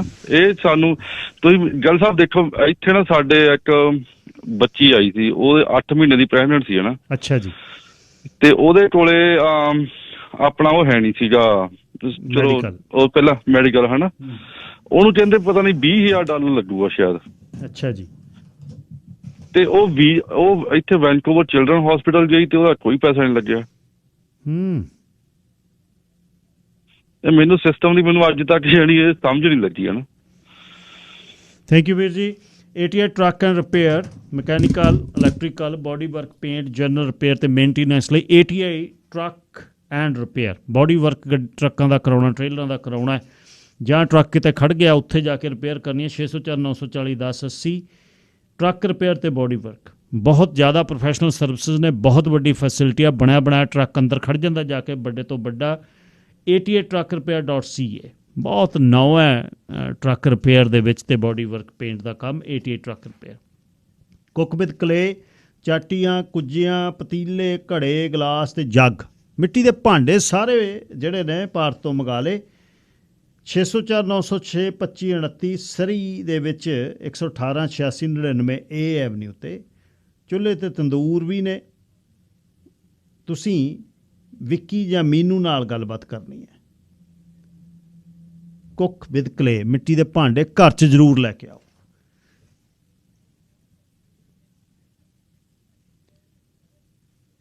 Sir Harjot Singh ji, line number 4। Sir Harjot Singh. ਉਹ ਸਤਿ ਸ਼੍ਰੀ ਅਕਾਲ ਬਾਈ ਜੀ, ਕੀ ਹਾਲ ਹੈ ਜੀ? ਸਤਿ ਸ਼੍ਰੀ ਅਕਾਲ, ਠੀਕ ਠਾਕ, ਤੁਸੀਂ ਦੱਸੋ ਜੀ। ਆਹੀ ਮੈਡੀਕਲ ਵਾਲੇ ਮੁੱਦੇ ਤੇ ਤੁਹਾਡੇ ਨਾਲ ਗੱਲ ਜੀ ਕਰਨੀ ਸੀ। ਕਰੋ ਜੀ। 2020 ਚ ਮੈਂ ਸੀਗਾ ਨੋਵਾ ਸਕੋਸ਼ੀਆ ਰਹਿੰਦਾ ਸੀਗਾ ਜੀ, ਤੇ ਉਦੋਂ ਨੋਵਾ ਸਕੋਸ਼ੀਆ ਉਦੋਂ ਕੋਵਿਡ ਆ ਗਿਆ, ਸਾਰਾ ਬੰਦ ਹੋ ਕੇ, ਤੇ ਮੈਂ ਚਲੋ ਥੋੜਾ ਟਾਈਮ ontario ਵਗ ਗਿਆ ਉੱਥੇ ਵੀ, ਚਲੋ ਇੰਨਾ ਟਾਈਮ ਇੱਥੇ ਭੂਆ ਉਹਨਾਂ ਕੋਲ ਰਹਿ ਲੈਂਦਾ। ਅੱਛਾ ਜੀ। ਤੇ ਮੇਰੇ ਗਲੇ ਤੇ ਨਾ ਇੱਕ ਲੰਪ ਹੋ ਗਿਆ ਜੂਨ ਦੇ ਮਹੀਨੇ ਚ। ਅੱਛਾ ਜੀ। ਤੇ ਮੈਨੂੰ 10-15 ਦਿਨ ਸਾਰੇ ਕਹੀ ਕਿ ਵੇਟ ਕਰ ਲਓ, ਤੇ ਆਪਣਾ ਪੰਜਾਬੀਆਂ ਚ ਹੁੰਦਾ ਵੀ ਵੇਟ ਫੈਕਟਰ 10-15 ਦਿਨ ਆਉਂਦਾ, ਤੇ ਵੇਟ ਕਰੀ 15ਵੇਂ ਦਿਨ ਮੈਂ ਗਿਆ ਡਾਕਟਰ ਕੋਲੇ, ਤੇ ਉਹਨਾਂ ਨੇ ਦੇਖ ਕੇ ਕਹਿੰਦੇ ਵੀ ਤੈਨੂੰ ਲਿੰਫੋਮਾ ਜਾਂ ਕੈਂਸਰ ਹੋ ਸਕਦਾ। ਤੇ ਮੇਰੀ ਤਾਂ ਉਮਰ ਹੀ ਕੁਛ, ਮੈਂ ਤਾਂ 22 ਸਾਲ ਦਾ। ਤੇ ਕਹਿੰਦੇ ਵੀ ਨਹੀਂ, ਇਸੇ ਉਮਰ ਚ ਸਭ ਤੋਂ ਜ਼ਿਆਦਾ ਹੁੰਦਾ। ਤੇ ਕਹਿੰਦੇ ਜੀ ਅਲਟਰਾਸਾਊਂਡ, ਸੀਟੀ ਸਕੈਨ ਕਰਕੇ ਪਤਾ ਲੱਗੂਗਾ। ਚਲੋ ਅਲਟਰਾਸਾਊਂਡ ਉਹਨਾਂ ਨੇ ਕਰ ਲਿਆ, ਤੇ ਅਲਟਰਾਸਾਊਂਡ ਕਰਕੇ ਕਹਿੰਦੇ ਵੀ ਸੀਟੀ ਸਕੈਨ ਕਰਕੇ ਮੋਰ ਕਲੀਅਰ ਹੋਊਗਾ, ਜਾਂ ਤੁਹਾਨੂੰ ਹੀਮਾਟੋਲੋਜਿਸਟ ਕੋਲੇ ਭੇਜਾਂਗੇ। ਤੇ ਸੀਟੀ ਸਕੈਨ ਦੀ ਅਪੁਆਇੰਟਮੈਂਟ ਮਿਲਦੀ ਨਹੀਂ ਸੀ ਉੱਥੇ, ਉਦੋਂ ਕੋਵਿਡ ਦਾ ਬਹੁਤ ਜ਼ੋਰ ਸੀਗਾ। ਅੱਛਾ ਜੀ। ਅਲਟਰਾ ਉਹ ਤੋਂ ਬਾਅਦ ਜੀ ਕਹਿੰਦੇ ਹੀਮਾਟੋਲੋਜਿਸਟ ਨਾਲ ਗੱਲ ਕਰਾ ਦਿੰਦੇ ਤੁਹਾਡੀ। ਉਹ ਕਹਿੰਦੇ ਵੀ ਤੁਹਾਨੂੰ ਅਸੀਂ ਹੀਮਾਟੋਲੋਜਿਸਟ ਦੇਖੂਗਾ ਨਵੰਬਰ ਚ। ਵਾਹ ਜੀ। ਮੈਂ ਉਹਨਾਂ ਨੂੰ ਕਿਹਾ ਵੀ ਜੇ 1 ਮਿੰਟ ਵੀ ਮੰਨ ਲਓ ਵੀ ਜੇ ਕੈਂਸਰ ਹੈਗਾ ਜਾਂ ਸ਼ੁਰੂਆਤੀ ਸਟੇਜ ਤੇ ਆ, ਨਵੰਬਰ ਕਦ? ਹਾਂਜੀ, ਤੇ ਉਦੋਂ ਨੂੰ ਤਾਂ ਬੰਦੇ ਦਾ ਭੋਗ ਵੀ ਪੈ ਜਾਣਾ। ਤੇ ਮੈਂ ਚਲੋ ਨੋਵਾ ਸਕੋਸ਼ੀਆ ਵਾਪਸ ਚੱਲ ਗਿਆ, ਕਿਉਂਕਿ ਉੱਥੇ ਮੇਰਾ ਐਮਰਜੈਂਸੀ, ਮੈਂ ਵੀ ਥੋੜਾ ਡਰਦਾ ਸੀ ਕਿ ਕੋਵਿਡ ਨਵਾਂ ਆਇਆ ਸੀ ਵੀ, ਟੋਰਾਂਟੋ ਕੋਵਿਡ ਬਹੁਤ ਜ਼ਿਆਦਾ ਸੀ, ਨੋਵਾ ਸਕੋਸ਼ੀਆ ਉਦੋਂ ਘੱਟ ਸੀ। ਅੱਛਾ ਜੀ। ਤੇ ਮੈਂ ਹੈਲੀਫੈਕਸ ਵਾਪਸ ਜਾ ਕੇ ਉੱਥੇ ਐਮਰਜੈਂਸੀ ਗਿਆ, ਡਾਕਟਰਾਂ ਨੇ ਦੇਖਿਆ ਮੈਨੂੰ, ਤੇ ਸੀਟੀ ਸਕੈਨ ਕਰਕੇ ਕਹਿੰਦੇ ਵੀ ਹਾਂਜੀ ਵੀ ਚਾਂਸਸ ਹੈਗੇ ਨੇ ਵੀ ਤੁਹਾਨੂੰ ਹੋ ਸਕਦਾ, ਤੇ ਤੁਹਾਡੀ ਬਾਇਓਪਸੀ ਕਰਾਉਂਦੇ ਆ। ਚਲੋ ਉਹਨਾਂ ਨੇ ਮੈਨੂੰ ਅਗਸਤ ਦੀ ਡੇਟ ਦਿੱਤੀ ਸਰਜਰੀ ਦੀ, ਬਾਇਓਪਸੀ ਦੀ। ਉੱਥੇ ਮੈਂ ਗਿਆ, ਤੇ ਹੈਡ ਸਰਜਨ ਸਾਹਿਬ ਆਏ, ਸਰਜਰੀ ਕਰਨ ਲੱਗੇ। ਪਹਿਲਾਂ ਮੈਨੂੰ ਉਹਨਾਂ ਨੇ ਕਿਹਾ, ਕਹਿੰਦੇ ਵੀ ਹਾਂਜੀ ਵੀ ਜੋ ਮਰਜ਼ੀ ਹੋ ਜਾਏ, ਤੈਨੂੰ ਵੀ ਕੈਂਸਰ ਹੋਵੇ ਨਾ ਹੋਵੇ, ਤੂੰ ਮੁੜ ਕੇ ਸਾਡੇ ਕੋਲ ਨਹੀਂ ਆਉਣਾ, ਸਾਡਾ ਕੰਮ ਸਿਰਫ ਸੈਂਪਲ ਲੈਣਾ। ਜੇ ਕੈਂਸਰ ਹੋਇਆ ਤਾਂ ਤੈਨੂੰ ਹੀਮਾਟੋਲੋਜਿਸਟ ਦੇਖੂਗਾ, ਜੇ ਨਾ ਹੋਇਆ ਤਾਂ ਤੈਨੂੰ ਜੋ ਵੀ ਹੋਊਗਾ ਉਹ ਦੇਖਣਾ, ਜਦੋਂ ਸਾਡੇ ਕੋਲ ਨਹੀਂ ਆਉਣਾ। ਮੈਂ ਕਿਹਾ ਚਲੋ ਠੀਕ ਹੈ। ਤੇ ਮੈਂ ਇਕੱਲਾ ਹੀ ਸੀ ਉੱਥੇ, ਇਕੱਲਾ ਜਾ ਕੇ ਚਲੋ ਆਪਣੀ ਬਾਇਓਪਸੀ ਕਰਾਇਆ ਆ। ਤੇ ਥੋੜੇ ਦਿਨਾਂ ਬਾਅਦ ਵੀ ਜਦੋਂ ਸਰਜਰੀ ਹੋਈ, ਉਹਨਾਂ ਨੇ ਆਪਣਾ ਕੰਮ ਕਰਤਾ। ਤੇ ਪਹਿਲਾਂ ਮੈਨੂੰ ਕਹਿੰਦੇ ਵੀ ਕੁਛ ਨਹੀਂ ਹੈਗਾ, ਵੀ ਬਹੁਤ ਇਨਫੈਕਸ਼ਨ ਹੈ ਥੋੜੀ ਜਿਹੀ, ਤੇ ਮੇਰੇ ਲੀਕੇਜ ਹੋਣ ਲੱਗੀ ਉੱਥੋਂ 2-4 ਦਿਨਾਂ ਬਾਅਦ। ਅੱਛਾ ਜੀ। ਤੇ ਉਹਨਾਂ ਨੇ ਮਨਾ ਕਰਿਆ ਸਾਡੇ ਕੋਲ, ਮੈਂ ਕਿਹਾ ਐਮਰਜੈਂਸੀ ਚੱਲ ਕੇ ਮੈਂ ਡਾਕਟਰ ਕੋਲ, ਜਿੰਨਾਂ ਕੋਲੇ ਮੈਂ ਸੀਟੀ ਸਕੈਨ ਕਰਾਇਆ ਸੀ, ਉਹ ਕਹਿੰਦੇ ਵੀ ਨਹੀਂ ਵੀ ਵੂੰਡ ਹੀਲ ਹੋ ਰਿਹਾ, ਗੁੱਡ ਵੂੰਡ ਹੈ, ਇਹ ਏਦਾਂ ਹੀ ਹੁੰਦਾ। ਤੇ ਉਹਨਾਂ ਨੇ ਮੈਨੂੰ ਡਰੈਸਿੰਗ ਦਿੱਤੀ ਵੀ ਸੌਣ ਲੱਗੇ ਤੂੰ ਆਹ ਲਾ ਲਿਆ ਕਰ। ਤੇ ਹਫ਼ਤਾ 2 ਹਫ਼ਤੇ ਲੰਘੇ, ਲੀਕੇਜ ਵੱਧਦੀ ਗਈ। ਉੱਥੇ ਮੈਨੂੰ ਥੋੜੀ ਗਲੀਆਂ ਦਿਖਣ ਲੱਗੀਆਂ ਆਪਣੇ, ਤੇ ਮੈਂ ਦੁਬਾਰਾ ਫੇਰ ਜਦੋਂ ਕੰਮ ਜ਼ਿਆਦਾ ਵੱਧਾ ਹੋਇਆ 10 ਦਿਨਾਂ ਬਾਅਦ ਫੇਰ ਐਮਰਜੈਂਸੀ ਗਿਆ। ਤੇ ਉਦੋਂ ਮੈਨੂੰ ਉਹਨਾਂ ਨੇ ਸਾਰਾ ਦਿਨ ਬਿਠਾਈ ਰੱਖਿਆ 10 ਘੰਟੇ। ਉਹ ਤੋਂ ਬਾਅਦ ਮੈਨੂੰ ਕਹਿੰਦੇ ਤੇਰੀ ਅਪੁਆਇੰਟਮੈਂਟ ਹੈ ਡਾਕਟਰ ਨਾਲ, ਹੈਡ ਸਰਜਨ ਨਾਲ। ਮੈਂ ਕਿਹਾ ਵੀ ਹੁਣ ਮਹੀਨਾ ਕੌਣ ਵੇਟ ਕਰੂ? ਮਹੀਨਾ ਨਹੀਂ, ਕਹਿੰਦੇ ਵੀ ਸਵੇਰੇ 9 ਵਜੇ ਤੇਰੀ, ਰਾਤ ਨੂੰ 10 ਵਜੇ ਇਹਨਾਂ ਨੇ ਮੈਨੂੰ ਕਿਹਾ।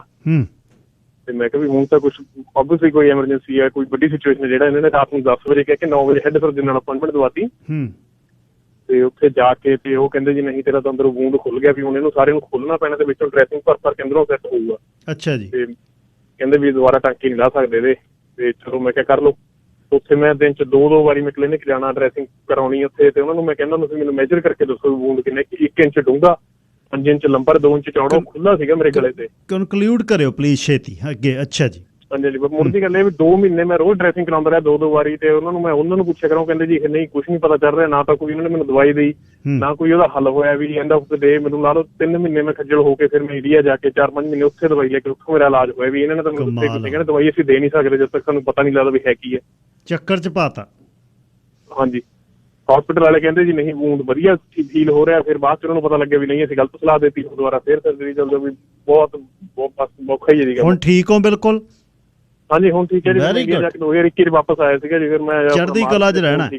ਬਿਲਕੁਲ ਠੀਕ। ਹਾਂਜੀ ਥੈਂਕ ਯੂ। ਠੀਕ ਹੈ ਭਾਜੀ, ਧੰਨਵਾਦ। ਥੈਂਕ ਯੂ ਜੀ।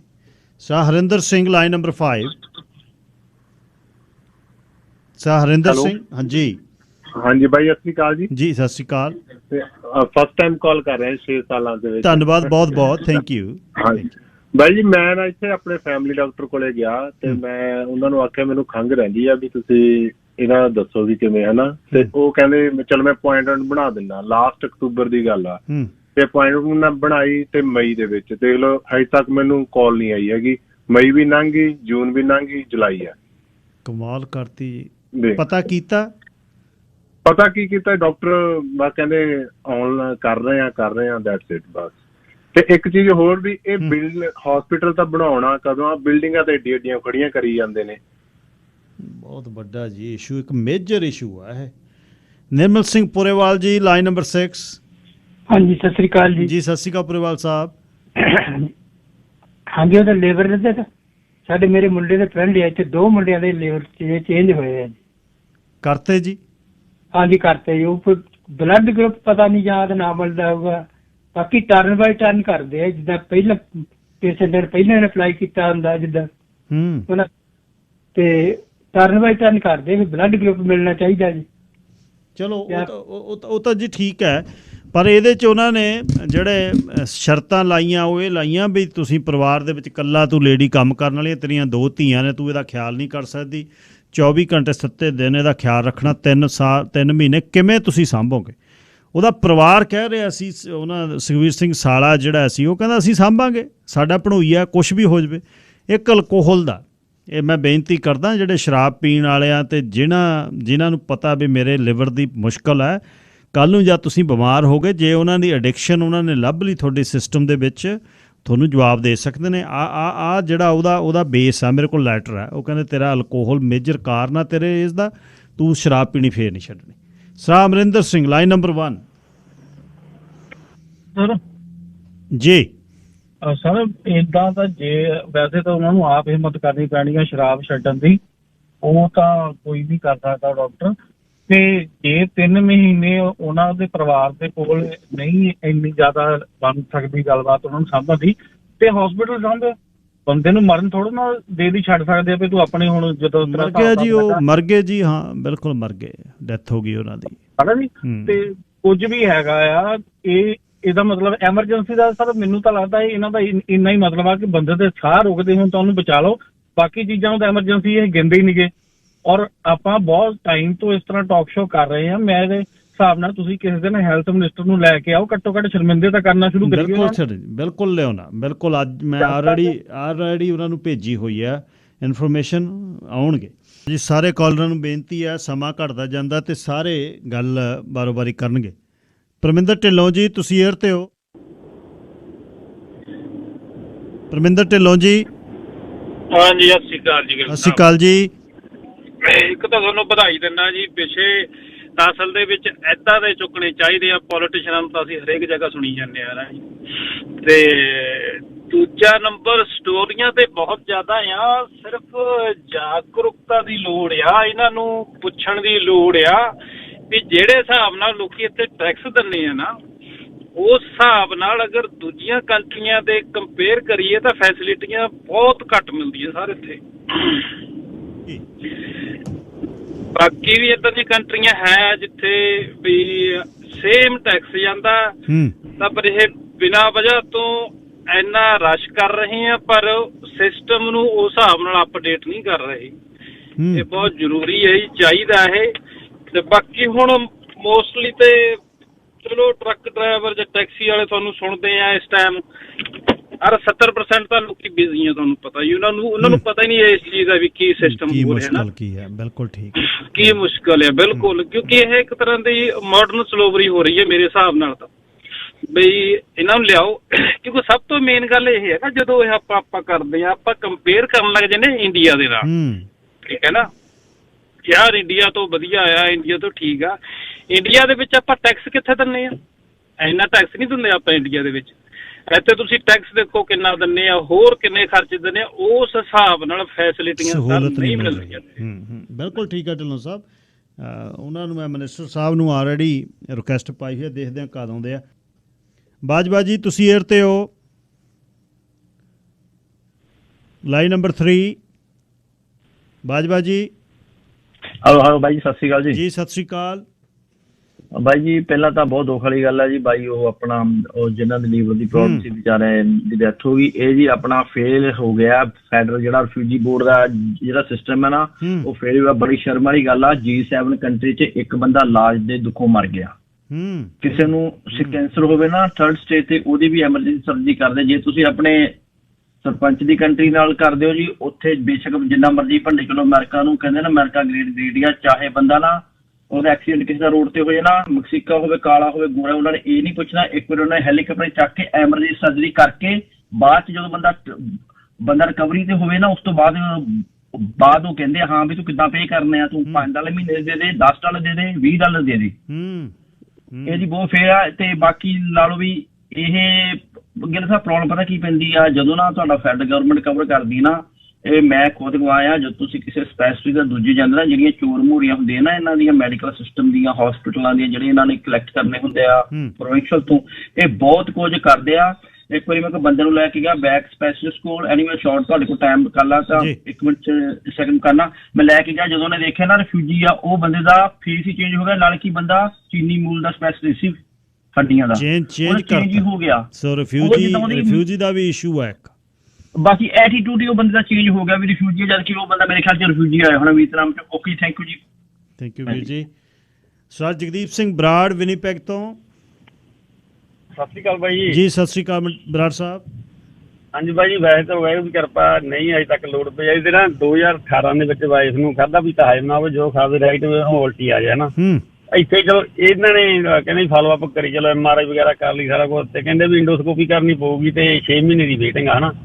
ਤੇ ਅਸੀਂ ਦੂਜਾ ਹੁਣ ਆਪਾਂ ਨੂੰ ਕਿੱਥੇ ਹੁੰਦਾ, ਤੇ ਅਸੀਂ ਮੈਂ ਬ੍ਰਦਰ ਨਾਲ ਗੱਲ ਕੀਤੀ, ਕਹਿੰਦਾ ਯਾਰ ਤੁਸੀਂ ਕੋਈ ਨਹੀਂ ਇੱਥੇ ਆਓ ਤੇ ਆਪਾਂ ਛੱਕਦਾ ਕੱਢ ਕੇ ਨਾਲ ਦਾ ਪ੍ਰੋਬਲਮ ਕੀ ਹੈ ਬਈ। ਅਸੀਂ ਸਮੇਤ ਪਰਿਵਾਰ 18 ਜਾਵੜੇ ਟਿਕਟਾਂ ਲੈ ਕੇ, ਤੇ ਉਹ ਬ੍ਰਦਰ ਨੇ ਉੱਥੇ ਗੱਲ ਕਰ ਲਈ, ਉੱਥੇ ਜਾਣ ਪਛਾਣ ਹੁੰਦੀ ਆਪਣੀ। ਤੇ ਯਕੀਨ ਕਰੋ ਬਾਈ, ਅਸੀਂ ਜਾ ਕੇ ਅੰਦਰ ਉਤਰ ਕੇ ਜਦੋਂ ਨੂੰ ਬ੍ਰਦਰ ਗੱਡੀ ਲਾ ਕੇ ਆਇਆ ਨਾ ਪਾਰਕ ਤੇ, ਉਹ ਪੁੱਛਿਆ ਕਿਵੇਂ, ਉਹਨਾਂ ਨੇ ਇੰਡੋਸਕੋਪੀ ਕਰਕੇ ਦਵਾਈ ਲੈ ਕੇ ਸਾਰਾ ਕੁਝ ਰਿਪੋਰਟਾਂ ਸਾਡੇ ਹੱਥ 'ਚ ਫੜਾ ਦਿੱਤੀਆਂ। ਚਲੋ ਠੀਕ ਆ, ਉਹ ਸਰ ਜੀ ਇੱਥੇ ਆ ਗਏ ਹੋਈ ਤੇ ਉਹ ਇਹਨਾਂ ਵੀ ਚਲੋ ਉੱਥੇ ਤੁਹਾਨੂੰ ਸ਼ੱਕ ਨਿਕਲ ਗਿਆ, ਤੇ ਬਾਕੀ ਆਪ ਵਰੀ ਫਰੀ ਹੋ ਗਏ। ਧੰਨਵਾਦ ਬਾਈ ਜੀ। ਥੈਂਕ ਯੂ ਬਾਈ ਜੀ, ਥੈਂਕ ਯੂ। ਰੀਹਲ ਸਾਹਿਬ ਤੁਸੀਂ ਏਅਰ ਤੇ ਹੋ, ਲਾਈਨ ਨੰਬਰ 5। ਹੈਲੋ। ਹਾਂਜੀ ਹਾਂਜੀ ਹਾਂਜੀ, ਮੈਂ ਜੀ ਰੀਹਲ ਬੋਲਦਾ ਜੀ। ਹਾਂਜੀ ਹਾਂਜੀ ਬੋਲੋ ਜੀ। ਹਾਂਜੀ ਜੀ, ਸਰਦਾਰ ਰਣਜੀਤ ਸਿੰਘ ਜੀ, ਮੈਂ ਤੁਹਾਡੇ ਨਾਲ ਤੁਹਾਡੇ ਮੈਂ ਬਹੁਤ ਬਹੁਤ ਸ਼ੁਕਰੀਆ ਅਦਾ ਕਰਦਾ ਕਿ ਤੁਸੀਂ ਜਿਹੜੇ ਮਿਨਿਸਟਰ ਸਾਹਿਬ ਨੂੰ ਕੁਐਸਚਨ ਪੁੱਛੇ, ਜਿਹੜਾ ਕਿ ਰਿਫਿਊਜੀ ਦਾ, ਉਹ ਹਮੇਸ਼ਾ ਹੀ ਅਸੀਂ ਜਿੱਥੇ ਕਿਸੇ ਨੇ ਗੱਲਾਂ ਵੀ ਕਰੀਆਂ, ਉੱਥੇ ਗੁਆਂਢੀਆਂ ਨਾਲ, ਗੋਰਿਆਂ ਦੇ ਨਾਲ ਵੀ ਇਹੀ ਉਹਨਾਂ ਨੂੰ ਪੁੱਛੀਦਾ ਵੀ ਕਹਿੰਦੇ ਉਹ ਕੰਮ ਕਦੋਂ ਨਹੀਂ ਅੱਜ ਕਰਦੇ ਬਾਈ ਕੰਮ ਕਰ। ਚਲੋ ਮੈਂ ਬਹੁਤ ਨਹੀਂ ਟਾਈਮ ਲੈਂਦਾ।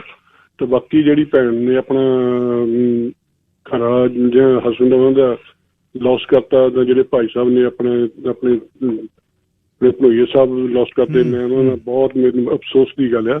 ਬਾਕੀ ਜੀ ਮੈਂ ਇੰਨਾ ਕੁ ਕਹਿਣਾ ਚਾਹੁੰਦਾ ਵੀ ਗਿੱਲ ਸਾਹਿਬ ਸਾਨੂੰ ਵੀ ਥੋੜ੍ਹੀ ਹੋਰ, ਅਸੀਂ ਇੱਕ ਵਾਰੀ ਤਾਂ ਸਾਡੇ ਕਮਿਊਨਿਟੀ 'ਚ ਬਹੁਤ ਬੰਦੇ ਹੈਗੇ, ਸਾਨੂੰ ਹੋਰ ਥੋੜ੍ਹੀ ਜਿਹਾ ਸਿੱਖਣਾ ਚਾਹੀਦਾ ਇਹਨਾਂ ਦੇ ਕੋਲੋਂ ਵੀ ਜਿਹੜੇ ਅਸੀਂ ਇੱਕ ਆਪਣੇ ਹੌਸਪੀਟਲਾਂ ਦੇ ਵਿੱਚ ਜਦੋਂ ਅਸੀਂ ਰੱਖ ਦਿੰਦੇ ਹਾਂ ਜੀ ਮਾਤਾ ਗੁਜਰੀ ਵਾਰਡ ਜਾਂ ਗੁਰੂ ਨਾਨਕ ਜਾਂ ਉਹ ਕਰਕੇ ਅਸੀਂ ਇਹਨਾਂ ਨੂੰ ਮਿਲੀਅਨ 2-2, 3-3 ਮਿਲੀਅਨ ਸਾਰੇ ਜਿਹੜੇ ਆਮ ਸਾਡੇ ਅੱਗੇ ਵਰਕਿੰਗ ਕਲਾਸ ਪੀਪਲ, ਉਹ ਵੀ ਜਿਹੜੇ ਪੈਸੇ ਆਏ ਉਹ ਦਿੰਦੇ ਆ, ਉਹ ਸਾਨੂੰ ਸੋਚਣਾ ਚਾਹੀਦਾ ਵੀ ਦੇਈਏ ਜਾਂ ਨਾ ਦੇਈਏ। ਜੇ ਉਹੀ ਪੈਸੇ ਅਸੀਂ ਕਿਸੇ ਇਕੱਠੇ ਹੋ ਕੇ ਆਪਾਂ ਕੋਈ ਉਹਨੂੰ ਇਕੱਠੇ ਇੱਕ ਪੌੜ ਦੇ ਵਿੱਚ ਪਾ ਕੇ ਉਹਨੂੰ ਇਨਵੈਸਟ ਕਰਕੇ ਅਸੀਂ ਕੁਛ ਨਾ ਕੁਛ ਆਪਣੇ ਆਪ ਹੀ ਕਰ ਸਕਦੇ ਹਾਂ ਜੀ। ਤਾਂ ਥੈਂਕ ਯੂ ਜੀ ਰੀਲ ਸਾਹਿਬ।